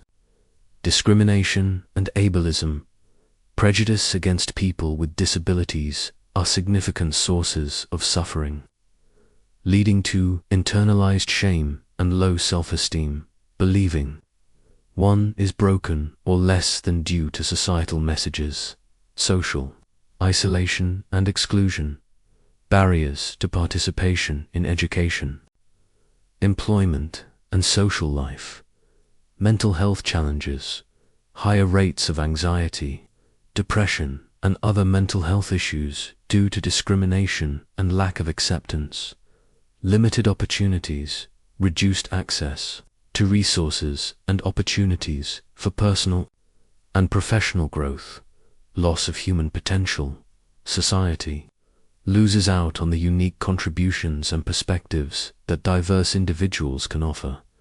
The wisdom of the unfolding bud offers powerful psychological and societal benefits, increased self-worth for individuals with disabilities.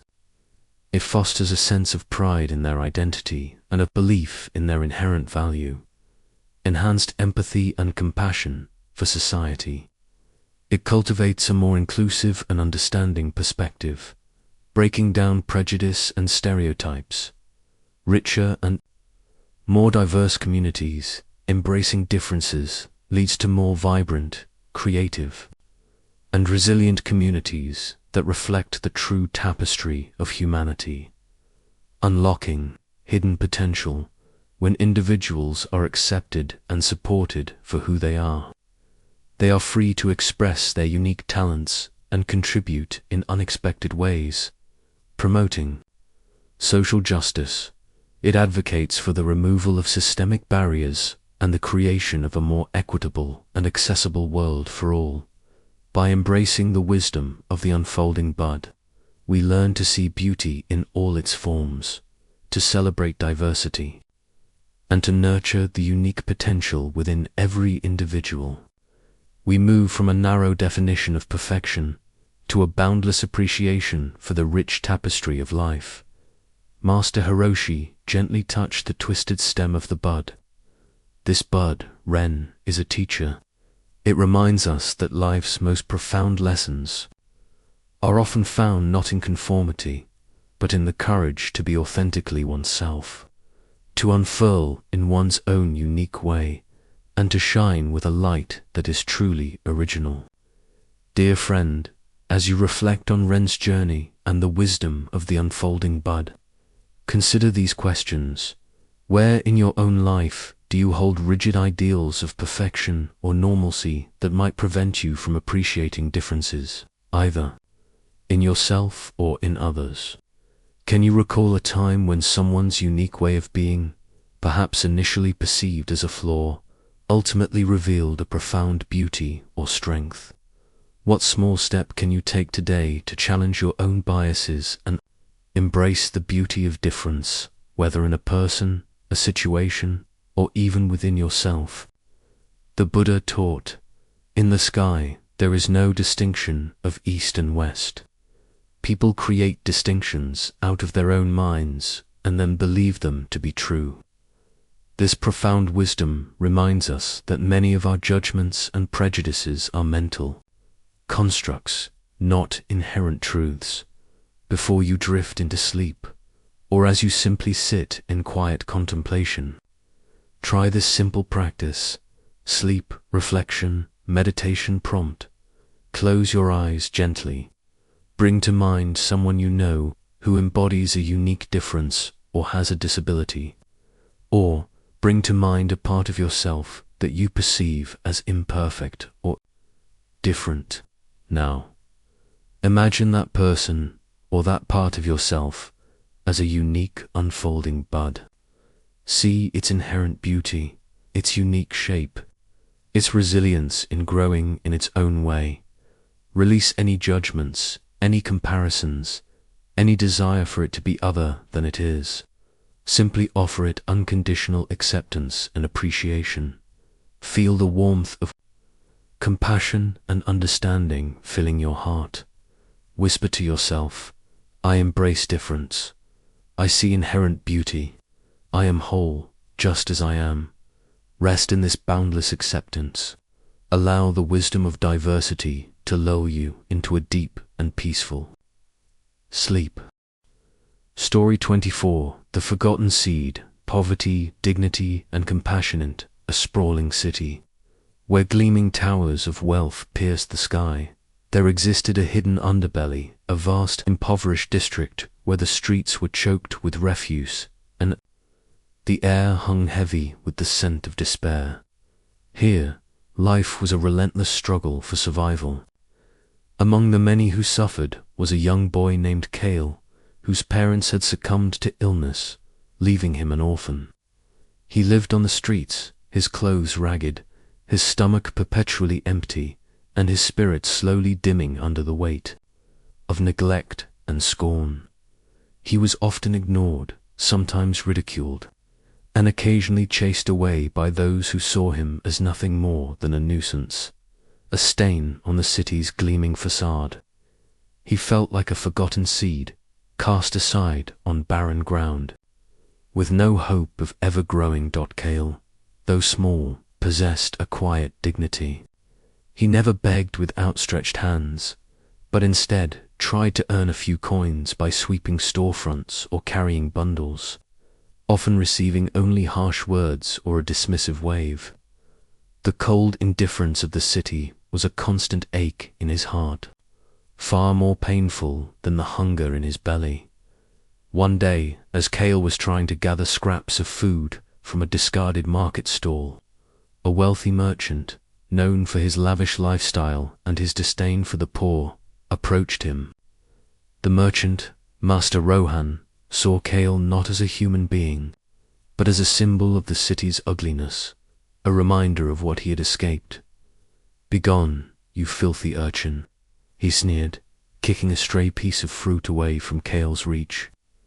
"You are nothing but a burden, a blight on this city." Cale flinched, his eyes downcast, but he did not respond. He simply moved away, his small frame trembling, the familiar sting of humiliation burning in his chest. Just then, an old serene monk, who had been quietly observing the scene from a nearby alleyway, stepped forward. He carried nothing but a simple begging bowl, yet his presence commanded a quiet respect.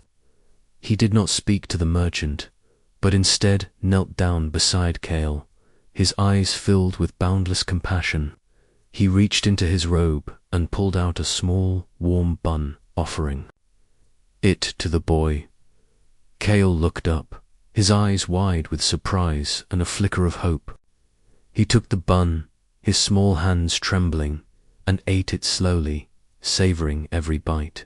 The monk, whose name was Bhikkhu Metta, then spoke, his voice gentle but clear, directed not just at Cale, but at the merchant who still stood nearby, watching with a mixture of curiosity and disdain. "Master Rohan," he said, "you see a forgotten seed, a burden, but I see a human being, a life as precious as your own, simply struggling in barren soil."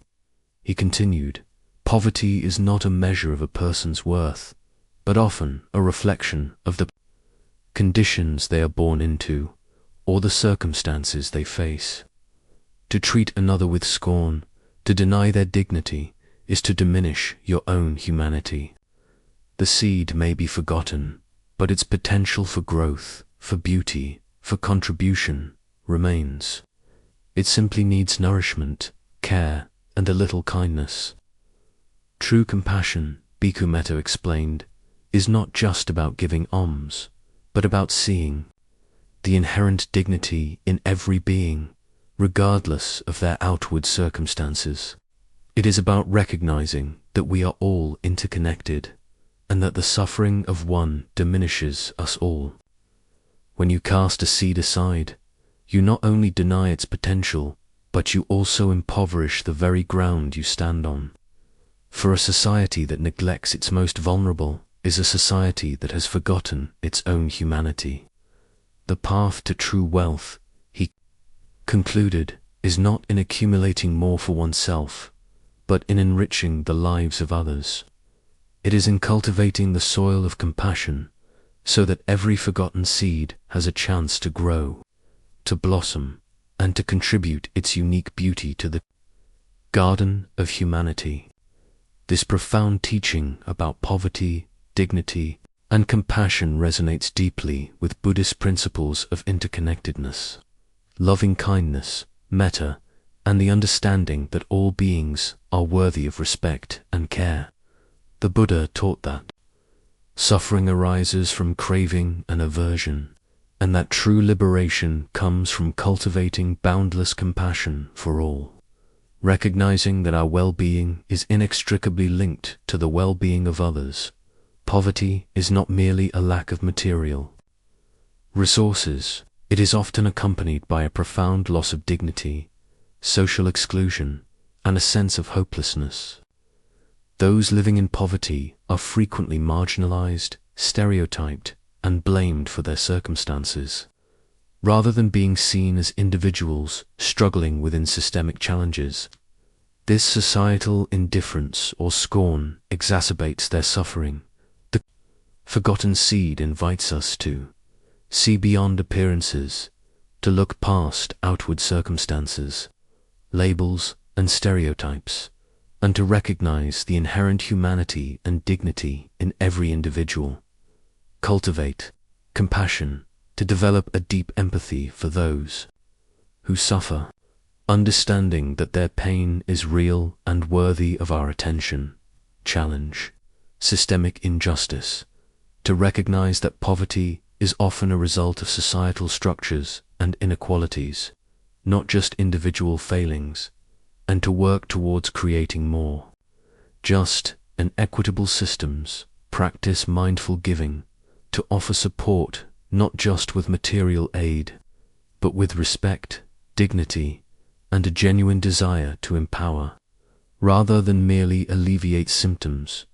Recognize interconnectedness, to understand that the well-being of the most vulnerable among us impacts the health and vitality of the entire society.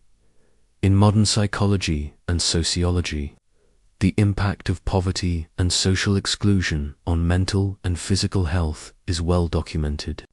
Marginalization, discrimination, and a lack of resources can lead to chronic stress and trauma. The constant struggle for survival and exposure to violence or neglect can lead to complex trauma and chronic stress, mental health disorders, higher rates of depression, anxiety, and other mental health issues due to hopelessness, social isolation, and lack of support, low self-esteem, and internalized shame.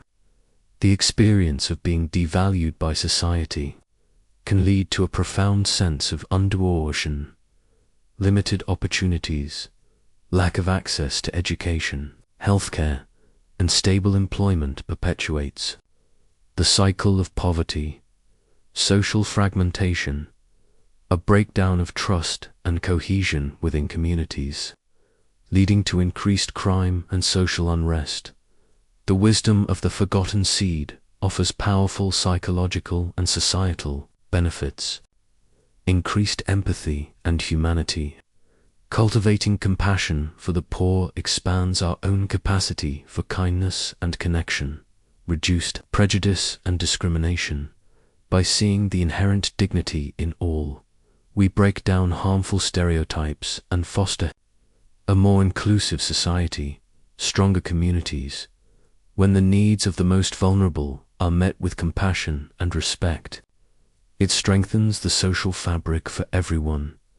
Greater social justice, recognizing systemic issues, motivates us to work towards a more equitable distribution of resources and opportunities. Personal fulfillment, acts of genuine compassion and service, bring profound meaning and joy, enriching the life of the giver as much as the receiver. By embracing the wisdom of the forgotten seed, we transform our relationship with poverty and those who suffer. We move from indifference or judgment to active compassion, recognizing that every life is precious and that nurturing the potential of every forgotten seed enriches the entire garden of humanity. Bhikkhu Metta watched as Kale, clutching the bun, looked at him with eyes that held a newfound spark. The merchant, Master Rohan, though still uncomfortable, had not left. He stood there, a silent witness to an act of compassion that transcended his own rigid worldview. The monk knew that a single seed of kindness, planted with dignity, could begin to transform even the most barren ground, dear friend.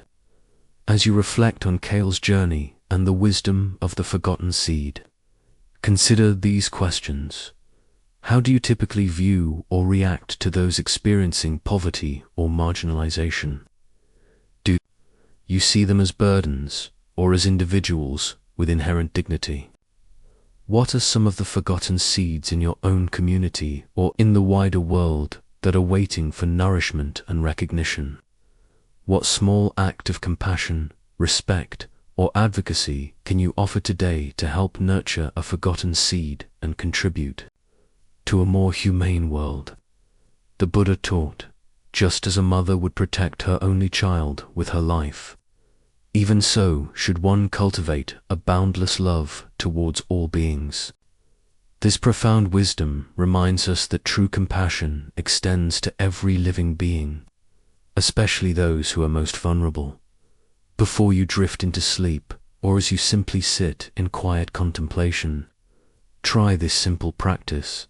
Sleep reflection, meditation prompt. Close your eyes gently. Bring to mind an image of someone you know or have seen who is struggling with poverty or hardship. Now, imagine them not as a burden, but as a precious seed, holding immense potential, simply waiting for the right conditions to grow. Send them a silent wish of loving kindness, of peace, of dignity. Recognize their inherent worth, just as you recognize your own. Feel your heart expanding with compassion, understanding that we are all interconnected, and that their well-being is linked to your own. Whisper to yourself, I see the dignity in all, I offer compassion, every seed holds potential. Rest in this boundless compassion. Allow the warmth of loving kindness to lull you into a deep and peaceful sleep. Story 25. The Weaver of Destinies. Understanding, interconnectedness, and collective karma in a realm beyond time, where the threads of all existence converged, lived a celestial weaver. This weaver did not create threads, for they were already present, emanating from every thought, word, and action of every being across all realms. Instead, the weaver's task was to observe, to understand, and sometimes to gently guide the intricate tapestry of destinies that constantly unfolded. Every single thread, no matter how small or seemingly insignificant, was connected to every other, forming a vast, complex, and ever-changing fabric. Humanity, however, in its limited perception, often saw only its own thread, or perhaps a few threads immediately around it. They believed their destinies were separate, their actions isolated, and their joys and sorrows entirely their own. This delusion of separation led to endless conflict, competition, and suffering. A thread of greed in one corner would subtly tighten a thread of poverty in another. A thread of hatred in one part would fray the fabric of peace across vast distances. They saw individual cause and effect, but rarely the grand, collective tapestry. In a bustling city, a great drought had struck. The rich, with their private wells, continued their lavish lives, believing themselves immune. The poor, whose meager crops withered, suffered immensely, blaming fate or their own misfortune. They saw their suffering as individual karma, disconnected from the actions of others. The city's leaders, focused on immediate problems, failed to see the deeper patterns, the collective threads that had led to this imbalance. One day, a young, ambitious leader named Anya, burdened by the city's suffering, sought out the wisdom of an old, blind seer who lived on the city's highest peak. The seer was known for her ability to see the unseen connections, the intricate dance of cause and effect. "Wise one," Anya pleaded, "our city is dying. The rich prosper, the poor starve. There is no justice, no balance. How can we restore harmony? How can we break this cycle of suffering?" The seer, whose name was Oracle Lyra, smiled sadly. "Anya," she said, her voice like the rustle of 1,000 silk threads, "you see only the threads that are frayed, the patterns that are broken, but you must understand the nature of the tapestry itself. Every thread is connected. The prosperity of the rich is woven with the labor of the poor. The abundance of one is often the scarcity of another. There is no isolated destiny, no individual karma that exists outside the collective." She continued, "The drought you experience is not merely a natural phenomenon. It is a reflection of a deeper imbalance, a collective karma woven over generations. The threads of unchecked greed, of disregard for the common good, of the hoarding of resources, these threads, woven by many hands, have tightened the fabric, creating the very conditions for scarcity. You cannot simply mend one frayed thread without understanding its connection to the whole. True leadership," Anya, Oracle Lyra explained, "is not just about managing individual threads. It is about understanding the grand tapestry. It is about recognizing that the well-being of one is inextricably linked to the well-being of all. When you act with compassion for the poor, you strengthen the entire fabric. When you promote justice, you loosen the knots of suffering for everyone. Your individual actions, your collective choices, they are all threads, constantly weaving the destiny of your city, your people, your world. The cycle of suffering," she concluded, "is broken not by individual escape, but by collective awakening. When enough threads choose to weave with wisdom, with compassion, with generosity, the entire tapestry begins to transform, creating a destiny of shared peace and abundance." This profound teaching about interconnectedness and collective karma is a cornerstone of Mahāyāna Buddhism, particularly the concept of dependent origination, Prat, Chiazumuchida, and the Bodhisattva ideal. It emphasizes that nothing exists in isolation. Everything arises in dependence on other things. Our individual actions, karma, not only shape our own future, but also contribute to the collective destiny of our communities, nations, and the world. The suffering of one is ultimately the suffering of all, and the liberation of one contributes to the liberation of all. The weaver of destinies serves as a powerful metaphor for this intricate web of cause and effect. We often operate under the delusion of separation, believing that our choices only affect us, or that the problems of others are not our concern. This narrow view prevents us from seeing the larger patterns and from taking responsibility for our collective impact.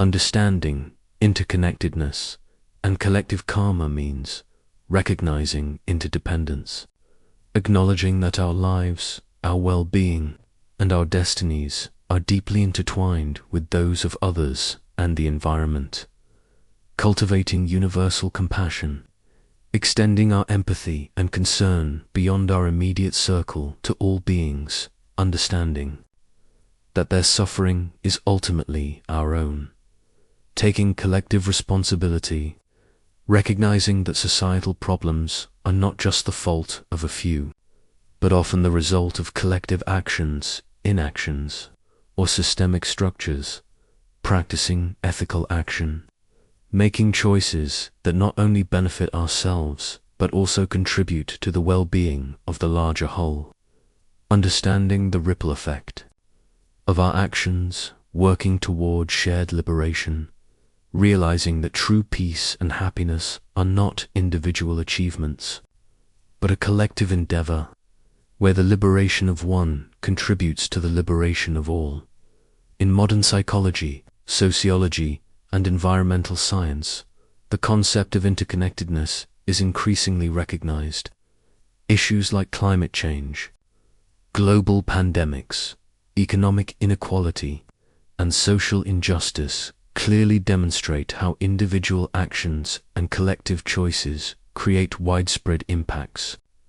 However, many societal problems persist due to individualism and self-interest, a focus on personal gain at the expense of the common good, lack of empathy, and inability to connect with the suffering of others, especially those who are distant or different, blame and scapegoating, attributing complex problems to a single group or individual, rather than recognizing systemic issues, short-term thinking, prioritizing immediate gratification or quick fixes over long-term sustainability, and well-being, delusion of separation, believing that one can thrive while others suffer, or that one's actions have no significant impact on the larger world.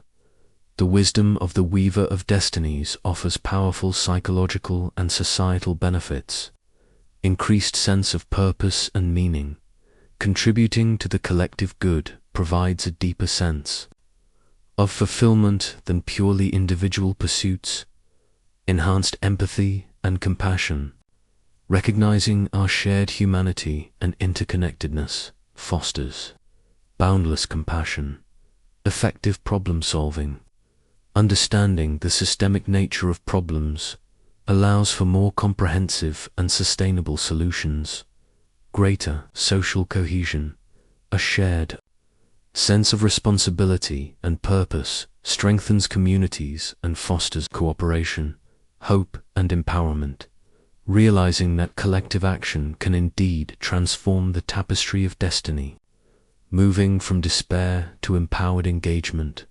By embracing the wisdom of the Weaver of Destinies, we move beyond the illusion of separation and step into our role as conscious co-creators of the collective future. Every thought, word, and action becomes a thread, weaving a destiny of shared peace, justice, and abundance for all. Oracle Lyra looked at Anya, her blind eyes seeming to see the entire city, the entire world, as a single living tapestry. Go, Anya, she urged, do not just mend the frayed threads. Begin to weave with a new intention. Weave with compassion, weave with justice, and you will see that the destiny of your city, of your people, is not fixed, but is constantly being woven by the hands of all. Dear friend, as you reflect on Anya's journey and the wisdom of the Weaver of Destinies, consider these questions. Where in your life do you feel the threads of your destiny are intertwined with others, either in joy or in suffering? What is one small action you can take today, a single thread you can weave, that would contribute to the well-being of the larger collective beyond your immediate self? How might your perspective on global challenges or societal problems shift if you viewed them as manifestations of collective karma, requiring collective awakening and action? The Buddha taught, just as a drop of water in the ocean is part of the ocean, so too are we part of the vast interconnected web of life. This profound wisdom reminds us that our individual existence is inseparable from the whole. Before you drift into sleep, or as you simply sit in quiet contemplation, try this simple practice. Sleep reflection, meditation prompt. Close your eyes gently Imagine yourself as a single thread in a vast, intricate tapestry. See how your thread is connected to countless others, weaving patterns of joy, sorrow, peace, and conflict. Now, imagine consciously choosing the quality of your thread. Is it a thread of kindness, of patience, of understanding, or is it a thread of anger, of greed, of indifference? With each breath, affirm your intention to weave your thread with wisdom and compassion, contributing to a tapestry of peace and well-being for all. Feel the profound sense of connection, knowing that your actions, however small, contribute to the collective destiny. Whisper to yourself, I am a thread in the tapestry. I weave with wisdom. I contribute to peace. Rest in this boundless interconnectedness. Allow the vision of a harmonious tapestry to lull you into a deep and peaceful sleep. And so, dear friend, our journey through these stories of Zen wisdom, healing, and awakening comes to a gentle close. We have walked together through moonlit gardens, sat by ancient rivers, and explored the quiet corners of the human heart. We have touched upon the universal truths that bind us, the challenges that shape us, and the profound capacity for peace and liberation that resides within each of us. My hope is that these tales, these reflections, and these moments of shared stillness have offered you not just comfort, but also new perspectives, a deeper understanding of yourself, and practical pathways to navigate the complexities of your own life. May the seeds of wisdom planted here continue to grow within you, blossoming into greater awareness, compassion, and inner freedom. Remember, the path of awakening is not a destination, but a continuous unfolding. The wisdom we've explored is not meant to be merely heard, but to be lived. Carry the spirit of the unclenched fist, the quiet presence, and the boundless compassion into your everyday moments. As we conclude this series, I invite you to pause and reflect. Which story resonated most deeply with you? What insight or feeling did it awaken within your own heart? Your thoughts, your reflections, and your experiences are invaluable, not just to me, but to our growing community here on the Empty Boat. Please share them in the comments below. Your words can be a guiding light for others on their own journey. If these stories have brought you a moment of peace, a flicker of insight, or a sense of connection, I would be deeply grateful if you would consider giving this video a like. It helps these timeless teachings reach more hearts seeking solace and wisdom. And if you wish to continue this journey of discovery, to receive more wisdom from the Empty Boat, please subscribe to the channel and turn on notifications, so you don't miss our future offerings. May your journey forward be filled with peace, clarity, and the quiet joy of being truly present. Until we meet again, may you be well, may you be happy, and may you be free from suffering.